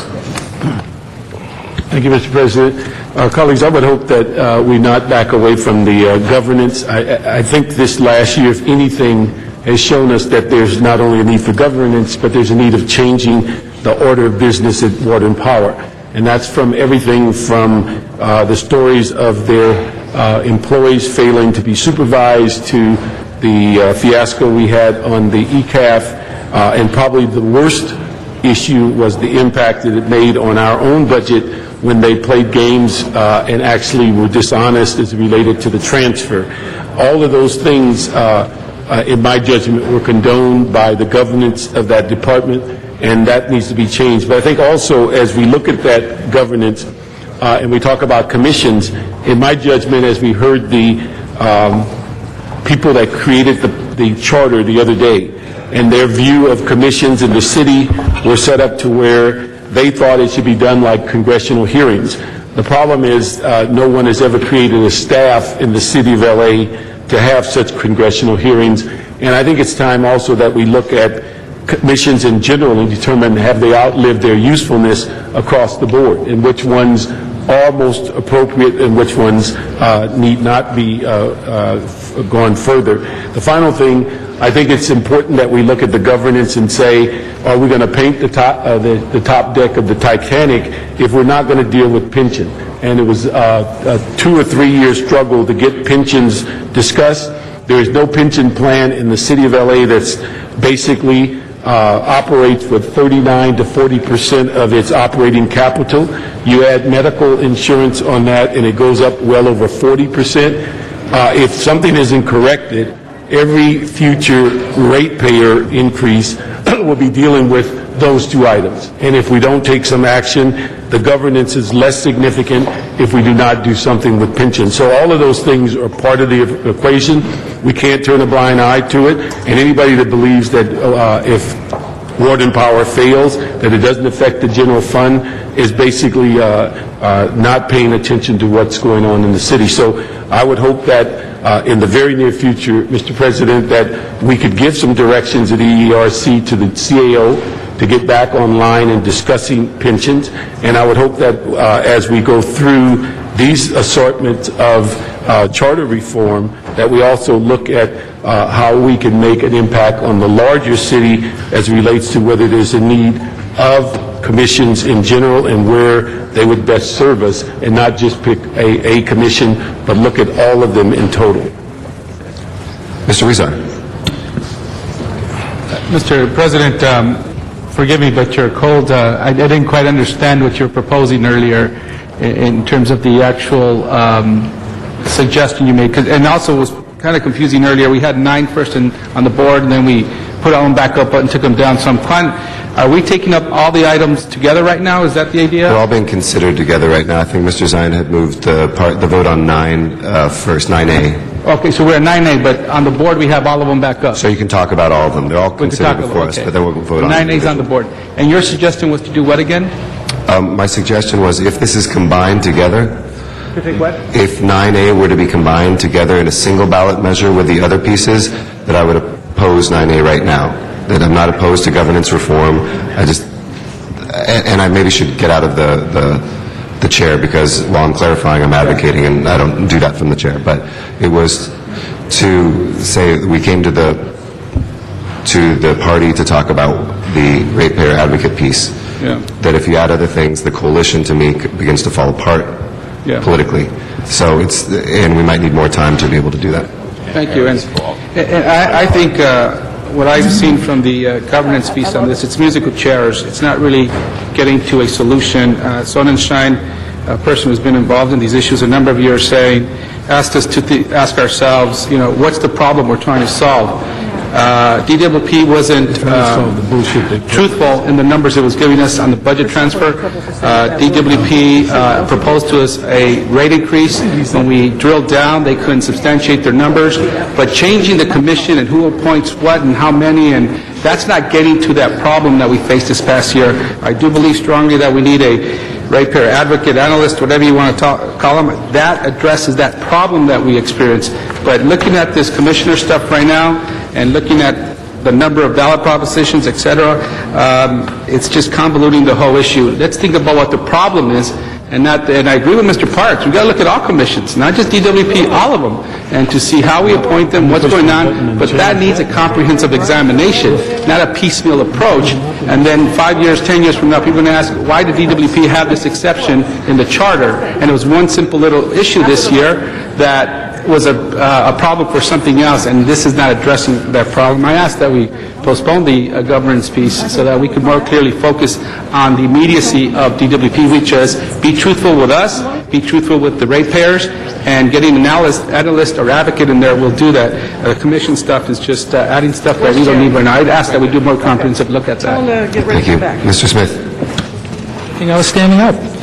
Thank you, Mr. President. You know, folks, I remember when Janice Hahn and Mr. Zine were on a commission that brought forward the most substantial change in our charter in 60 years, 70 years, whatever it was. And one of the major components of that was, and it left a hole, I think, in where we're at today, is it rested the real authority to run general managers in one person, the mayor. And that was because the mayor said, someone's got to be standing up and being responsible for what goes on in the departments of the city. So the people in their wisdom and with the commission's recommendation passed that and said we will vest in one person the authority to control general managers. What we saw here just months ago was that can be perverted. And if that one person is working to the detriment of the people, that somebody's got to check, there's got to be a check and balance. There is no check and balance. And I think the one flaw that has come out of all this and that 9A fixes is it puts the check back in the balance system. It has been missing. And what we saw was our president and Ms. Perry go to the Water and Power Commission that night while we sat here till 10 o'clock at night waiting for word from them. And what we were told and what Mr. Garcetti told and Ms. Perry were told, this is basically butt out. That's what you were told. You were not allowed to sit in some of their meetings that they had with the mayor's office while he told them what to do. That is not governance. That is control. And I think it's time the control go back to the people of the city of L.A. So 9A puts back in the control, and 9A only does one thing. It brings back in the right for this council by a supermajority to remove a general manager or commissioners that want to go above and beyond what they're charged to do on behalf of those people and just report to one person in this building. I think it's two-thirds, not a simple majority. Did I say You said simple majority. No, I said two-thirds. Okay, sorry. Corrected, two-thirds. That's what I said. That's what we need to do, folks. And I got to give Mr. Garcetti credit. We talked last night. We talked again this morning. He is trying to find a resolution that he believes the people will pass without any significant opposition. What I have heard is everything that's before us today, there's somebody opposed to. Every single thing's got opponents. People have stood up and said, do it my way or I'll oppose it. Do it my way or I'll oppose it. We have to do what's right for the people of L.A. And that's what we've spent the last better part of a year trying to figure out. I will point out that the time is wrong. Some of the motions that are before us today were introduced a year ago, some 7 months ago. Whatever the case is, the committee spent months and months in dozens of meetings trying to figure this out and bring forward a plan that they believed, as I do, solves the problems of water and power. It puts the people back in the equation because they have not been in the equation. It puts this council back in the equation. We have not been part of the equation. And yet, when you go out to the people and say to them what you're doing down here, they say, what are you doing about water and power? And you're going to say to them, nothing. We have no control. We have no authority. This brings back the authority. This brings back the control. And the one central feature to all that is the ability to remove a general manager or commission who says to us, butt out, it's none of your business. Let's fix this, folks. Mr. Krikorian. Thank you, Mr. President. When we started the day, I was prepared to oppose items 9 and 10 for many of the reasons that were stated by Mr. Weezar, first of all, for some very pragmatic reasons, the shortening of the terms, I think, would have weakened the commission and made it perhaps more political. But I think what we've done, or what has been proposed in item 9A, is a very simple, very straightforward way to increase accountability on the part of the board. We talk about transparency and accountability. And the transparency part we will deal with, we hope, with the ratepayer advocate when we vote on number 11. But the accountability part has to include, in my view, a role for the council to play in extreme circumstances when the board is non-responsive or when the board, for whatever other reason, is subject to challenge by this council. There ought to be a role for the council to play in addressing that. There's also another important aspect of this motion, and that is to create some independence on the part of the board from mayoral fiat. So if the mayor, for arbitrary reasons, should choose to remove a commissioner because they took an action that this council supported but the mayor opposed, this gives us the ability to vote by a two-thirds vote to retain that commissioner and give them the kind of independence that they need to be able to represent the ratepayers of Los Angeles. So I rise in support of item 9A. I think it is an important part of the package, and I'm also sensitive to what the President said regarding holding a coalition together.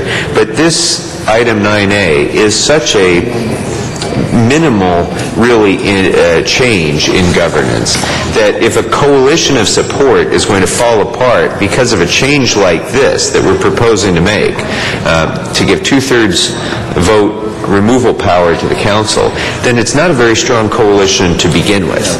And I would suggest that that no one who would oppose a ratepayer advocate simply because the council wants to have a two-thirds vote removal authority over a commissioner, if anybody has the authority to be able to oppose a ratepayer advocate just because we're going to vote on this, then I would say that that's too much power for anyone to have, and that's all the more reason that we ought to support item 9A as well as item 11, create the ratepayer advocate office, and also have some control over the governance of the board. So I ask for your aye vote on item 9A and item 11. Mr. Cardenas.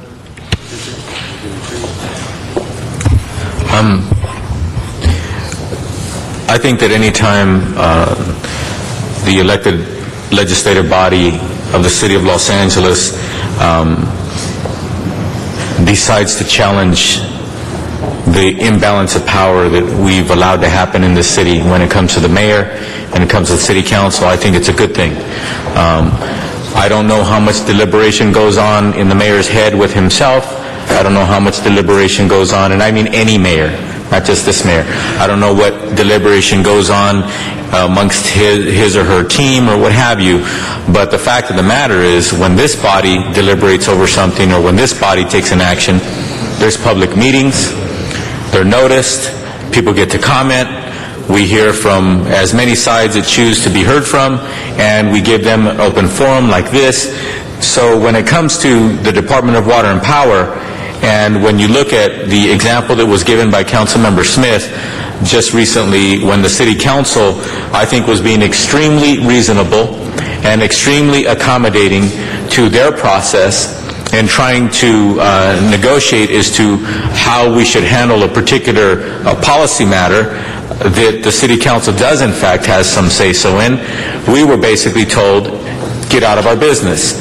And as was pointed out, again, private meetings, behind the scenes, strings being pulled by the mayor's office toward the Department of Water and Power Board, where board members were providing language in documents that was completely opposite of what they stood on for the many years of their lives. I was it was very clear to me that there was a lot going on behind the scenes that wasn't being exposed either to the public or wasn't being shared with the elected 15 members of this council. And because of that, I think it's really important that we do anything that we can to make sure that when it comes to the Department of Water and Power, which is so critical to the economics of this city, which is so critical to what has occurred as the growth of this city, which is so critical when it comes to looking at whether it's a low-income family or a large business in the city, the Department of Water and Power has tremendous effect on not only the economics, but the livelihood of so many people within the city of Los Angeles.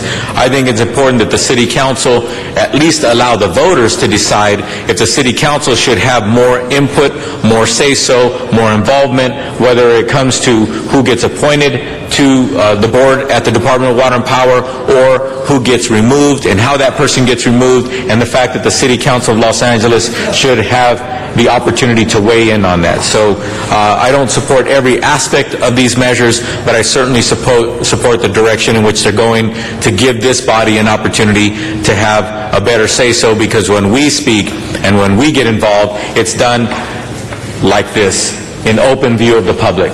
And what happened in the example that Councilmember Smith gave, too much was going on behind the scenes, and we could figure it out. We could ascertain what was going on, but we couldn't put our finger on it because we were not involved in those behind-the-scenes discussions. Thank you. Thank you, Ms. Perry. Very much, Mr. President. I just want to go back to 9A and what's in here. The first section, first paragraph, section 67A, it's been deleted, okay? That was the one that had 7 commissioners, 3-year terms. Gone. Subsection or paragraph B states the board will have 5 members appointed. The words "and removed" have been stricken, as provided by section 502. They can be removed by the mayor with two-thirds vote, or by two-thirds vote of the council, and the council may by two-thirds vote overturn the mayor's removal within 10 days. That's it. There's been the other paragraphs have been stricken, and that's it. So I'm not sure why you couldn't support that. It's pretty simple. It's pretty straightforward. It's basically one paragraph. The other paragraphs have been stricken as a way to build consensus and bring other people along, which is why we got 7 signatures on here, myself, Mr. Smith, Mr. Parks, Mr. Krikorian, Mr. Rosendahl, Mr. Koretz, and Mr. Cardenas. So I don't really see what the problem is with this. I don't see why we should delay it. I intend to vote yes on 9A. It is a small step forward, but it is a check and it is a balance, and I think it's a step that we should take. Mr. LaBonge. I want to say again, members, it surprises me. When we had the problem in Santa Monica Bay in Hyperion, did the city engineer, did anyone from Public Works Department not sit at this table to explain their position? When we had issues with the Los Angeles Police Department, did anyone from the Los Angeles Police Department not come here and articulate their position? I would love to hear a position from the Department of Water and Power. I think it's real important to hear that. And also, it's very odd that this agency, and I wish we had, maybe we could, for the CLA, look at the term of many of our general managers, how many different general managers they've had in this last decade plus. This has been a continual challenge for us. I think a lot of this is personality, not professional, where personalities didn't meet, and it's disappointing. I think in the past, people would be here and to fight for what they believed in and what would be best for Los Angeles. And I also think, too, there was a history in Los Angeles that they created some independence because nobody wanted to go out to Mines Field and build an airfield out there, but they did. They did. Nobody wanted to dredge part of what was fishing life in San Pedro, but they did for the good of the city. And yes, you could say we're not angels because we brought water from another place, but we brought it from Terminal Lakes. Terminal Lakes, which water just fed in and died. The water that came to Los Angeles got life because it rolled through the aqueduct. All that being said, we're making big decisions on multiple issues. I think the first step is to get someone there who could put light and voice, and that's why a ratepayers analyst advocate, as Mr. Weezer spoke of, would be very important. So as we consider this, I hope it's an 8-7 vote, and I hope the 8s win. Thank you. Okay, thank you, Mr. LaBonge. So, Mr. Clerk, I think we're ready for a vote on this matter. Let's make sure all the council members are in their seats so we don't have to go find them in the bathroom or some other place.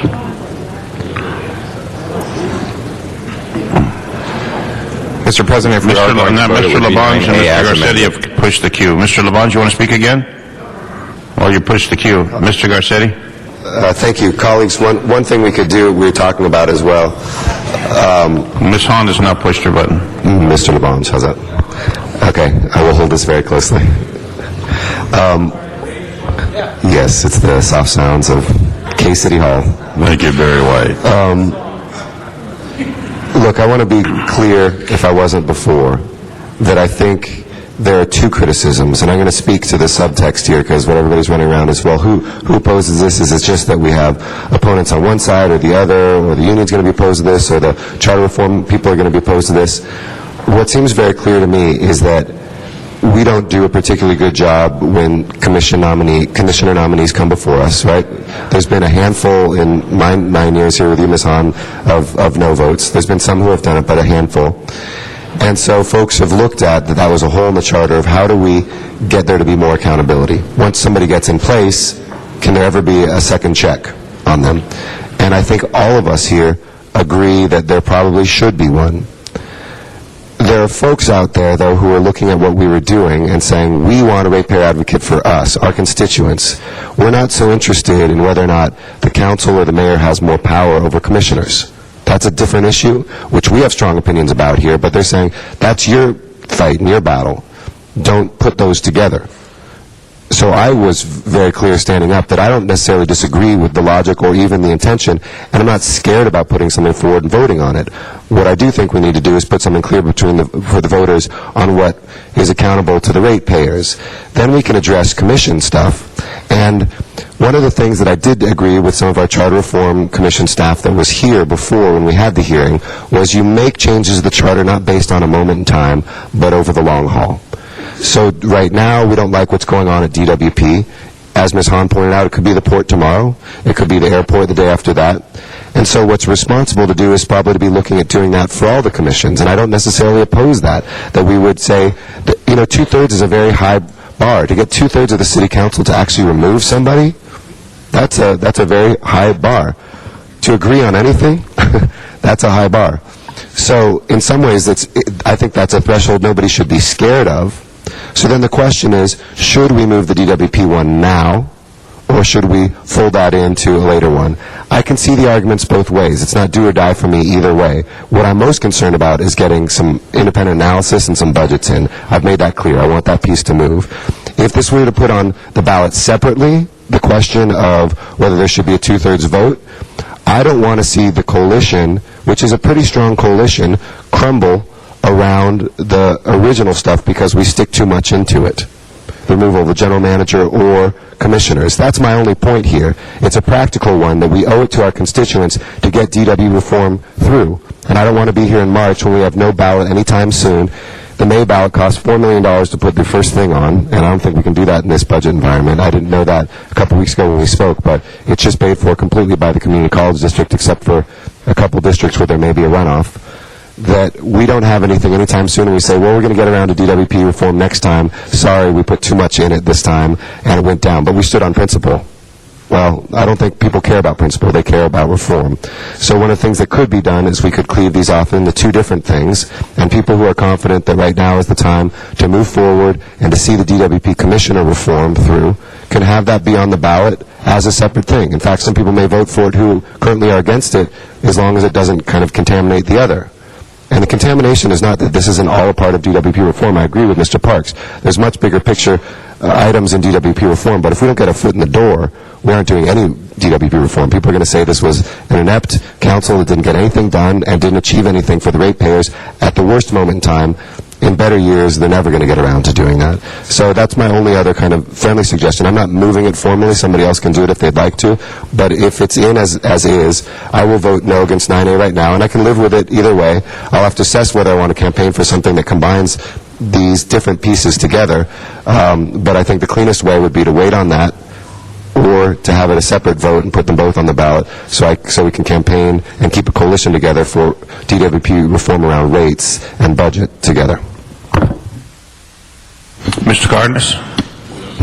I just want to clarify, with all due respect, just because somebody like Councilmember Smith or myself might reference a particular action or a particular thing that occurred, it doesn't change the fact that we're not talking about an occurrence here. We're talking about making a fundamental change in the structure and the governance structure. Now, some of us might have something in mind when we're thinking about this or drafting it or proposing a motion or what have you, but I just want to make it very clear. I would not, I hope that nobody would want to insult any individual of this council to think that we're actually taking an action based on one particular time and we're just having a tantrum. This is about the fundamental structure of how this city is governed. And as I mentioned earlier, and I'm talking right here with Councilmember Hahn, perhaps this is the first step, not the only step. Maybe we should go in this direction, at least with the other proprietary departments. And what I would like to remind all of us, for those of you who chair committees that oversee the Department of Water and Power, or perhaps certainly the proprietary departments such as the port or the airport, I happen to chair a committee that oversaw all three of those. And I thought it was extremely egregious when our committee would ask of a department to bring information forward, and we give them 30 days or 60 days or 90 days, and then the time passes and they come forth and then just stare at us and say, we don't have it. What do you mean you don't have it? We asked you for that information. We asked you if that was enough time for you to get that information so we can deliberate about it in front of the entire view of the public, and then they went ahead and thumbed their nose at the elected body of the City of Los Angeles and said, we're not going to cooperate with you. And I think one of the reasons why they don't cooperate is because they know that there's very little that we can do because of the current governance structure in order to force them to cooperate with the elected body of the City of Los Angeles, the actual legislative body of the City of Los Angeles. That's what's on my mind. I might give an example or two or what have you, but I'm not thinking of a particular date and time. I'm not throwing a tantrum. I'm not saying that I was upset with them on such a date and such a time at such an hour. I'm talking about looking at the governance structure and saying what we have right now is not a good balance, and that imbalance is allowing certain departments, in this case the Department of Water and Power, to not do the right thing by the owners of the Department of Water and Power, and that is the ratepayers. And we have some semblance of responsibility of making sure that we hold this department accountable. So I just want to make it very clear that what's before us, ladies and gentlemen, isn't going to correct a particular point in time or a particular occurrence. What we're talking about is allowing the voters to agree or not that we have an imbalance of a structural nature as to how we're going to govern as a city. That's what's before us. Ms. Perry. Thank you, Mr. Chair. And, you know, some people may have difficulty in the way that we appoint commissioners, and there have been times that I have voted against commissioners, and I'm not going to go over the details again because that's not the point, and I usually lost. And I think the process itself is flawed because unless there's something egregious in someone's background, 9 times out of 10, people are going to say, okay, it's a volunteer commission, why not? This is a chance to change it. And this governance issue is the conduit through which we change the way we conduct our business. So it actually is important to the public, and it's up to us to convey to the public that governance is a key piece of this. It's not just a ratepayer advocate and an IG and the hiring and firing of a general manager. It's the whole piece that we can move an agenda forward to create a better way of doing business. Now, you can either choose to do that or not. I do want to point out, and Mr. Miller may need to come to the table, these items are all agendized separately anyway, and I think if we put them together, start lumping them together as we vote, that causes a procedural issue, or triggers a procedural issue, and I wanted Mr. Miller to comment on that. Yes, even though this came forward as one packet, what you actually have before you are different proposed ballot measures. 9 and 10 are options on board reform. 11 is the OPA. 12 is the general manager removal, and 13 is the budget issues. So they are drafted now that they would go on the ballot separately as is. If you wanted to combine any of those, then city attorney is going to have to redraft and bring that back tomorrow. So they are already separate, even though it came over in one transmittal. And just for a point of clarification, if 9A passes, would it be most logical to receive and file number 10 then? Unless you wanted to put 2 options for people to vote on. So, yeah, we would recommend that you receive the file 10. I don't have any further comments. Mr. LaBonge. Mr. Garcetti, the question has been called by Mr. LaBonge. That because we're considering these together and we still haven't talked about 10, 11, and 12, and 13, and 14. So we would end debate before being able to consider those. All right. Tom, you can't, Tom, since we're considering them together, if you call the question, we can't debate the other 4 or 5 ones. Mr. President, I revert my call for the question and secede my time to Mr. Garcetti. All right. Thank you. Thank you, Mr. Lamont. Opportunity. I had a good long speech about the history of this great city. Mr. Mulholland never knew he'd cause this situation. Colleagues, as a point of information, these are all, and I'm sorry I didn't say this before, they're all actually agendized as separate ballot measure items already, so we don't need to cleave them off. What we could do is obviously, I think, subject-wise, 9 and 12 could go together. I do want us to consolidate as much as we can in the ballot. I think the other pieces we could consolidate as a second separate one, and we could have 2 pieces. So that's what I meant to clarify. You could have the general manager and the commission removal, and people can vote however way they want on that, but that would be one piece, because those are, I think, that would be one. No, I know, but we can combine them together, and so I would suggest that's one way you could combine them. And then the 2 budget ones and ratepayer accountability piece, which I think there's no disagreement upon, that could be one on its own as well. So when we get to it, I'll actually be moving that 11... Well, now we have Ms. Hahn and Mr. Smith. For clarification, are we going to vote separately on the commission removal and the general manager removal? Or You can, if you want to keep them separate, too. I think we should keep them separate. But I'll be moving that 11 and 13 be consolidated. 13 are the budget ones, and 11 is the Office of Public Accountability. Those be put together. Mr. Smith? I was just going to help clarify that, and I think I'm willing to agree to that. I think it's a good way to go. For one, we deal with that issue of putting too much stuff in the ballot. 2, it gives the opportunity to focus on just a couple of the main core items that are before us. And so combining of the 11 and 13 does part of that. The acceptance of 9A proposed by Ms. Perry and a number of us, and the elimination of 10 would do part of that, and then combine that with 12 gives us the 2 options. So one would be governance issues, and one would be the combining of the Office of Accountability with the budget issues in another one. That, I think, makes the best sense. We can talk still about those components if that's what you want to do, but I think that solves the problem. It removes the confusion from the ballot. I think people will be very confused with 3 or 4 items out there. I think that's what we're here today to do, is find the best way to put it on the ballot. I think that works. I'm agreeing to that. And I say I will support all of these on the ballot. I think all of this makes sense. I know there's a threat by the union to fight us on the one component, and I just say bring it on. Let the people decide. But let's not eliminate it here. Let the people decide, not this little group here, not the lobbyists, not the union. Let the people decide. Put them on the ballot. Let's combine them in a way that works. Ms. Hahn? Ms. Hahn.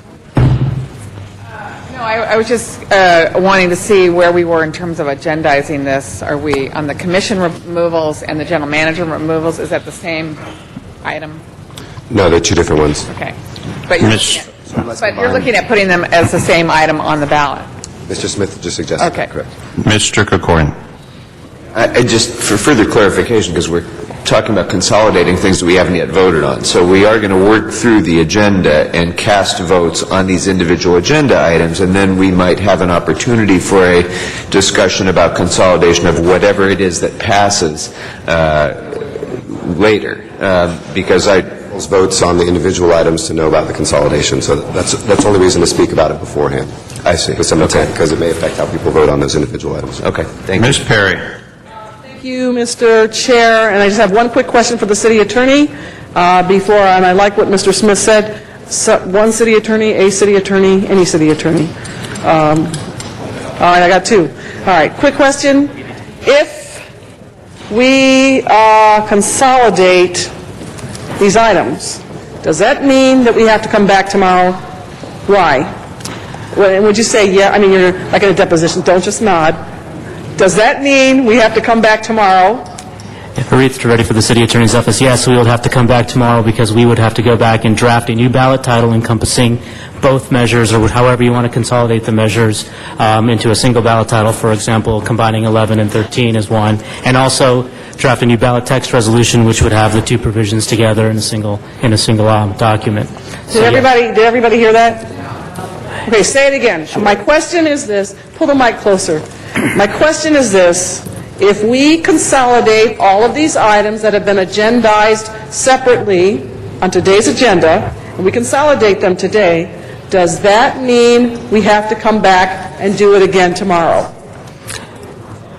And my answer is yes, you would have to come back. We would have to come back tomorrow because we would have to take the instructions you have given us in terms of consolidating the measures and draft new ballot titles for the consolidated measures and new text resolutions that have the charter amendment texts combined as well, so that they are presented to you in as single measures or as two measures, it sounds like, rather than four. So yes, we would have to come back tomorrow with those documents. Okay. Does anybody have any? Thank you, Ms. Perry. Thank you, Mr. City Attorney. Okay, Mr. Clerk, are we ready to vote on this 9? And then continue Yes, sir. discussion? I believe 9A is before you. Any more clarification needed on 9A, colleagues?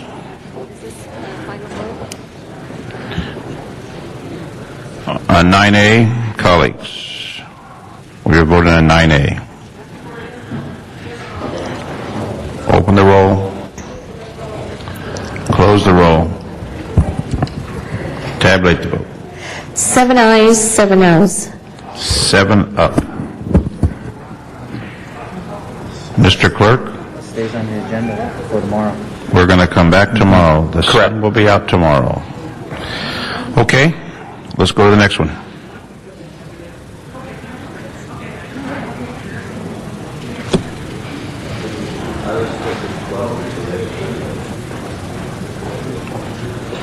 Next one, Mr. Clerk. That would be item number 10. Number 10. Mr. Garcetti, clarification. Folks can debate number 10 if they want, so it's option number 2, but I don't think anybody's for it anymore. I would move to receive and file. Unless anybody says otherwise.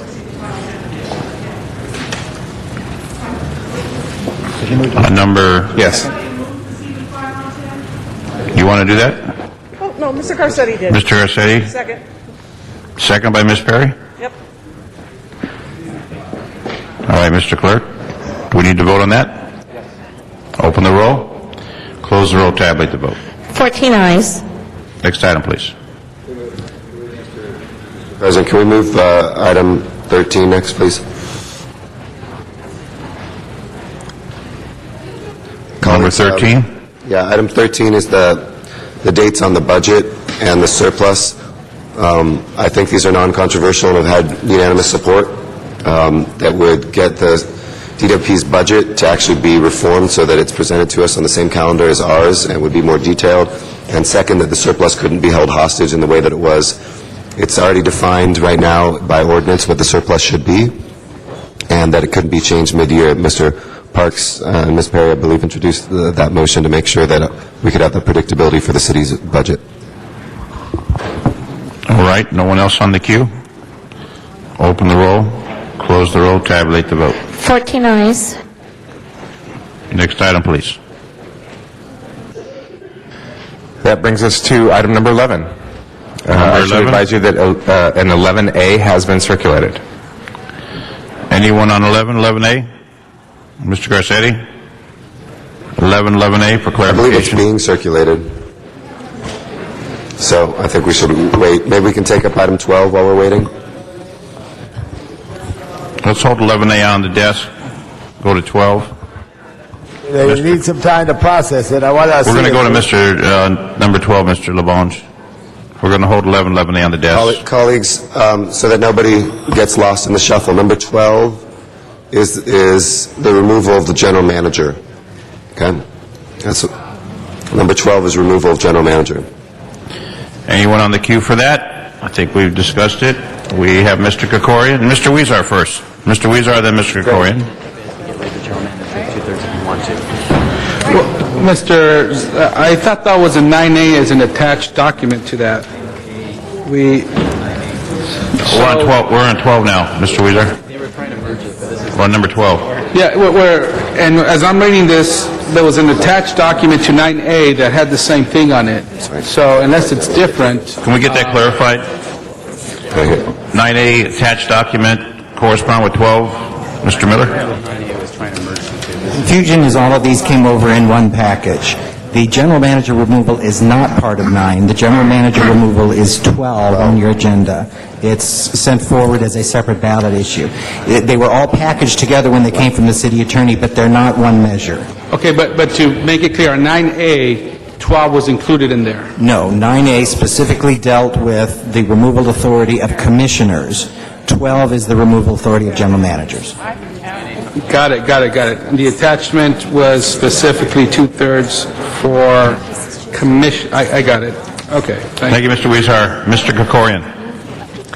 And just for further clarification, there had been discussion, Mr. Weezer, in the debate about consolidating the two, but that wasn't part of what we had actually voted on earlier. I'm actually going to rise in opposition to number 12, because I think that how we treat the general manager is distinct from how we should exercise some accountability and authority over the commission itself. The general manager of the DWP, as we've seen, has been a rotating chair position now for a decade. And we've had people in and out to the great detriment of the department, I think. And having some continuity and independence on the part of the general manager, provided that we have a board that can oversee that general manager over which we have some control, I think is a positive thing. It's a positive thing to have more independence. And in fact, the letter from Mr. Kiefer and Mr. Chemerinsky emphasized that point, and emphasizing that it was important for the general manager to have greater independence. And I think that we've, by voting, well, we haven't quite resolved 9A yet, but however that ends up, I think it's important that a general manager who will be the person that we look to exercise control over this department, a person that the city will be hiring for the purpose of reforming the department and bringing a cultural change to its entire bureaucracy, that has to be somebody who's going to have a little bit of job stability. And I think to have removal authority on the part of the council will weaken our ability to attract the best candidates nationwide and will detract somewhat from the independence of that general manager in exercising his duties in reforming the department. So I think that it was important for us to have removal authority for the commission. I don't support the removal authority for the general manager. I think it's important that it remain as is, that he or she remain accountable to the commission. Thank you, Mr. Krikorian. Mr. Cardenas. Ms. Perry, I like 9A, and the more I read it, the more I think about it, I really like it. And what I would like to do at this point in time is make a motion that we adopt the language of 9A in addition to the language currently in 12. So basically combine the language of 9A with item 12 that's before us. Do I get a second? Thank you, Ms. Perry. I think so procedurally, since 9A failed, you'd add an amendment to 12 with that language? 9A language into 12. Yeah. But just throw all 9A in if you can't after somebody. Second by Ms. Perry. Mr. Cardenas, you finished? Yes. Okay, thank you. Mr. LaBonge? Followed by Ms. Hahn. Mr. LaBonge waives. Ms. Hahn? A revote of 9A in any way. Which I think makes sense. Ms. Hahn. Thank you. Fellow Charter Commissioner Zine. Mother of charters. Ms. Hahn. We spent 2 years on the city charter debating this very issue. As you heard, Erwin Chemerinsky, Ray Sonnenschein, and George Kiefer talk about. The old charter This is the biggest change. The old charter said if the mayor removed a general manager, the council could overturn that with a two-thirds vote. And that, many people believed, really kept the checks and balances, and it also sort of put the general managers on notice that they had to work with us. And the biggest fear when the voters approved this in 1999 of giving the mayor the sole power to hire and fire was that it would take away from the city council a little bit of that not a little bit, a lot of the oversight, but more importantly, the willingness on the part of the general manager to work with us. Because there's been a sense that they don't have to do that anymore because we have no say over their hiring and firing except for kind of a cursory hearing that we hold here in the chambers. So by adding this language, we're pretty much getting back to what we did have before the new city charter, which was the mayor can hire and fire a general manager, but the city council could overturn his removal of a general manager. And as you remember, there's times when that's a good place for us to be. So, we would be going back to the old charter rules under that, and I'm not opposed to that.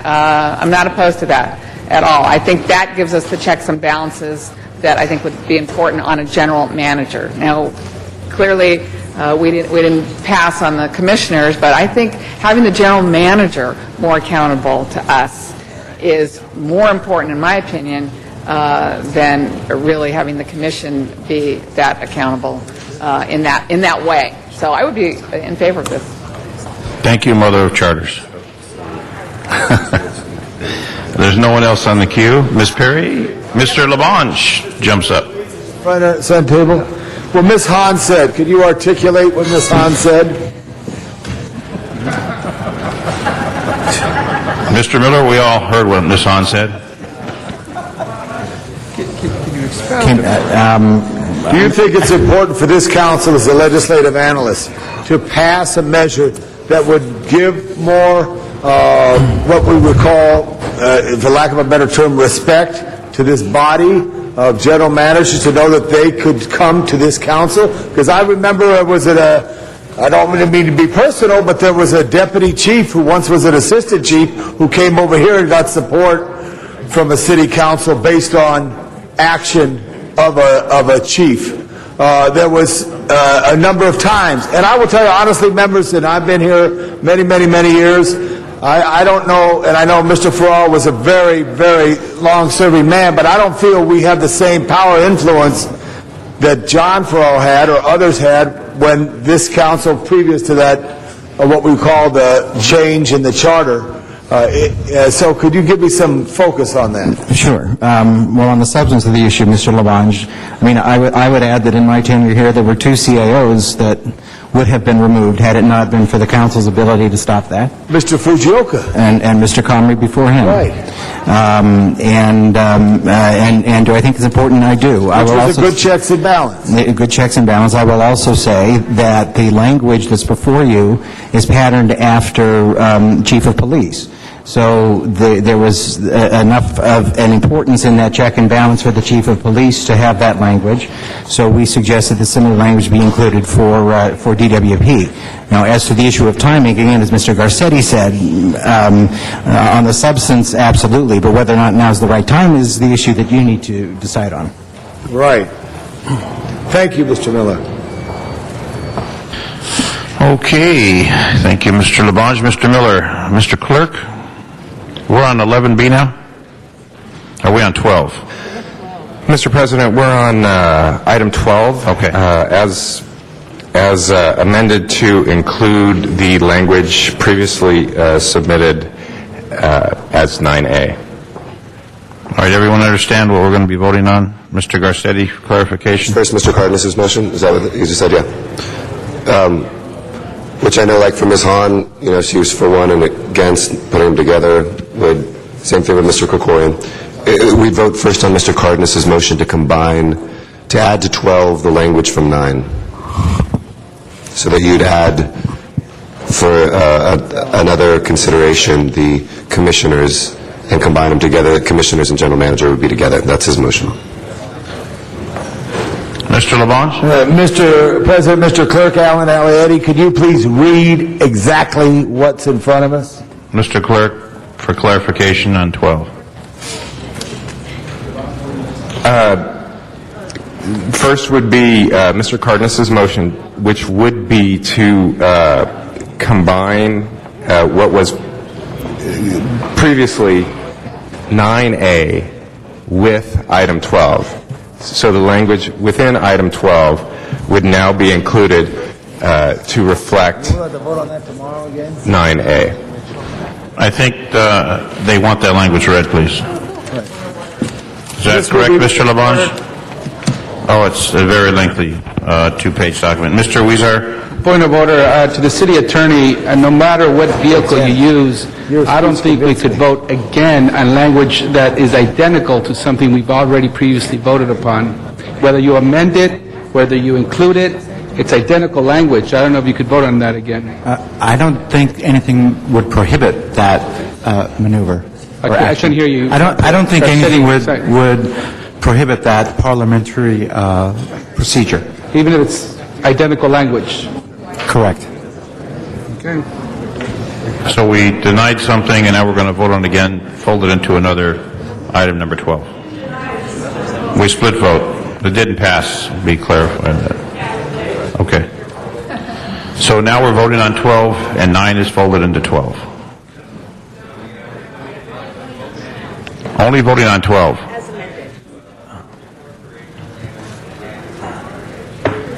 Okay, we're going to incorporate the language of 9 into 12.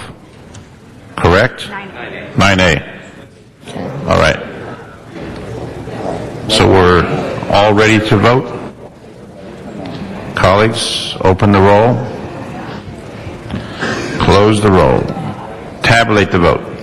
10 ayes, 4 noes. All right, that matter passes. Mr. Clerk? And now 12, we should vote on 12 as amended, sir. All right, 12 as amended. Open the roll. Close the roll. Tabulate the vote. 8 ayes, 6 noes. Okay, can it go up? Take it over. All right, that passes. Next item, please. Just for clarification, our office would have to repackage those items and bring it back to council tomorrow, and council will have to vote on it tomorrow. Right. Okay. So the city attorney will be working late this evening. Now 11. Mr. Clerk? Yes, sir. That brings us to item number 11. We do have an 11A and now an 11B that have been circulated. 11A and B, we have a public comment since it's a new measure. Jim McQuiston, 11B, sir. Public comment on this new matter. Mr. Reyes. Mr. McQuiston, hold it, please. Mr. Reyes. Yes, I want to announce that Plum Committee that should have started at 2 will actually start 15 minutes after the end of this session. Whatever time we finish. Right, Thank you. 15 minutes afterwards. 50 minutes after we conclude today. Mr. Koretz. I'd like to announce the same thing for audits, that we'll begin 15 minutes after this meeting ends. So about 5 o'clock this evening, thereabouts. At the pace we're not going. quite that late. At the pace we're going. Any other announcements, Mr. Koretz, Mr. Krikorian? Any other scheduled committee meetings? Seeing none. Mr. McQuiston, 2 minutes. Go ahead, sir. Jim McQuiston. I came to support item 12, or item 11B. It's been cut down now, and there's nothing wrong with it. It does the job. Mr. McQuiston, thank you for your comments. Sir, it is a new matter, so go ahead. Just fill out a card for us, please.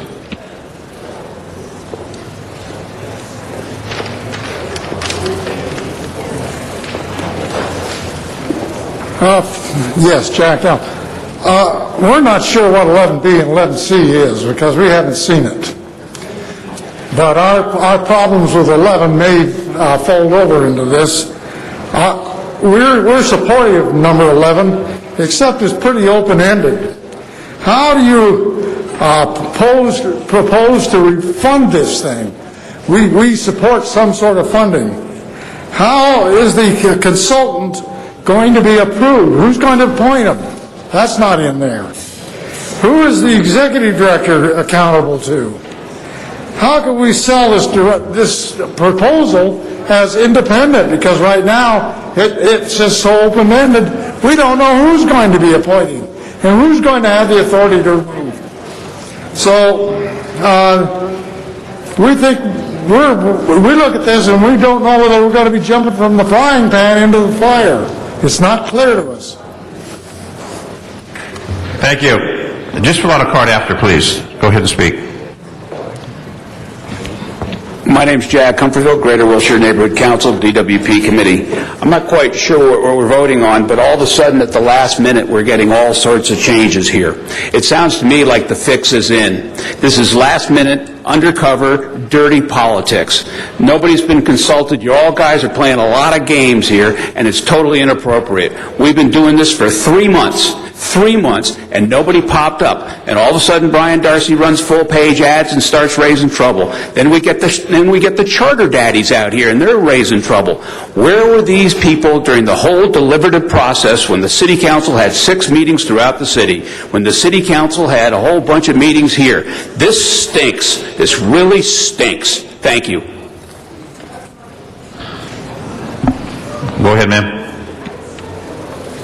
Barbara Monahan Burke, Studio City Neighborhood Council, appointed by John Walker, President, to speak. I would particularly like to say that I think we've gotten lost in the process here, that it's really supposed to be overseeing the whole department and everything it does, not just the rates. And what I'm looking at B here, it's just as it relates to water and electricity rates. That's not enough. It should be everything that this ratepayer advocate, Inspector General, oversees. Thank you. Thank you. Can I close public comment? Mr. Smith? Thank you, Mr. President. I wanted to point out for you, because it doesn't say on here other than it's striking B, E, and F. So let me tell you what this motion strikes out of this. It strikes the role of the OPA shall be to promote efficiency and effectiveness of the department, provide a centralized focus on ratepayer protection and consumer complaints, and provide independent analysis of department actions, particularly as it relates to water and power rate actions. The OPA shall advocate against excessive rates and shall provide expert advice on rate actions and strategies which most economically accomplish the city's policy goals to protect the department's long-term interests. It strikes E. The City Council shall have by ordinance established provisions for administration of the operation of OPA, which provisions shall include at a minimum reporting requirements and schedules and consumer protection and complaint protections. F. It eliminates the employees of OPA shall be included the Inspector General and ratepayer advocate, either 1 or 2 positions as prescribed by the ordinance. And G, the OPA shall have access to extent necessary to fulfill its responsibilities to all board commissioners, officers, employees, contractors of the department, and to all records and writings, including personnel files and information, and so on. That's what's being taken out. This is gutting this ordinance. I am very, very upset about this. What it does, and Mr. Garcetti says, okay, well, we will have an ordinance, and we'll fix much of that by ordinance. But you know what? An ordinance can be changed by this city council without the knowledge of the people of the city of L.A. on a whim. It can be changed by this council or next year's council or 5 years' council from now. There is no permanence to doing it in an ordinance by itself. This does nothing but gut everything we've worked for 9 months. I'm talking about 11B. It guts what we've worked for 9 months to accomplish. And if this goes through, if 11B goes through, you've accomplished absolutely nothing. Thank you, Mr. Smith. Mr. Garcetti. Thank you, Mr. President. To walk folks through, G and G say the same thing right now. I know Mr. Smith said that on G here, I think folks should follow this closely and carefully. The way this is drafted, by the way, for folks who have looked through the charter and who have looked at that. There's never been this level of detail in the charter. What this allows us to do, and not just in a way that can be taken away either, for instance, take G. Let's compare G and G in these two motions. The OPA shall have access to information to the extent necessary to fulfill its its responsibilities. OPA shall have access to the extent necessary to fulfill its responsibilities. And then it details what those are. By saying it and keeping simple what that is, it didn't take a single thing away from that secondary list. It didn't say you can't have access to commissioners and officers, that you can't have access to employees, that you can't have access to contractors of the department, that you can't. And then the second part of it there just said that it would be established by ordinance, which is, I believe, Mr. Smith, what you argued against, even though that was what was in G. So G and G seem to be pretty equal. A, if you look at what the Office of Public Accountability shall do, it's to provide public independent analysis of department actions as they relate to water and electricity rates. To be clear, folks, that's the whole enchilada. I don't know what actions we take that don't relate to water and power rates. In terms of looking at B, E, and F, and sorry that in the motion they're not in the right order there. In terms of B, the role of looking at efficiency and effectiveness of the department, I believe that's covered here. If you look at providing a centralized focus on ratepayer protection and consumer complaints, I don't have a problem on the the E part, which says that there should be reporting requirements and schedules right there. H has that, and if we want to continue to add the consumer protection and complaint procedures, that's fine with me. We can add that back in. I don't have any problem with that. So then it comes down to only one thing in which there's any potential disagreement, which is, and I think Mr. Smith, we had Mr. Weezar with Ombudsman, you introduced a motion on Inspector General, and I on ratepayer advocate. I think we've been very clear in our conversations about what this office would do and who those people would be. So if it's spelled out here with these particular titles, we can do that. There's an apple and an orange there. They're two different things, of which we've both agreed are necessary for DWP reform, but they're different roles. But those ones that are here are not in any way prohibited or gutted out of here. And in fact, it is up to us to write the enabling ordinance for this. For those of you who haven't been here for our charter reforms, when charter reform is done, we then have to come back here and actually do an enabling ordinance for it. That's where we get into the detail of how many times will they meet, what are some of the particular titles in the department or the office, the details, the nitty-gritty, and the CLA can walk us through some past examples of that. I respect you greatly, Mr. Smith. I've genuinely enjoyed working with you on this. It is not my intent, nor is it the effect of this, to gut anything. I will not be for something that guts reform at DWP. I have worked too many hours and with too strong of a core belief on what we are here to do to turn this into something that's empty. If we want to talk about what things you could add a piece or two back here, I'm open to that conversation, but I do reject wholeheartedly the idea that this doesn't accomplish what we've been talking about here this entire time. What the CLA did in between was add a bunch of stuff that no one of us specified, and at the end of the day, we as policymakers then need to say exactly what it is that we need.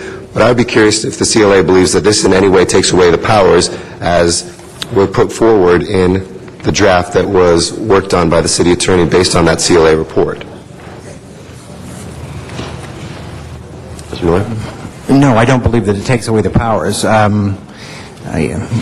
Generally, my recommendation is to leave most things to implementing ordinances and establish broad concepts so that they can change over time. Again, these powers and duties can be specified by ordinance. I think the original language that came out was trying to strike a balance of hearing from the community and all the public hearings and what folks were looking for. And, so the choice of whether or not to put those in the charter or do those by ordinance, I think is really one to the council. So it doesn't necessarily delete or eliminate these powers of the office.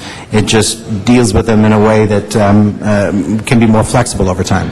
The only thing on substance, Mr. Smith, just real briefly, the only thing on substance that seems to have not been spelled out anymore is on the consumer advocacy thing, which is why I'm fine putting that back if you want to have the consumer advocacy piece. We've talked about that. We haven't exactly detailed how that's going to be done, but taking complaints, which we all experience when things don't get solved at DWP, they need some place to be able to go to, and we've talked about this being that place. But otherwise, it's there. I'm not interested in back with something that isn't there, but I am interested in getting something that's actually passed. And I don't believe there is nothing backroom. We know who is going to oppose this. We already know the folks who have no interest in seeing that reform go through in the Department of Water and Power. I'm prepared to oppose those people who will oppose this, because this will be a fight. But in the meantime, if we keep our eyes on what this was about, this in no way guts that. It gets to the core of what we're talking about. And our implementing ordinance will actually give some of those details and give the time for us, because it's not just a union that has said there's issues with this. We had many people disagreeing on some of the implementation elements of whether it should be this many people or that many people, whether it should have this title or that title. Let's make sure that that gets done in an open way with the public hearings that Ms. Perry and I have done in the time when we do an implementing ordinance. But in the meantime, let's get something passed. Thank you. Mr. Cardenas, followed by Mr. Labange, then Mr. Huizar. Question of the CLA. Mr. Miller, when I look at the resolution as drafted by the City Attorney's Office, and then I look at item 11B, basically, I look at language that I interpret as a policymaker as weakening the scope, leaving a lot more ambiguity at the inception of this, and then allowing more room for interpretations later, perhaps by council actions later. What I thought all these hearings were about, like you said, Mr. Miller, was to hear from the public, hear dialogue from policymakers, and then come up with a resolution that actually would make the kinds of changes and create the kind of accountability that is in this resolution. So my question to you, Mr. Miller, is on 11B, for example, striking out paragraph B, does that create more ambiguity or less ambiguity by leaving in B or striking B? Well, again, I think the bottom line is that all of this had to be implemented, and it's the original clause E, by ordinance established provisions for the operation of the OPA. Does it create ambiguity? Potentially, but what I'm saying is that virtually everything in the original draft can be done by ordinance. So the policy matter is how much you want to put before the voters and how specific you want that to be, knowing that to some degree there will be less flexibility in the future, so to make changes without going back to the charter. So everything in the original can be accomplished by ordinance. It doesn't have to be in the charter. So whether or not you want it in the charter is really a policy matter. Yeah, correct. But my point is, if we put it before the voters, then in order to change direction or diminish that original language or intent, we would have to go back to the charter, correct? Even though it's optional at this moment. That's correct. If you were to go with the original and you would do an ordinance that really varied significantly from what the charter said, then yeah, you would have to go back to the voters. So that's my point. When Councilmember Smith was speaking very clearly about all of the hours and all of the work that had gone into this, and how 11B actually changes the language to the point where it's less poignant than the way it's written right now. That's what concerns me. Do I agree with every paragraph? Do I agree with every sentence? Do I agree with every word in it? No. But at the same time, I think that it would be more honest with the voters if we left that language in and not adopted 11B, council members, because the fact of the matter is the voters are going to decide on something. I think that we leave the language in it and not adopt 11B, I think that there's a lot more clarity as to what the voters are voting for instead of some kind of intent of what they think is going to happen. And that's what we get criticized about a lot. It's just the voters say, well, I thought I was voting on X, and then 2, 3, 5 years down the road, the council members are changing the way in which they're interpreting what we voted on. Thank you. Mr. Labange. Mr. Miller, sum up for us, what is the play call on this? What is the signal? What are we doing right here on this issue here? What are we telling the people of Los Angeles? What are we bringing to them as far as this? Well, I think what you're bringing to the people of Los Angeles is an advocate for the ratepayers on ensuring that the rates that are brought forward to you for review, that you ultimately have to approve, are as efficient as they can be and are accomplishing the policy goals that are set. Could you see 16 months from now or 18 months from now when this is operational, that there would be commissioners, a general manager, and the ratepayer advocate all at the same table when we would be considering issues related to water and power? I would certainly hope so. And do you think this would be better for Los Angeles? Yes. Absolutely. So, members, I think it's very clear to vote for this. Thank you.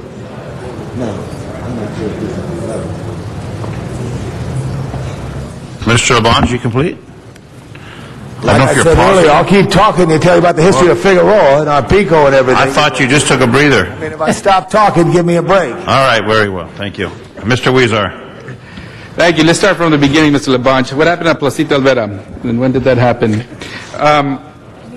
There's a lot of history before that, by the way, with Native Americans here. I was one of the first who advocated for a public ratepayer advocate, and this came back to us that created this Office of Public Accountability for the Department of Water and Power that described that it should have two roles. One is the Inspector General, one is the ratepayer advocate. And then within that, the proposal that came to us got specific as to what they should be looking at.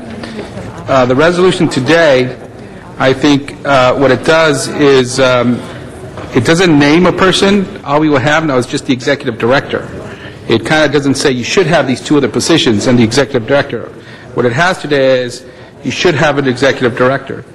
And in doing that, to me, it strikes into my original intention of creating a ratepayer advocate.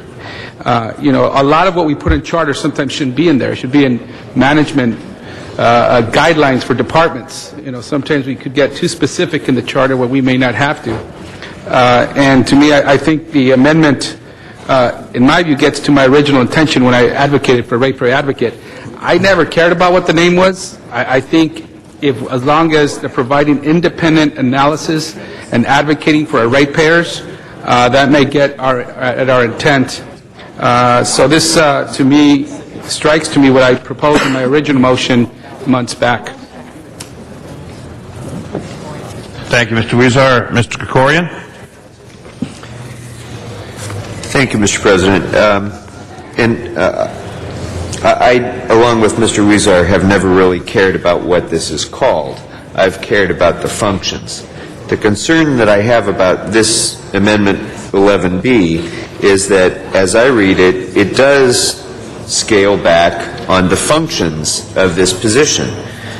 Right now, as it's before us, item 11A in section 683A specifies it shall include the functions of a ratepayer advocate and inspector general. Under item 11B, this amendment, those functions are no longer referenced. Item B, section 683B that's before us and that has been before the public provides that the role of the OPA shall be to promote efficiency and effectiveness of the department. Number 2, to provide a centralized focus on ratepayer protection and consumer complaints. Those functions under item 11B are now gone, and the only one that remains is the independent analysis function. That's an important function. That's a big part of what we've wanted to do, but it's not the only part. The advocacy and the promotion of efficiency and effectiveness, those are critically important functions as well. Now, I don't care if you call them ratepayer advocates or inspector generals or, head, booba in charge of rates. I don't care. I care about what the functions are, and the functions are what seem to be missing from this with the amendment. So I can't support this item, and with respect, Mr. Garcetti, I understand that we can do this by implementing ordinance, and that may in fact have been the right way to go. I don't know. I can't make the assessment of what should be in the charter, what should be in the ordinance. I care that it's in there.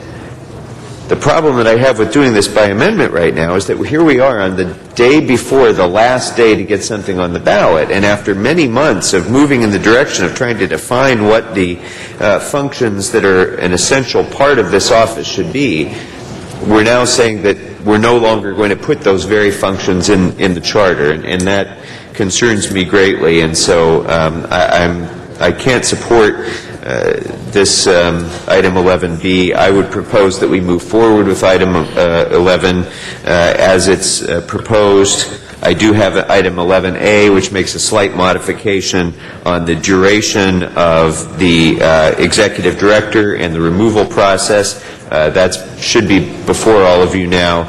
But with that amendment, I would propose that we move forward with item 11 as it has been put forward. Thank you, Mr. Krikorian. Mr. Garcetti. Mr. Eric Garcetti. Thank you very much. One thing we heard from listening to folks was keep this simple, not weak, but simple. We heard that from folks who have done the charter. We heard that from our city attorney. We heard that from a lot of folks as well who will be chiming in on this. And again, I want to specify I'm not referring to a union. The duties that we have in here, and we can move to put the advocacy piece in terms of the consumer advocacy back. That's, I think, Roman numeral E, if I'm not mistaken, but let me double check that. But the other pieces, let me make sure that's the E.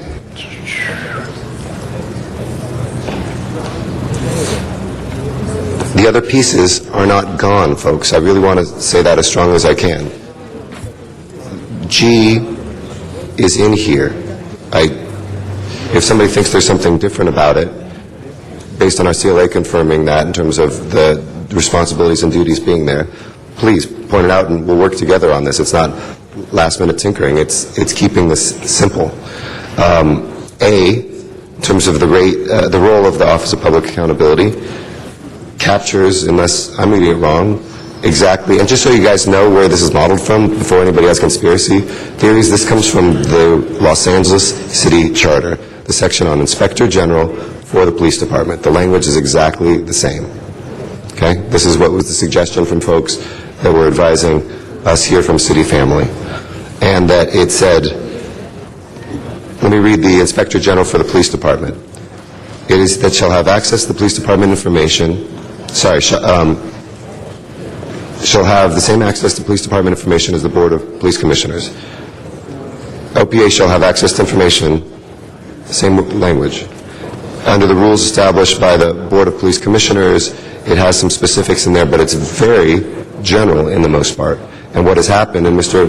Parks pointed this out, is over time, what it said is that if there's other duties assigned by the board, and that's been implemented in ordinance.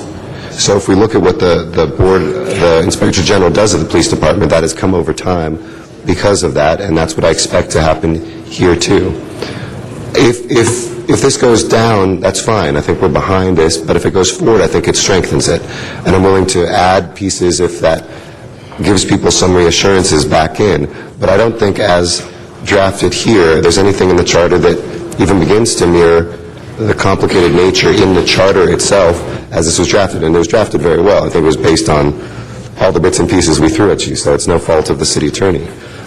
So I think it's less dramatic what's happening here than some would claim. Again, I would move to put back in the piece on the consumer advocacy, which is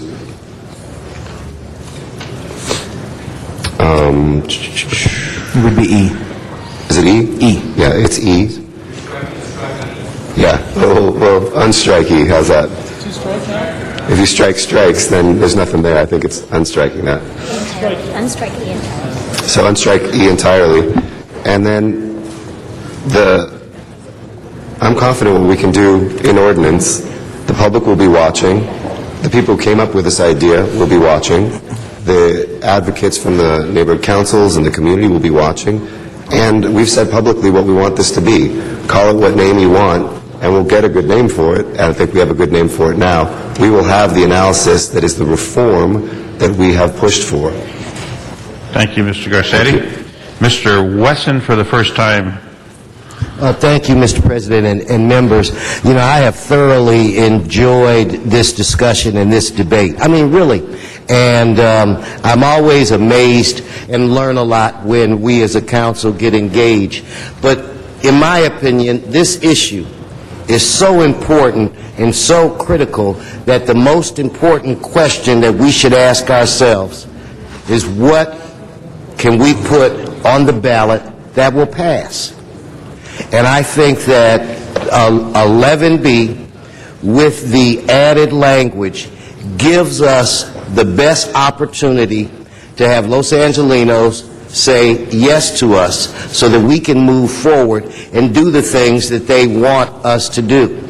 I would just urge everybody to kind of take a deep breath and think about it. I think that this does more than open the door to reform. I think at the end of the day, this gives us what we need. In the legislature, where many of us served, we always came back with enabling language, and I mean, so it's not like that's something that's foreign to us. So I believe that this is the way to go. I think this might be the best thing that we can put on the ballot where it relates to having an opportunity to pass. So I would urge that you support 11B. Speaker Wesson calls for an aye vote. Thank you. Mr. Smith, followed by Mr. Parks. Thank you. And just so we're clear on this, if anyone got from my comments that in some way I did not trust our president and what he was trying to accomplish here today, or that I did not respect it, they're wrong. And I make that apology if that is the case. I happen to have the greatest respect for Mr. Garcetti. When we walked in today, we were friends. We will walk out today friends. And I've enjoyed working very Pardon me? Mr. Cardenas asked if you're sure. Oh, sure. I'm positive. Well, that's what you said. So I just felt, as I still do, that this weakens the process rather than strengthens the process. That putting the whole faith in an ordinance process is not the fastest way, or necessarily the safest way to do it, that it does leave the door option open for change that can be good, but it can also be bad. And that is what I wanted to get across, is that the gutting of this, and maybe that's not the right word, the change of this does not strengthen it, it weakens it in a way that in the future some city council could decide, you know what, the OIG or the ratepayer advocate went in a way we didn't like and didn't want, so we, through ordinance, will change the criteria. We will change the rules. We will change the game. And that is what I don't want to see happen. I do not like putting things in the charter. I think we have an excessive charter. But I think there are some things that belong in the charter. And when we're dealing with things like this, those are the kind of things that need to be defined clearly in the charter. And that's what I want to say. Thank you, Mr. Smith. Mr. Parks, followed by Mr. Krikorian. Thank you, Mr. President. Colleagues, I would just like to comment on the fact that this has been a grueling process to get here today. And I think that I would think we would be in a situation that we would not be able to confront our constituents if we got up to the edge of this process and then turned and came up with a different set of words. I think it's important to those who follow what we do to understand that we're trying to create efficiencies, that we're trying to ensure that people have protections as it relates to employment and not be confined by civil service. I think there's so many things that is in 11 that it just would not be in any of our interest to move in another direction. We've heard so many times of people saying who's against it, who's for it. Well, having been here when we did the charter, if we were concerned about who was for it or against it, we would never put it on the ballot, because there was people pulling and tugging at that time. There was tugging about the elected charter versus the appointed charter. There was, even after there was compromise, there was still back and forth. So I think what should be our mission is to approve what we think is best. And then it's incumbent on us as a body to go out and get the community to vote for it, as opposed to speculating that our communities are not going to be there. We hear so much from our special interests, we forget there's 4 million people out there that sent us here to do their work. And that's who we should be talking to and for, and promoting efficiencies and transparency in their behalf. I would think that we would want to do that. Here's a type of incident to where all of us have an opportunity to go back to our home offices and say to the public that you have an opportunity. If you really believe what you've been telling us, that there is a department that needs some structure, that is a department that needs some oversight, this is their opportunity to put it in play. If the public rejects it, then we've done our job to at least get it before them and ensure that they have an opportunity. But I would hope that we would go with 11 and move forward. We should also realize that times have changed a little bit. When we had the Inspector General from the Police Department, the Commission was more than willing to implement other things. That's why the Inspector General has today more jobs than anyone ever perceived they'd have, including in audits of intelligence and things that used to be a primary function of the Commission. But we don't have that situation today. We have a very reluctant Commission. We have an in-transit department. We have people that are unwilling to move forward. And we can go through just in 2010 a variety of issues. So it's not a matter of one item. It's not a matter of two. You can go through a litany of things to reflect on why there's a need of this type of governance for this department. And certainly it doesn't close the door to look at governance and other departments in the future. But I don't think it helps us to back away from this and come up with a different set of words because we are concerned about who might have spoken out against it. Those same commissioners that were here on the charter, they were also the ones that people were saying at that time, don't go forward with this. The old charter was good enough. It went forward, the public was smart enough to vote on it, and here we are today. So I don't think that as any of this stuff evolves, that we should be in a position to where people are trying to protect their past work. But if there's a need as of today to move forward, I would recommend that we approve 11 and get the language as strong as possible so that we can send the message to the community that we're working in their interests. Thank you, Mr. Parks. Mr. Krikorian? Mr. Krikorian passes. Mr. Garcetti? And Mr. Garcetti, you are our last speaker. Colleagues, Mr. Cardenas, did you want to go first? Mr. Cardenas, now you've pushed the button. All right, Mr. Cardenas. Then we'll come back to Mr. Krikorian and Mr. Thank you very much. Garcetti. If you don't mind, Mr. President, I'd like to announce on my time that the ITGA committee was scheduled for 3 o'clock today, Tuesday, and we will convene that meeting as within 10 minutes of the adjournment of council. Just want to let the public or people know and the staff that we still will have that meeting today as the hour of 3 o'clock has passed when that meeting was scheduled. That meeting will convene within 10 minutes of the adjournment of the City Council. On the matter before us, thank you, Mr. President. On the matter before us, I think it's important to note that when you look at the item and then you read the paragraphs that appear to be the proposal to strike those items in 11B, basically what we're doing is we're asking the voters to vote on something that's more a broad intent. If we do not adopt 11B, then we're asking the voters to vote on something that has more specifics. Now, one thing that I want to make very clear, that having been a former state legislator and a member of the legislative body here, I always like the idea that the legislative body should have a maximum amount of flexibility to determine at the point in time of changing matters or improving matters, that we have maximum flexibility. However, when it comes to this particular issue, we have been explaining to the constituents of Los Angeles, the owners of the Department of Water and Power, that it is our intent to put some better controls and better measures, such as an ombudsman or an overseer of one kind or another, or making sure that the department has better checks and balances as to how they're going to pay for the green energy that everybody talks about that we all want. All of these kinds of things are certainly policy matters that the Department of Water and Power has to weigh in. However, what's before us is the opportunity to make sure that we have a better check and balance and have at least one overseer, or in this case a particular department with a central overseer in it.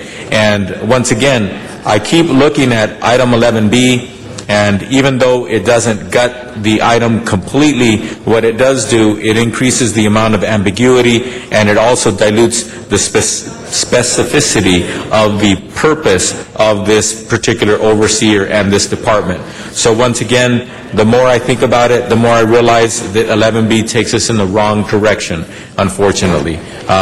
It doesn't make it a bad thing, but it certainly takes us in the wrong direction, especially when you look at the number of hours and time commitment that the public has made, that the staff have made, and all of the information that was brought in. I think the information that was brought in is a lot more closer to item 11 without the amendment of 11B. Thank you. Our next speaker is Mr. Reyes, followed by Mr. Labange, followed by Mr. Garcetti.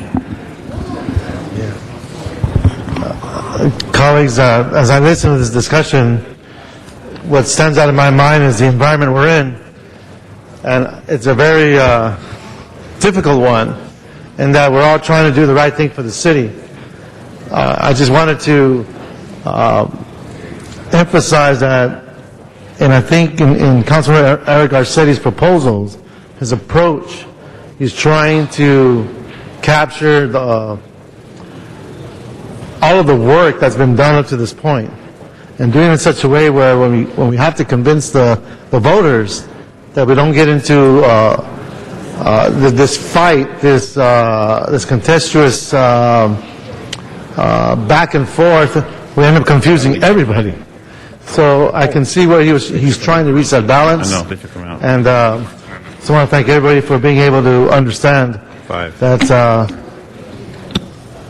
despite this assertion that we're kowtowing to one group or another, what I see here is trying to reach a consensus where we can actually get to a place where, with his approach, we can reach that accountability, and I believe we can achieve that. Thank you.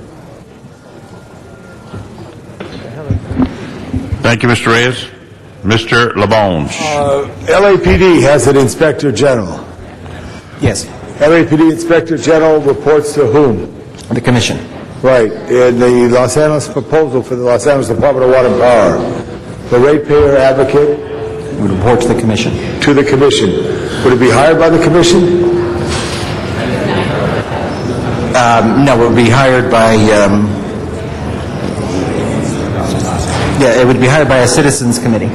Citizens Committee would be appointed by the Commission? No, it would be appointed by, the Council by ordinance would establish the makeup of the Citizens Committee. Which would be 15 members, so each member could select whatever it would be. Whatever it would be, yes.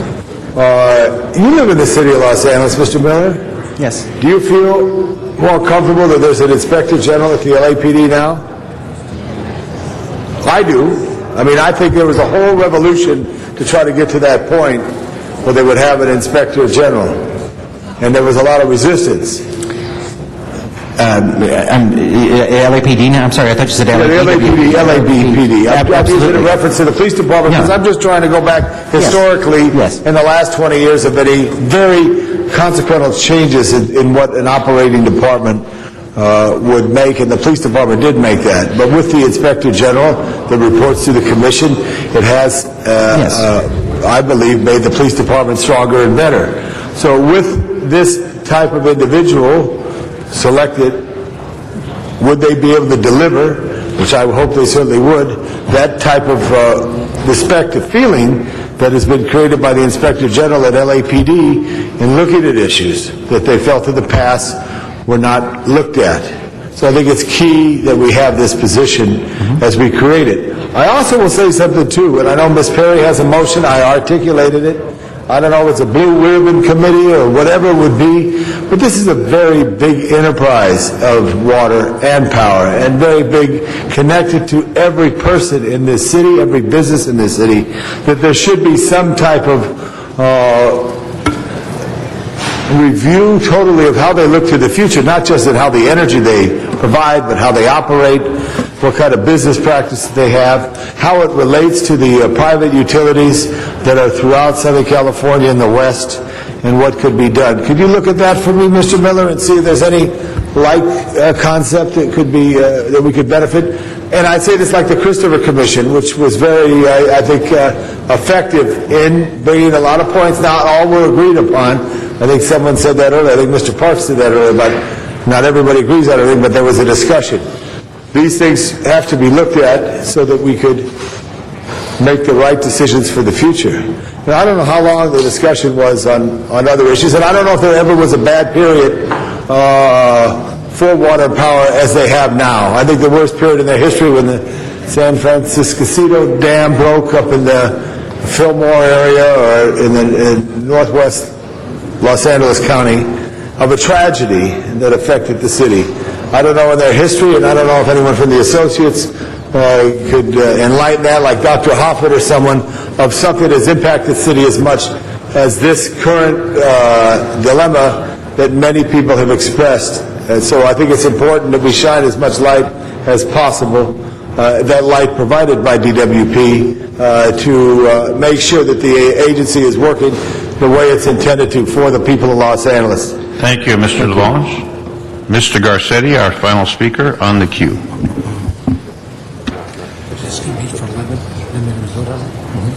Thank you. Colleagues, let me walk you through one last time. I know it's been a long day, but let's walk through and take a vote on and figure out. By the way, this comes back tomorrow. This is for the drafting of, and it has to come back tomorrow, correct? Yes. So folks who are worried, and I was just talking with Mr. Krikorian, and for our friends and allies who have been part of this movement from neighborhood councils in the community, that gives us some 24 hours also to look at things and to, I think, be able to see that there is not much difference between the two that went forward, and certainly not in their responsibilities, but there's actually something stronger for our charter and something stronger for keeping this coalition together.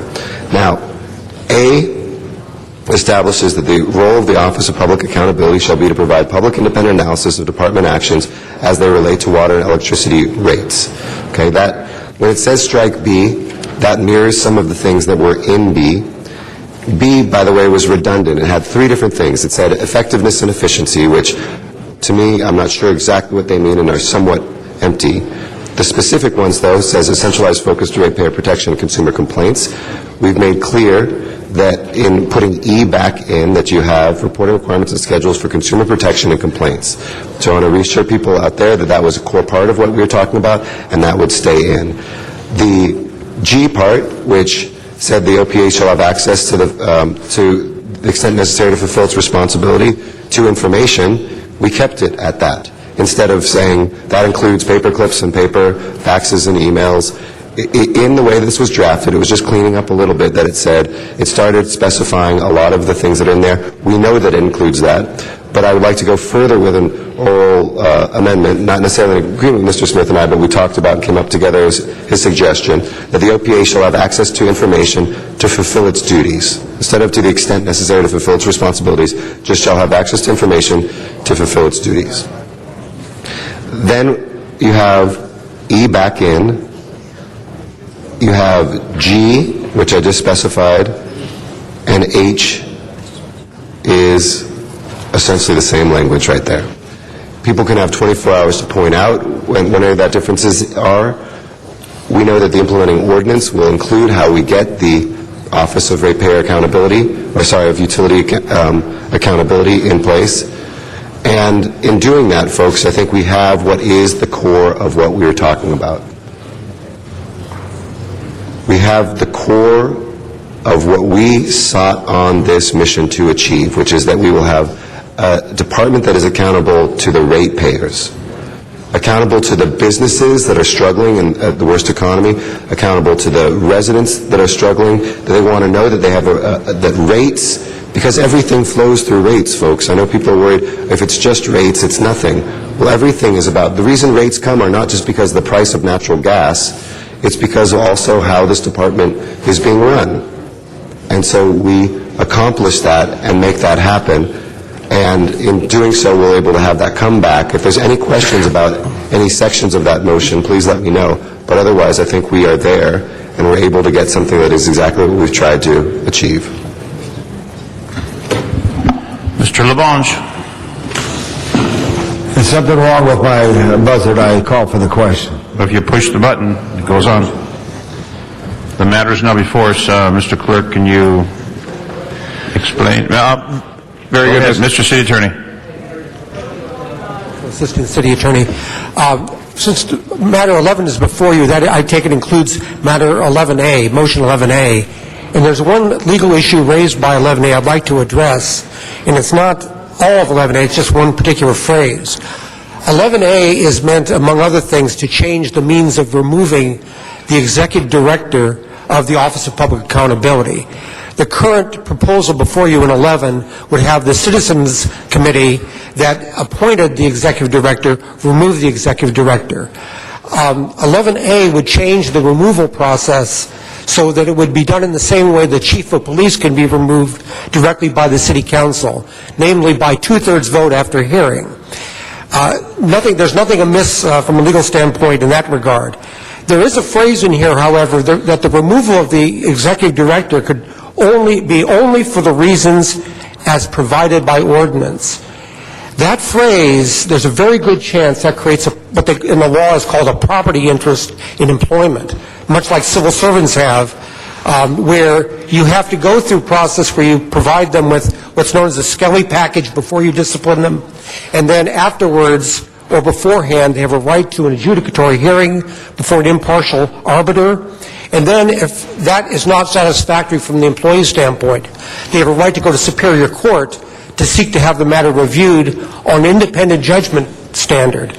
Now, I'm not saying that you shouldn't do that, but that's a policy call. I just want you to be aware that if you were to go down this road with the charter amendment, then the implementing ordinance that is permitted by 575E would probably have to build in to it the necessary appellate machinery to deal with that contingency.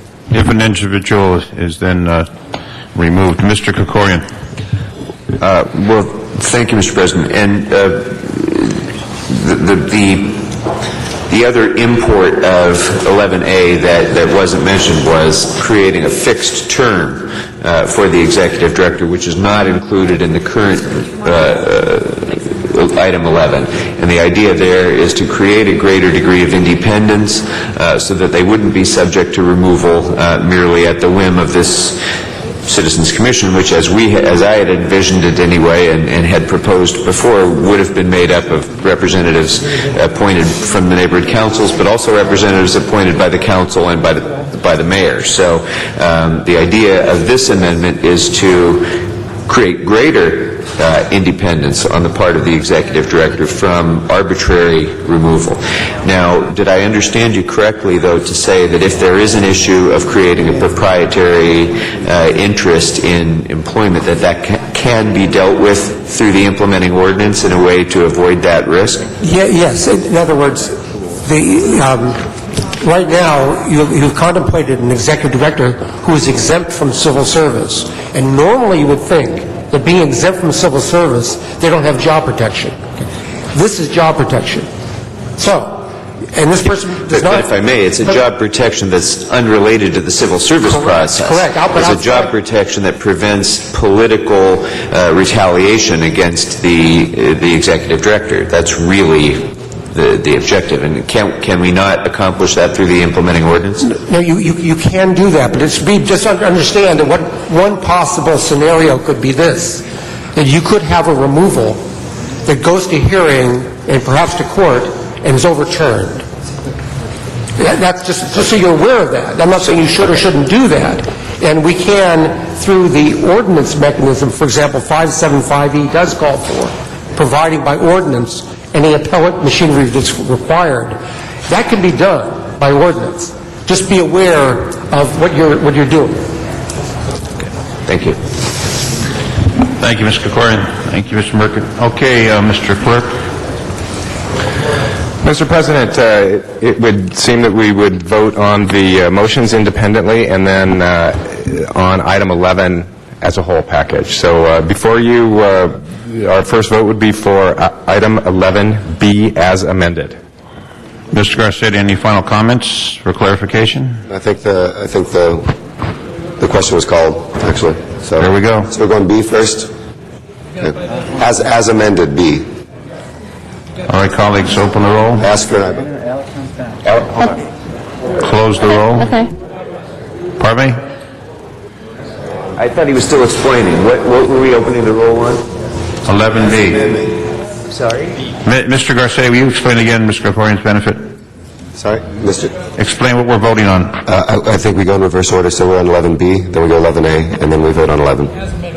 Yeah, Does everyone understand 11B 11B? as amended per the discussions that Mr. Smith and I had, and others, 11B as amended. We added E back in. Yeah, We you said changed you the would language discuss that from conversation. information to the extent necessary to fulfill its responsibilities to information to fulfill its duties. Those are the two changes. You made that motion, okay. Thank you. Okay, everybody clear? Open the roll, colleagues. Close the roll. Tabulate the vote. 8 ayes, 7 noes. Matter passes. All right. Mr. Clerk? 11A. 11A, sir. On 11A? Open the roll. Mr. Labange, a question? No. Okay, I want to make sure everybody's on board for the same. All clear? 11A. Open the roll. Close the roll. Tabulate the vote. 14 ayes, 1 no. All right. The matter passes. Mr. Clerk? Sir, now we should vote on 11 as an entire package. Mr. Wesson? For the record, yes on Mr. Wesson. Okay, thank you. All right, Mr. Clerk. Are we now done with this series? No, sir. Now we would vote on 11 as amended. All right. 11 as amended with amendments. Open the roll. Close the roll. Tabulate the vote. 15 ayes. All right. Very well. Next item, please. That brings us to item number 14, called special for cards. We have one item left on the schedule. We have some cards. This is the marijuana tax. Let's go to the San Fernando Valley. Frank Sheftel, San Fernando Valley. Hello, Frank Sheftel here out in the Valley. Finally glad you're getting to this. I felt like I was on a merry-go-round watching the previous one. I'm glad you finally got that one settled. But you know what? Bottom line is, with regards to marijuana and the idea to tax it, we just had that on the ballot to tax and regulate. That would have given the cities options to put taxes into effect, and that went up in smoke, as they say. So that didn't happen. And you guys want to tax medical marijuana. Well, you know what? Are we going to tax the Vicodin? Are we going to tax insulin? Are we going to tax Prilosec? I mean, right now it's medical marijuana. You have to go to a doctor to get it. We don't tax prescription medicine. It's not an over-the-counter. Not anybody can get it. You have to go to a doctor. Now, while we all agree there's probably fraud and abuse in the system, there's fraud and abuse in every system. How many people, went out to liquor stores last weekend with fake IDs and bought liquor? We've got problems all over the place, but, we can't tax it. If you want to generate revenue, which our city should be generating revenue, look at the examples up in other cities where you put permit fees and application fees and licensing fees. That is the way to generate revenue. Not by closing them down, not by suing them, not by causing them to have to go to court where we have almost 200 lawsuits against the city with regards to this issue. Let's look at other ways to generate revenue through this industry, which there are ways, but you cannot tax it. And to think that you can, you're going to open up a whole other wave of lawsuits. Sales are illegal. Therefore, sales tax would be illegal. You have to look at the whole overall reason that we have it allowed right now, and that is, again, because it's medical. And again, we do not tax prescription drugs. And this is a drug that can only be gotten by a recommendation from a doctor. So I think we have to look at other ways to generate revenue, and I would say do not support this. Please, do not support this. William Leahy, here in council chambers. Mr. Leahy. William Leahy, not here. Wayne Spindler.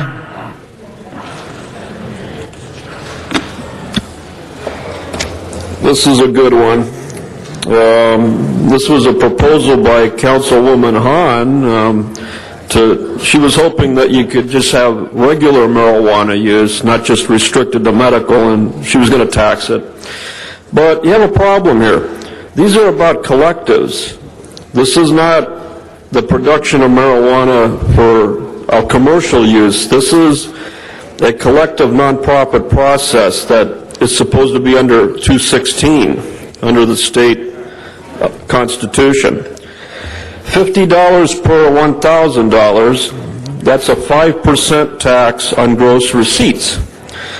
That means that before the marijuana collective has all of its expenses, $50 comes right off the top. This is going to increase the cost of the medicine for these patients. This is an absolutely abominable measure. Vote no on this. This is an outrage. Thank you. Alex Datig.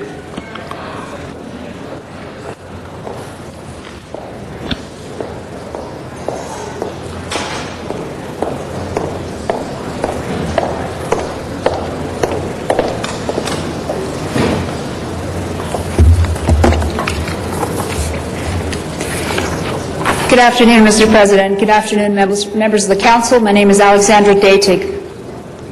Recently, my friend and colleague, Calvina Fay of the Drug Free America Foundation, who served under 3 administrations at the Office of National Drug Control Policy out of the executive branch of the White House, forwarded an article to me informing of the plan for the City of Los Angeles to place a measure on the March 8th ballot to levy a business tax on medical marijuana dispensaries. This is of concern because marijuana collectives are not for-profit businesses in Los Angeles and are therefore tax exempt. I have read the November 12th recommendation of the City Attorney to the Council, and I do not understand why some of the Council members still believe it is trivial that the proposed ballot measure is not only illegal by federal law, but also by state law. For the last 11 months, I have been campaigning statewide to help defeat Proposition 19, the Regulate, Control, and Tax Cannabis Act of 2010, which also failed to collect real taxes. During that campaign, it was made clear in October that U.S. Attorney General Eric Holder was going to make it a core priority to vigorously enforce the Controlled Substances Act, be it under state law or federal law, as related to the sale, cultivation, transportation, possession of marijuana for recreational use. To clarify this point, Kevin Sabet of the Office of National Drug Control Policy said in a written statement that the Obama administration, who has taken a position against the legalization of marijuana, is not particularly satisfied with medical marijuana either. Los Angeles is the second largest city in the United States. For this city to try and follow a lawless attitude of other cities such as Oakland and tax a business which under Proposition 215 is unconstitutional and under federal law is illegal would set a bad precedent. Before voters have to pay even more money by defending such a measure in court if it passes, I recommend researching the case of the People versus Peter Kelly, which found that once enacted by voters, a ballot measure cannot be amended. Thank you. DG Kanti? Is it DG? It's DeJoy. Trying to read your writing, ma'am. Pardon me? Pardon me? Sorry, I have some pretty elaborate handwriting. I'm sorry. Good afternoon. It's been a great pleasure to, one, share the council, share the chambers with the full council. I don't think I've ever been here when all of you have been here, and have seen you work so hard to get through all of these issues. I'd like to say, as a patient advocate, of someone who runs a 501c3 organization that works with patients and collectives throughout the city, there's a lot of mixed feelings about this. I think when patients and collectives first started getting going here in Los Angeles, there was an attitude, yes, we want to pay our fair share, we want to help contribute, we want to do what we can. But that attitude and that spirit was in lieu of good regulations. And just to give you a little bit, I've been receiving text messages and calls all day just to share with you some of the concerns from your constituents. How do they collect on taxes on something I'm not allowed to sell? I'm all for it as long as it makes sense. I think they need to get things worked out before they can set any taxes. We're not ready for taxation yet. That sucks, but if if they can tax it, I should be able to legally sell it.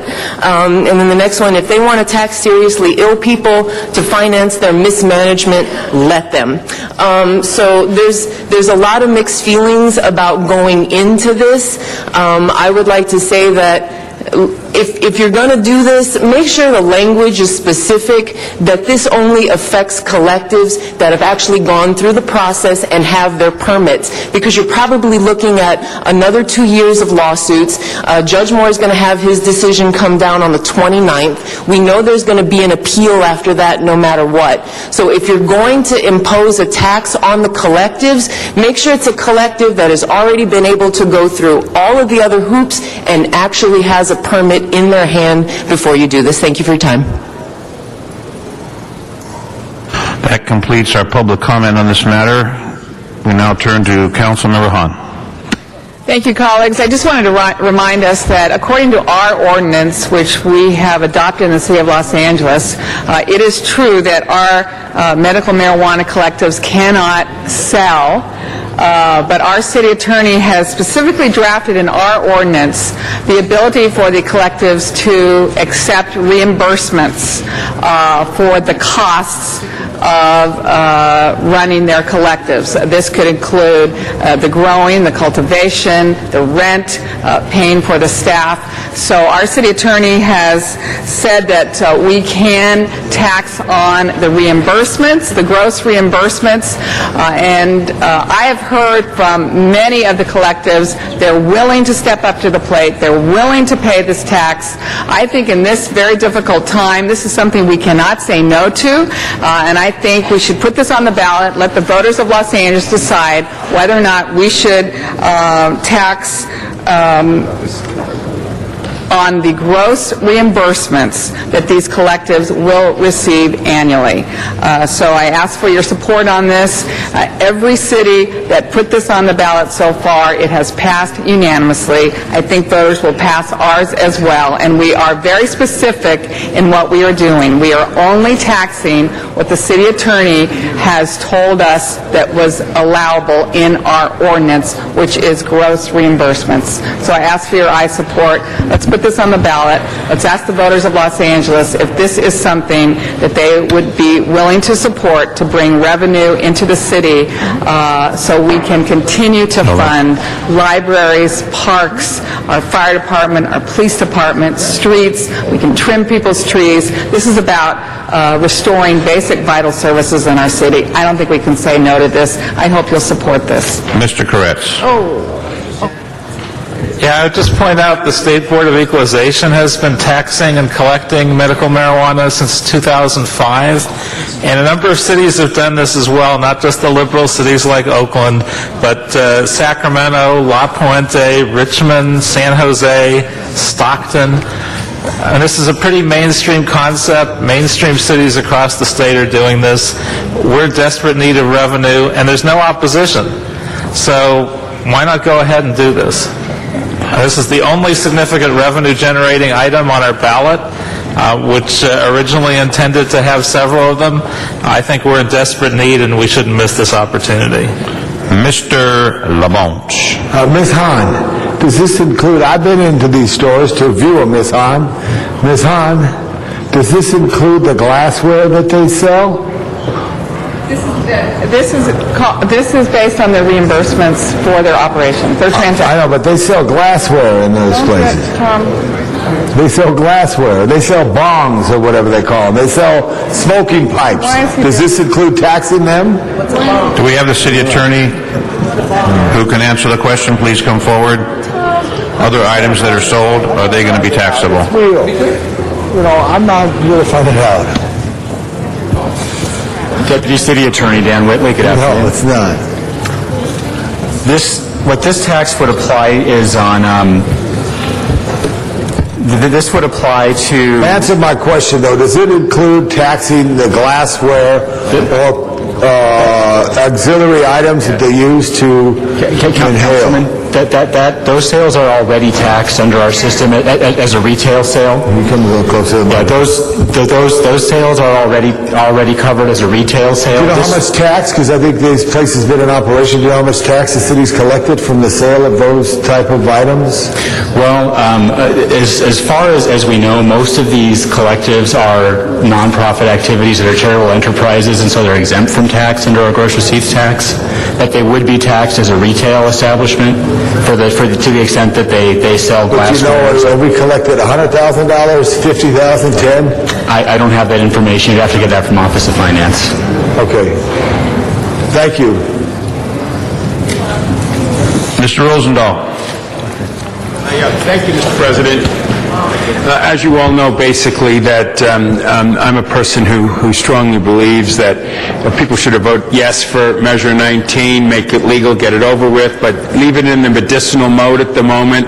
The least we can do is tax it and regulate it and bring in that revenue stream to our city, as other cities have been doing across the country. Maybe someday we'll get more enlightened and stop throwing kids in jail and ruining their lives over marijuana and begin to treat it like we do alcohol and regulate it and tax it in locations that make sense. But in the meantime, to tax these medical clinics will bring in a revenue stream that will be helpful to the city, and also it's good for business in the sense that it makes them more competitive among themselves. So I look forward to seeing this on the ballot. Thank you. Ms. Hahn to close.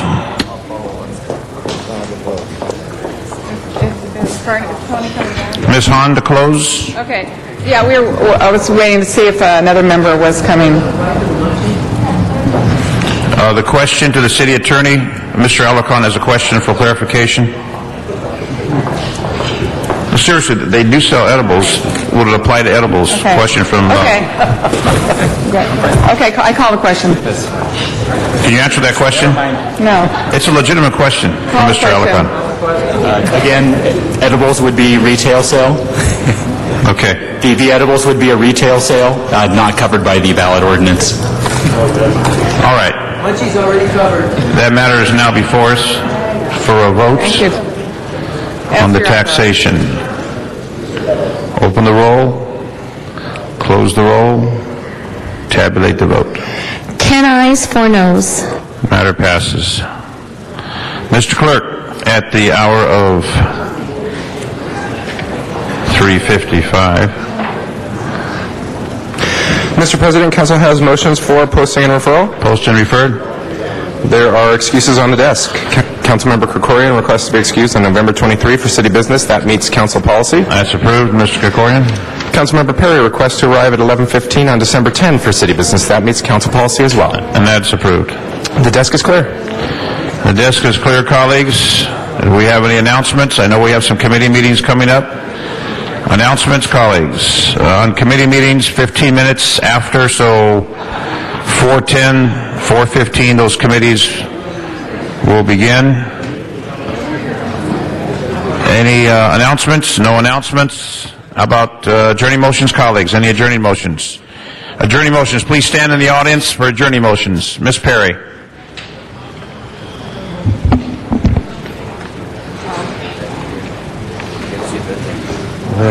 Thank you, Mr. Chair. I'd like to adjourn in memory of Daniel Alvarez, who was born April 5th, 1962, and graduated from Cal Poly Pomona in 1986. He began working with the Department of Building and Safety in May of 1987 and was promoted 5 times. He left the Department of Building and Safety as a Structural Associate 3 on October 25th, 1998, and started a company with Bruce Miller and Associates on October 26, 1998, where he remained employed until he passed away. He provided building and fire code consulting on Constellation Place, the MGM Tower, USC Lucasfilm School, USC Campus Center, the USC Medical Campus, Cedars-Sinai Medical Center expansion, and several other major projects throughout the city. He was a dedicated husband to Esther and a father to 3 children, Allison, Jonathan, and Isaac, and an uncle to many nieces and nephews. He also leaves behind an extremely large extended family. He will be remembered and deeply missed. And I'd like to ask all members to sign on this since he was a city employee. Thank you. All members on that adjourning motion, colleagues, adjourning motions. I have one adjourning motion. Joseph Poirier passed away October 27th, born in California, August 17th, 1973. He and his family moved Yakima Valley in Washington, attended high school in Washington. After high school, attended the University of Washington, where he majored in mathematics. Hobbies included travel, climbing the highest peak in the world. Favorite place to visit, China and Nepal. His life was all about being a climber and practicing safe climbing techniques. He wrote numerous climbing guides and worked for Sherpa Clothing Company, which is based in Nepal. He was responsible for assembling the catalog and did the photography for his employer. Married Michelle, he and his wife met at Denali Base Camp in Alaska, where Joe was climbing Denali once again. Michelle was spending the summer at the base camp, where she was coordinating a clean can study to try to reduce climbers' waste. They were married July 8th, 2004 on a remote glacier in the Alaska Range. They lived in Leavenworth, Washington. Joe passed away on October 27th while doing what he loved most, climbing a peak northwest of Mount Everest in Tibet, when he slipped and fell 700 feet to his death. Survived by his parents, Galen, Shirley, one sister, and brother-in-law, Ben. May he rest in peace. Mr. Clerk, please call the roll. This concludes this meeting of the LA City Council. We will meet again tomorrow. Have a good afternoon at 5 minutes to 4.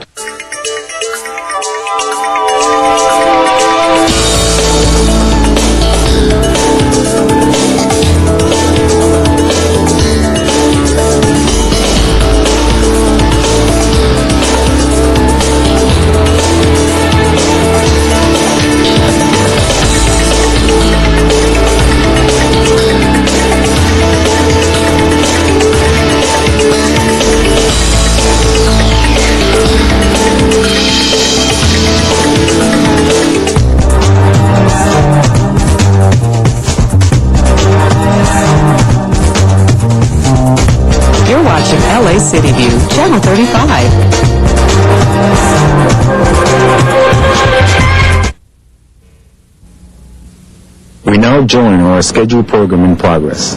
But really, it's just a lamp which sort of mimics the output of the sun. First of all, you can see the beaker here has very little light scattering out of the sides of it. Now watch what happens when I add some milk to the beaker. What does the milk represent? The molecules and particles in the atmosphere. Now we've got plenty of light scattered out the sides, and notice it's very bluish. When we look at the sunbeam that's been transmitted through the beaker, however, that's become reddened. That's because the blue light's been removed from the beam and scattered out the sides. Just like the sky looks blue. But I don't understand. Remember we said that sunlight is a mixture of all colors. Now the blue photons will actually scatter off of the particles much more frequently than the red ones. That means that we get blue light scattered out and the red light gets transmitted through. So why do we see red skies at night and in the morning? Well, when the sun's near the horizon, the sunbeam is traveling through a very, very thick portion of the atmosphere. That's also where most of the particles are concentrated because gravity keeps the particles near the ground. That makes sense. Any event that puts more particles near the horizon can make the sunset and sunrise even more red than it is usually. Now, one of those events is a pollution event. I'm not an expert in pollution, but I happen to know one. His name is Mark, and he works at the Langley Research Center. So why don't we give him a call? So cool. Wow, looks like we found the right place. Hello, Mr. Vaughn. Hey, guys. Well, we need to know more about what causes air pollution. Mostly when we think about air pollution, we think about the things that human beings put into the air. We think about the emissions from factory smokestacks. They're thinking about the exhaust from automobiles.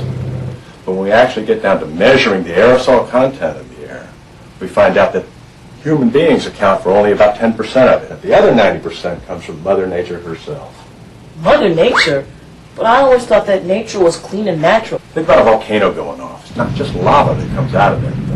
It also spits blistering hot gases way, way, way up. And those gases react with water vapor to form little tiny sulfuric acid droplets that can hang around in the stratosphere for years. Now think about big dust storms coming across the desert. How do you know how much dirt is in the air? Matthew, you'd be a cloud with the squirt bottle. PJ, you are going to be a LiDAR with a laser, and I'm going to stand here, my flower, and be a dust storm. Wow, they look like sparkles. You bet they do. Use a very similar technique when we measure real aerosols in the atmosphere. Only then we use a machine called a LiDAR. Come on, I've got one right over here I can show you.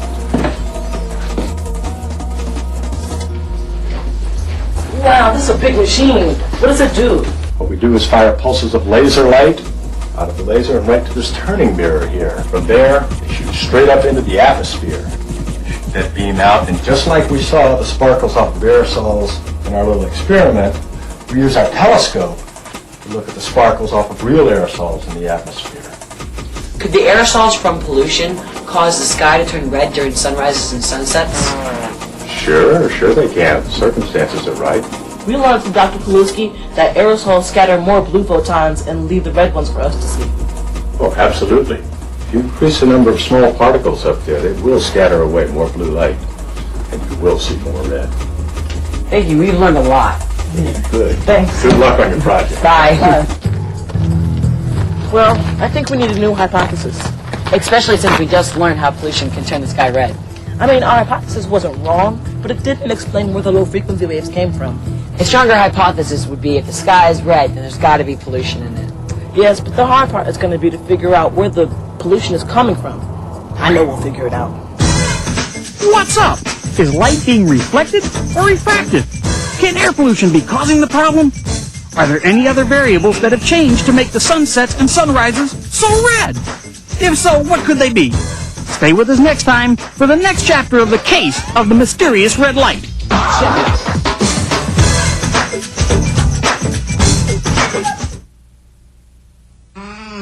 You're getting very close to solving the mystery. Stay sharp and look for answers to these questions. What does the electromagnetic spectrum contain?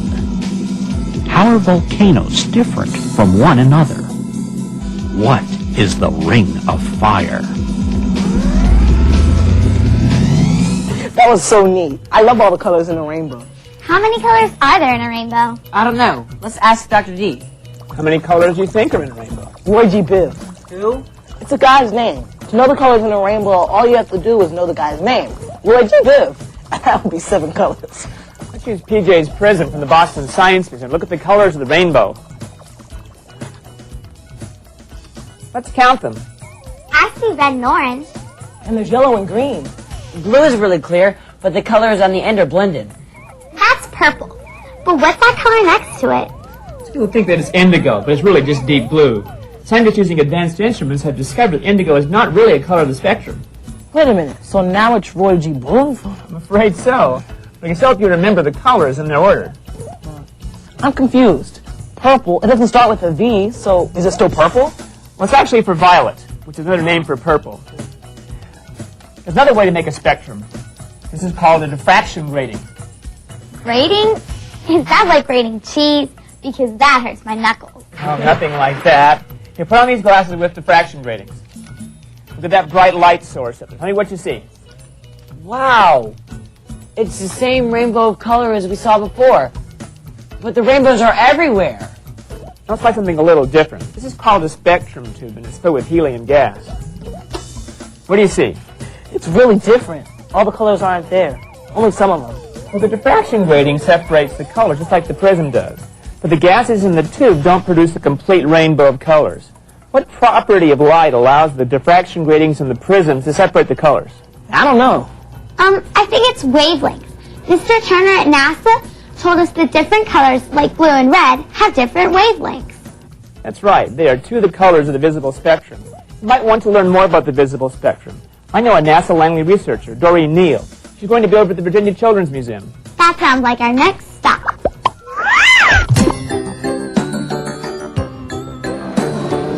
enjoying the colors. That's so neat.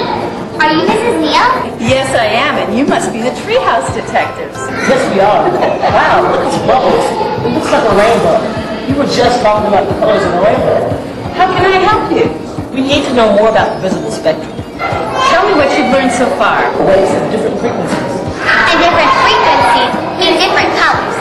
The order of the waves and the frequencies is called the electromagnetic spectrum. The part that our eyes can see is only a very small part of the electromagnetic spectrum, and that's the part we call visible spectrum. That makes sense. But do the other parts of the spectrum do anything? Oh yes, televisions and radios and microwaves and cell phones all work on the electromagnetic spectrum. So tell us more about the visible spectrum. The visible spectrum consists of all the colors our eyes can see. Like orange, red, and yellow. And green, blue, and violet. That's right. Take a look at this color wheel. We can mix those colors to make all the colors our eyes can see. If we mix all the colors of light, we get white light. How can we see the colors in the white light? We use a spectrometer to pick out the different frequencies. Mr. Turner should explain this. Let me show you something. When you mix the three primary colors of pigment, you get black because pigment absorbs all the light that hits it. That's what pigment is. But with light, is it different? Yes, it is. The primary colors of light are red, green, and blue. And when you mix those three, you get white light. I hope you learned a lot about the electromagnetic spectrum today. The museum has a room full of light and color that tracks your motions. I think you might want to check it out. Oh, let's go. Thanks, Miss Neal. Bye.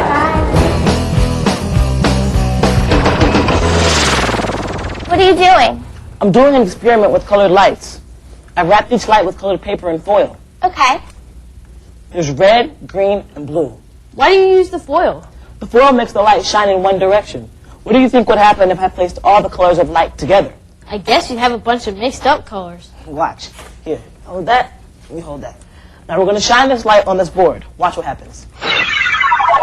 It makes a white light. That's right. White light does make all the colors of the rainbow. I'm Ted Toon with this KSNN special report. Mount Luminous, the active volcano on the western Pacific island of Fugu-Puku, has erupted yet again just this morning. We flew our reporter, I Am, listening to the scene, and she brings us this live report. I Am? Thanks, Ted. Mountain Luminous is really blowing its top.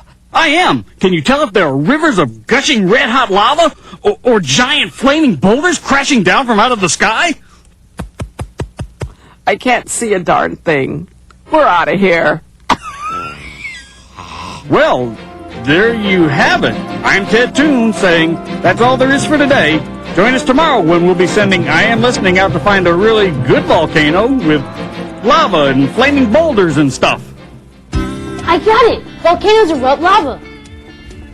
What are you talking about? KSNN is on the scene of an active volcano. Lava's red. So maybe the red lava's reflecting into the sky. Oh yeah, we learned about reflection from the Jefferson Lab. Maybe we have a new hypothesis. If the volcano erupts red lava, then the sky may be red due to reflection. I think we need to learn more about volcanoes. I have to go study for a test. See you later. Bye. Alright, bye, PJ. Good luck, man. Alright, thanks. I have this book about volcanoes. Let's look up Mount Luminous.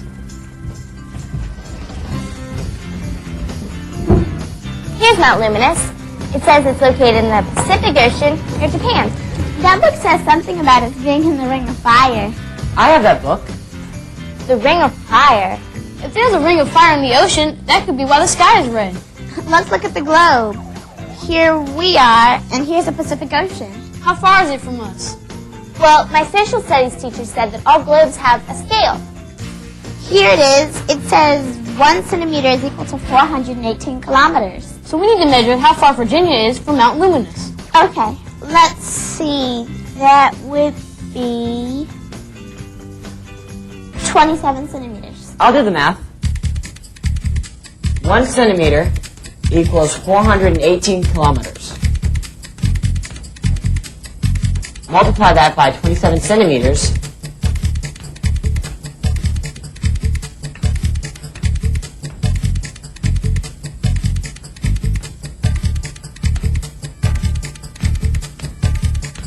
That's about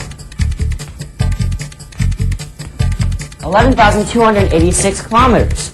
And there's about 1.6 kilometers in a mile, so that's about 7,000 miles. But I don't think a reflection of red lava could be seen 7,000 miles away. As scientists, we need to do a little more research and experimentation before we jump to any conclusions. Dr. Kaluski said that volcanoes can put out a lot of pollution in the air. Maybe pollution is causing the sunrises and sunsets to be so red. I don't think so.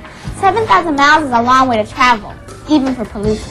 But you never know. Different types of volcanoes could cause different types of pollution. So what do we do next? I think we should see if anyone in the NASA Y-Files Kids Club has done any research on volcanoes. Hi, Kaylee. Hey, Kaylee. Hey, Kaylee. I knew I could help you guys out. I'll send the question to all our club members. Good, because I have to run. Bye. I wonder what makes volcanoes erupt. Is it like an earthquake? I don't know, but I don't want to be around for either. Hey, look, I'm getting a response from Mr. Thomas's class at Burbank Elementary in Hampton, Virginia. They've been studying volcanoes and have even made some models. Let's dial them up to see if we can do a teleconference to find out how much they know about volcanoes. Hi, my name is Robert Bryan, a 5th grade student in Mr. Thomas's class. What is your project? Well, we have been studying volcanoes, and we have found out that there are 3 basic types of volcanoes. What are they? Let me show you some of the models that we've made then. This one is a model of a composite volcano. Its eruptions vary between quiet and violent ones. When the volcano has a violent one, it throws out ash and dust, creating a tougher layer. Wow, that's cool. What are the quiet eruptions like? That is when the volcano erupts lava like this. Wow, that's cool. What are the other 2 types? Another volcano is a cinder cone volcano. This volcano only erupts ash and dust, like this. And there is a shield volcano. Shield? You mean like what knights use to defend themselves? Well, sort of. Take a look at our model. As you can see, the lava flows differently. It forms very flat layers, and these layers have very broad and gently sloping sides. That's interesting. We learned a lot. Thanks for your help. Bye from the NASA Y-Files Kids Club in Hampton, Virginia. See you later. We should build a volcano. That looks like fun. Let's do a little research. Let's see what Dr. Textbook has to say about volcanoes. And now, the history of volcanoes with Dr. Textbook. Hello! Did you know that the word volcano comes from the Roman god of fire, Vulcan? And that the early Hawaiians told legends of their goddess of fire, Pele. In the year 79 AD, the Romans were the first ones to write an eyewitness account of an actual volcanic eruption. Falling ash spewed out of Mount Vesuvius, and the ash and the mud flows combined to bury the nearby city of Pompeii, thus killing about 2,000 people. 2,000 years later, archaeologists actually unearthed this ancient city of Pompeii. In April 1902, Mount Pele, not related to the Hawaiian goddess of fire, in the Caribbean Sea exploded, killing 28,000 residents in just seconds in the little town of St. Pierre. Closer to home, in 1980, the sleeping giant Mount St. Helens erupted to become the most destructive volcano in U.S. history. The eruption had the force of 10 million tons of dynamite and shook the Cascade Mountain Range in Oregon and the state of Washington. So, in honor of all the gods of fire, I will attempt to find out what really makes a volcano come alive.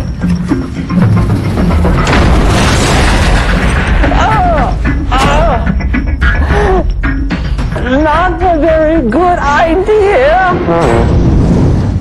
See, Dr. Textbook? He's so funny. Let's research Mount Luminous. I saw an article about Mount Luminous in the paper today. Maybe it'll have some information for us. It said that Mount Luminous was a cinder cone, and that its first eruption was a month ago. Then Mount Luminous can't be the problem. Because why would all of a sudden the skies be a deep red if it erupted a month ago? I don't know, but I think we need to know more about volcanoes. Solving problems is hard work. My mom has to go to California on business, to the NASA Dryden Research Center and the Jet Propulsion Laboratory. Maybe we should go with her. Okay, let's see if we can go. Hi, you must be the Treehouse Detectives. And you are Dr. Pieri? Yeah, I'm afraid so. What's that plane behind you? I've never seen anything like that before. Well, it's an ER-2. It's a NASA research aircraft used at high altitude. What kind of research does NASA do with this plane? Well, this plane has high-powered cameras. and they can see a wide variety of phenomena, including hurricanes, volcanoes, earthquakes, and they can also monitor ozone. You mean you actually fly into a volcano when it's erupting? Oh no, it would do a lot of damage to an airplane like this. But how can this cause damage? Well, this isn't so much the problem. This lava rock gets ground up into fine particulate material like this. This is volcanic ash. This is the problem. That's really light. Where are most of the volcanoes located? There are active volcanoes in every ocean basin and almost every continent in the world. Most volcanoes are underwater and form along ridges as ocean basins spread away from them. Sometimes volcanoes form in the middle of continents and ocean basins as hotspots heat up plates. Plates? The Earth's crust is actually broken into pieces that we call plates. In fact, another place where volcanoes form is where one plate goes underneath another plate, and that happens in the Pacific Ocean. Are you talking about the Ring of Fire? The Ring of Fire is a ring of volcanoes that surround the Pacific Ocean where the continents meet the ocean basin. We learned that Mount Luminous is a cinder cone. Could you tell us more about cinder cones? Well, sure. For instance, when cinder cones form, the magma is so sticky that the gas stays trapped inside it until the pressure builds so much that it just literally explodes. And when it explodes, it forms lots of pyroclastic material, which is really sharp. Maybe we're getting a little closer. Thanks, Dr. Peary. We learned so much about volcanoes. Well, I hope this information gives you your answer. Thank you so much. Good luck. Bye. Bye-bye. We know Mount Luminous is a cinder cone, and that means it doesn't even have lava. That means our hypothesis is wrong. But I don't think we have enough information yet to change our hypothesis. Let's go do some more research and experimentation. Let's get back to the treehouse. What's up? Could the volcano be causing the red sky? Could it be that all colors other than red are being absorbed by something? Don't miss the exciting conclusion of The Case of the Mysterious Red Light.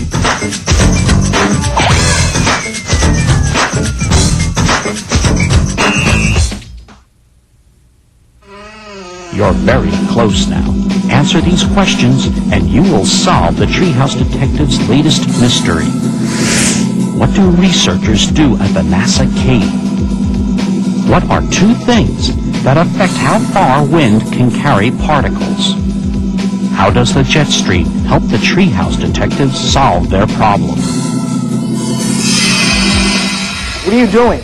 Magic? No, this is actually a science experiment.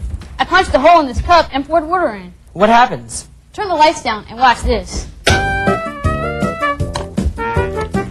Wow, that looks like a stream of light. The light is bending, just like the experiment Dr. Shen told us at the Jefferson Lab. It's neat, but we still need to figure out why the sunrises and sunsets are so red. I think pollution could be the cause. But what's making the pollution? I don't think it's the volcanoes, because they're too far away. Maybe wind's blowing it our way. Yeah, right. I don't think the wind can blow things this far. Not unless it had a lot of hot air, unlike someone we know.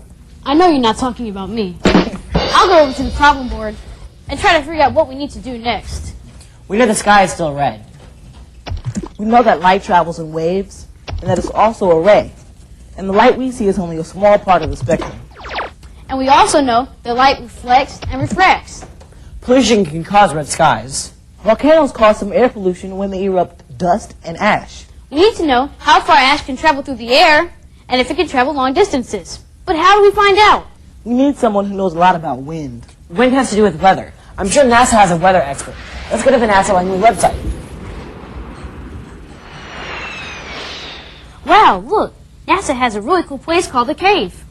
It's a computer system that we can use to look at weather in 3D. I'll go over there. This must be the cave. Hi, I'm Dr. Jennifer Olson. I'm one of the Treehouse Detectives.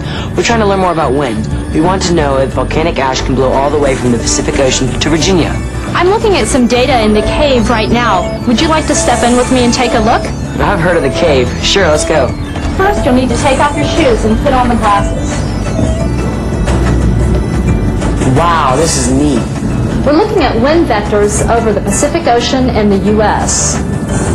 What's a wind vector? Do you see the yellow arrows?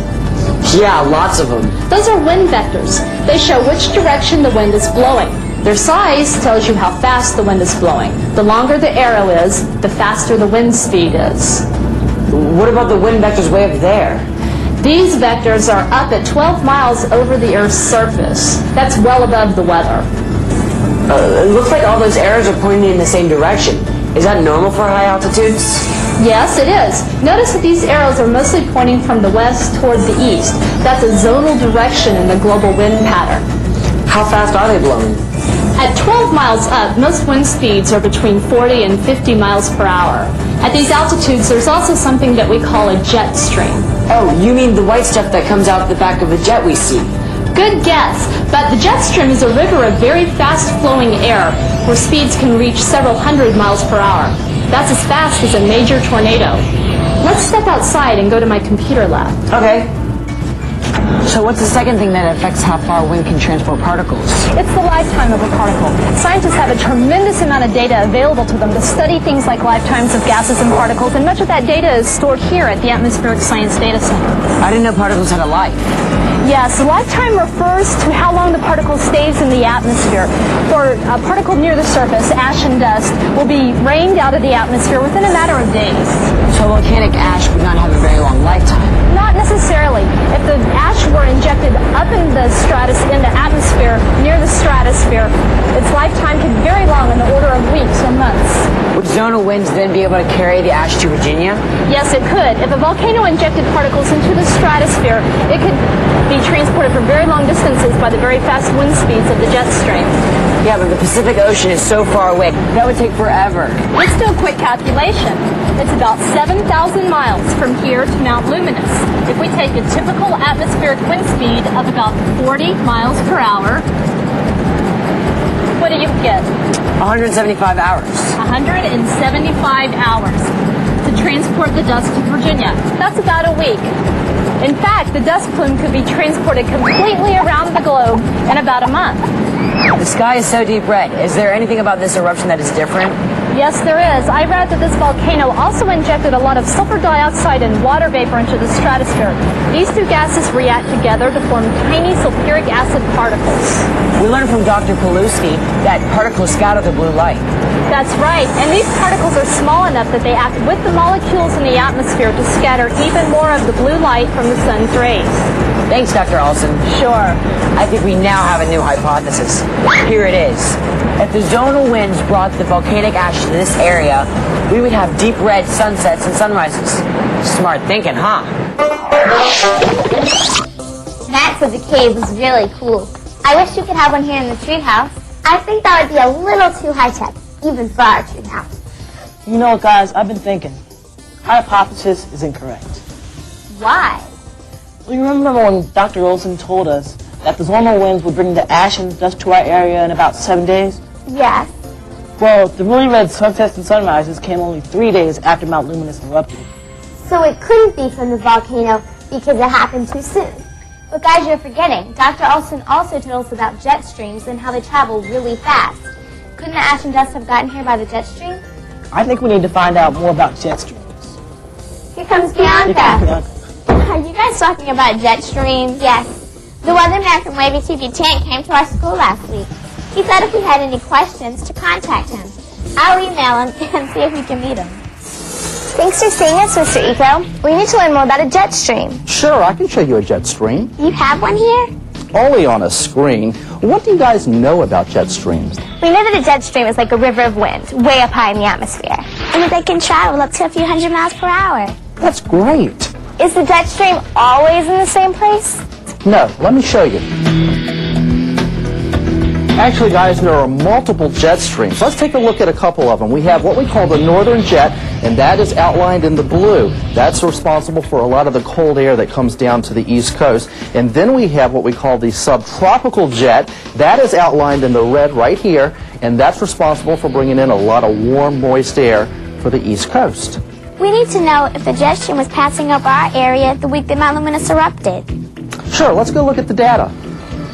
Actually, look, over the past 5 to 7 days, notice how the jet stream just goes further and further south. And what that does is it brings in all types of systems, and it's basically just below us, which lets everything drain down into our region. So you can see as the jet stream goes further south, all of the clouds and all the debris comes right down on top of us. That has to be it then.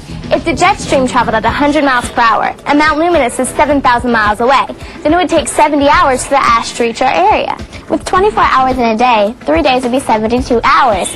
That means that the jet stream could cause the sunrises and sunsets to be red. I think you guys have solved the mystery. Thanks, Mr. Ika. We really appreciate your help. Anytime for the Treehouse Detectives.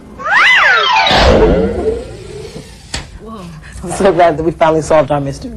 But I still think there's one last thing we need to do. Let's email our Kids Club members and ask them if they've been seeing redder sunrises and sunsets. That's a good idea. That way we'll know it's not just happening in our area. Great. Also ask them when they first noticed the change. Okay.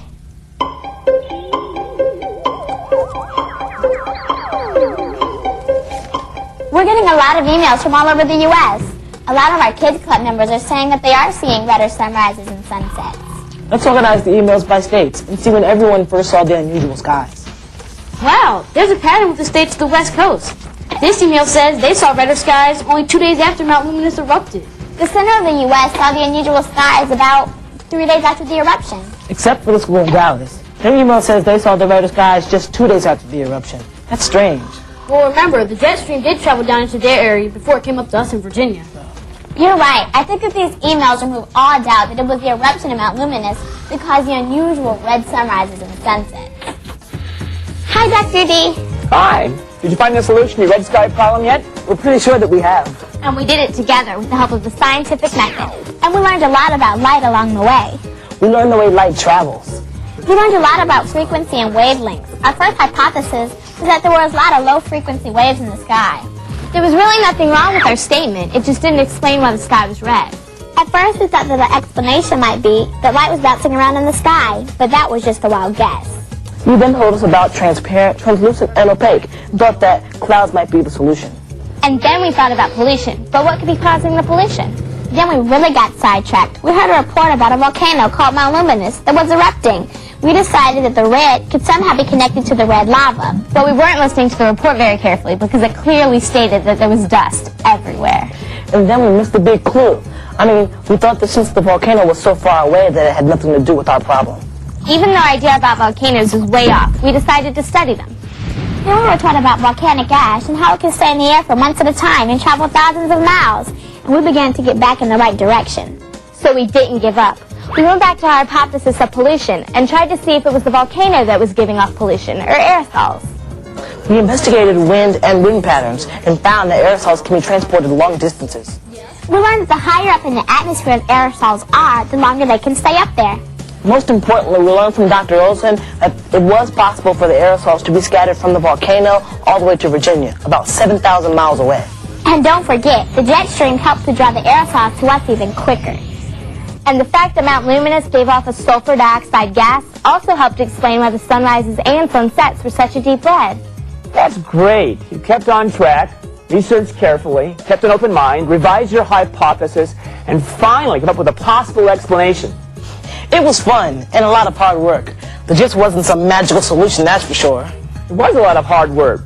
But I believe you finally have come up with the most likely solution to the red sky problem. Congratulations. Thank you. And now, for my final magic act, I'm going to make this all disappear. Are you still at that? Give it up. Please. Abracadabra, send them back to their home. Hey, I think I did it. This is great. Jacob, we're still here. You made us disappear, but we're still stuck in the treehouse. Try it again, please. Psst, come here. Is this magic or just an illusion? See you next time.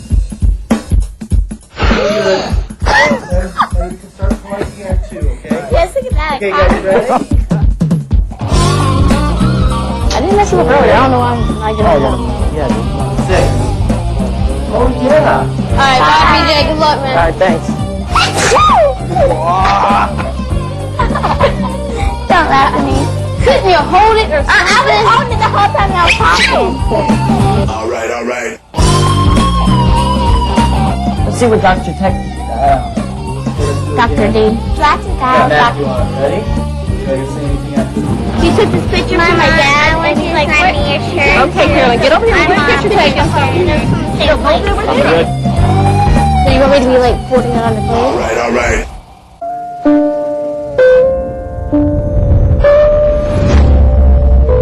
What if a disaster strikes without warning? What if life as you know it has completely turned on its head? What if everything familiar becomes anything but? Before a disaster turns your family's world upside down, it's up to you to be ready. Get a kit. Make a plan. Be informed today.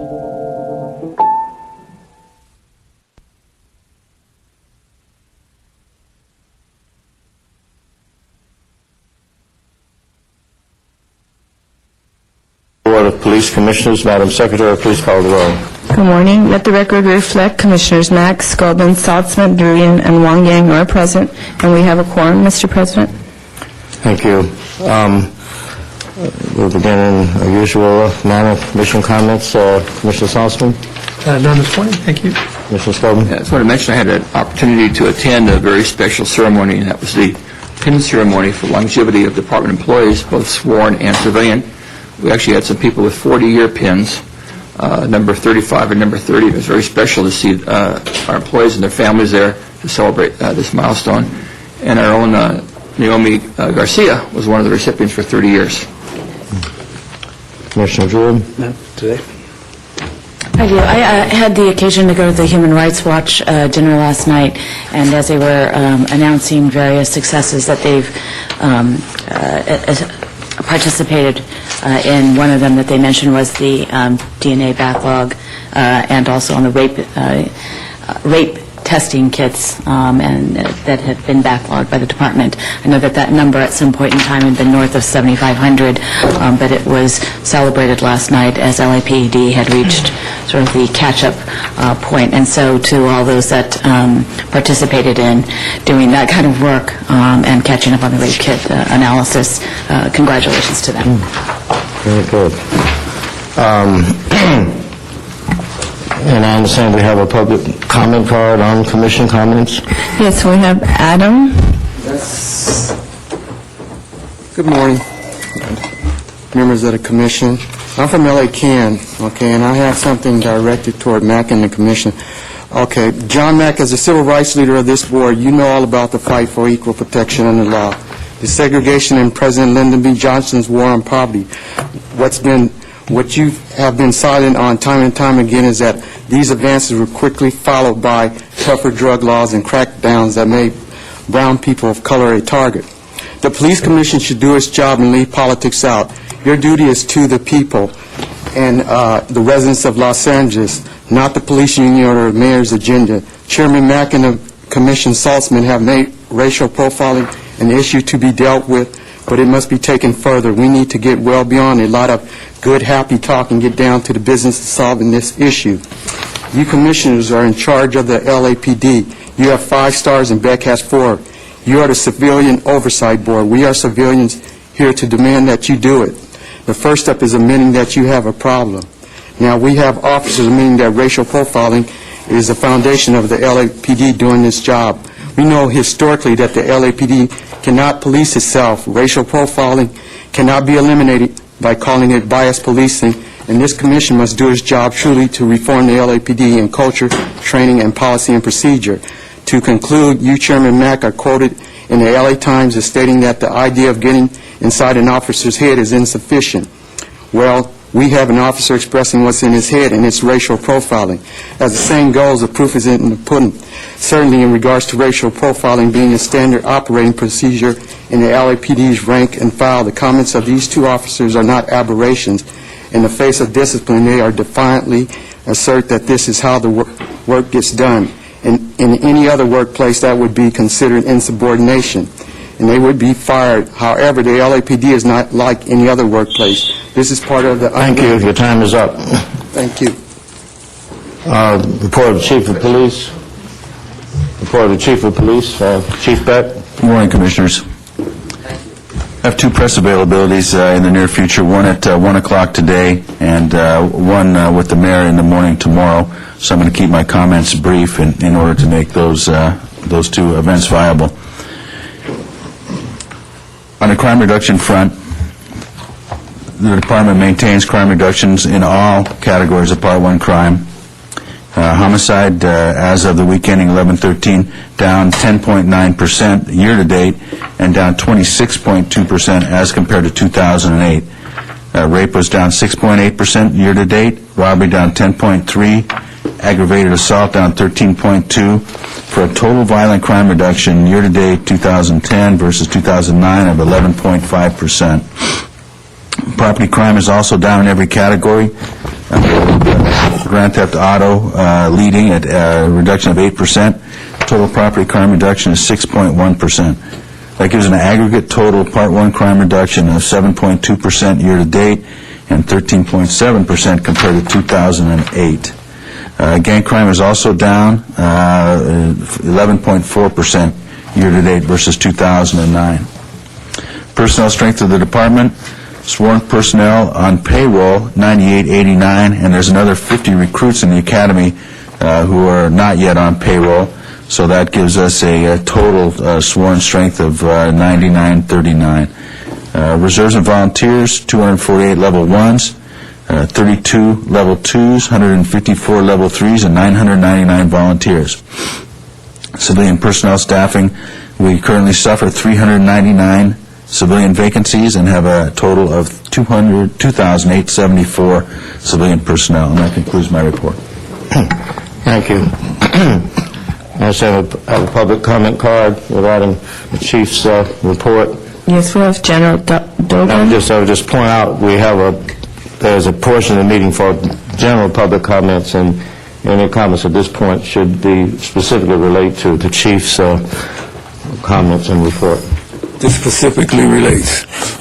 General Dogon, L.A. Ken. Chief Beck, you are taking a page out of Brad's playbook when you claim that the racial profiling cited by the Department of Justice is all in the past. We have heard time and time again it's a new department and that LAPD is colorblind and that now everything is perfect. Carrying over a fine line from Chief Bratton, which suggests it's impossible to get into the head of an officer. You have buried your head in the sand, ignoring imperial data, your data. You instead hide behind words like biased policing. You insist that it's merely a phenomenon by white and Latino officers against black people, largely black men. We say, and the Department of Justice agrees, phenomenon our ass. It's racial profiling. It's always been, it remains intact, and we will fight to remove it by any means necessary. When an officer says that they can't do their job without racial profiling, this points to LAPD culture and training practices. This is both historical and present. The ghost of Rampart, past and present, are well and alive. Chief Gates is roaming the hall, and the violent institution known as LAPD is handling the receipt. Your response, or lack thereof, clearly states that you are not only interested in business as usual, and that includes racial profiling. This deeply integrated racist culture cannot be solved in a letter or in an email or through our continued presence at this committee. Until you meet with us face to face, we have been requesting ever since you became chief, this problem will continue to exist. So once again, we demand that you meet with us. This problem is not going to go away as your officers continue to do their job by profiling us and our community across the city. Business as usual. We recommend by the Department of Justice letter that the consent decree is not over and that reform is yet to happen. Thank you. Report of the Executive Director, Mr. Teefank. Good morning, Mr. President, members of the Commission. Two brief items just for the public's information. November 30th, there will be no Commission meeting. It will be dark that day due to the Thanksgiving holiday the week before. And also, Detective J.R. Runyon, who is our Employee of the Month, was ill today, so we'll do that presentation next month. That concludes my report. Thank you. Report of the Inspector General, Rashawn. Good morning. Good morning. To date, we've posted 130 redacted categorical use of force summaries on the Commission's website, and that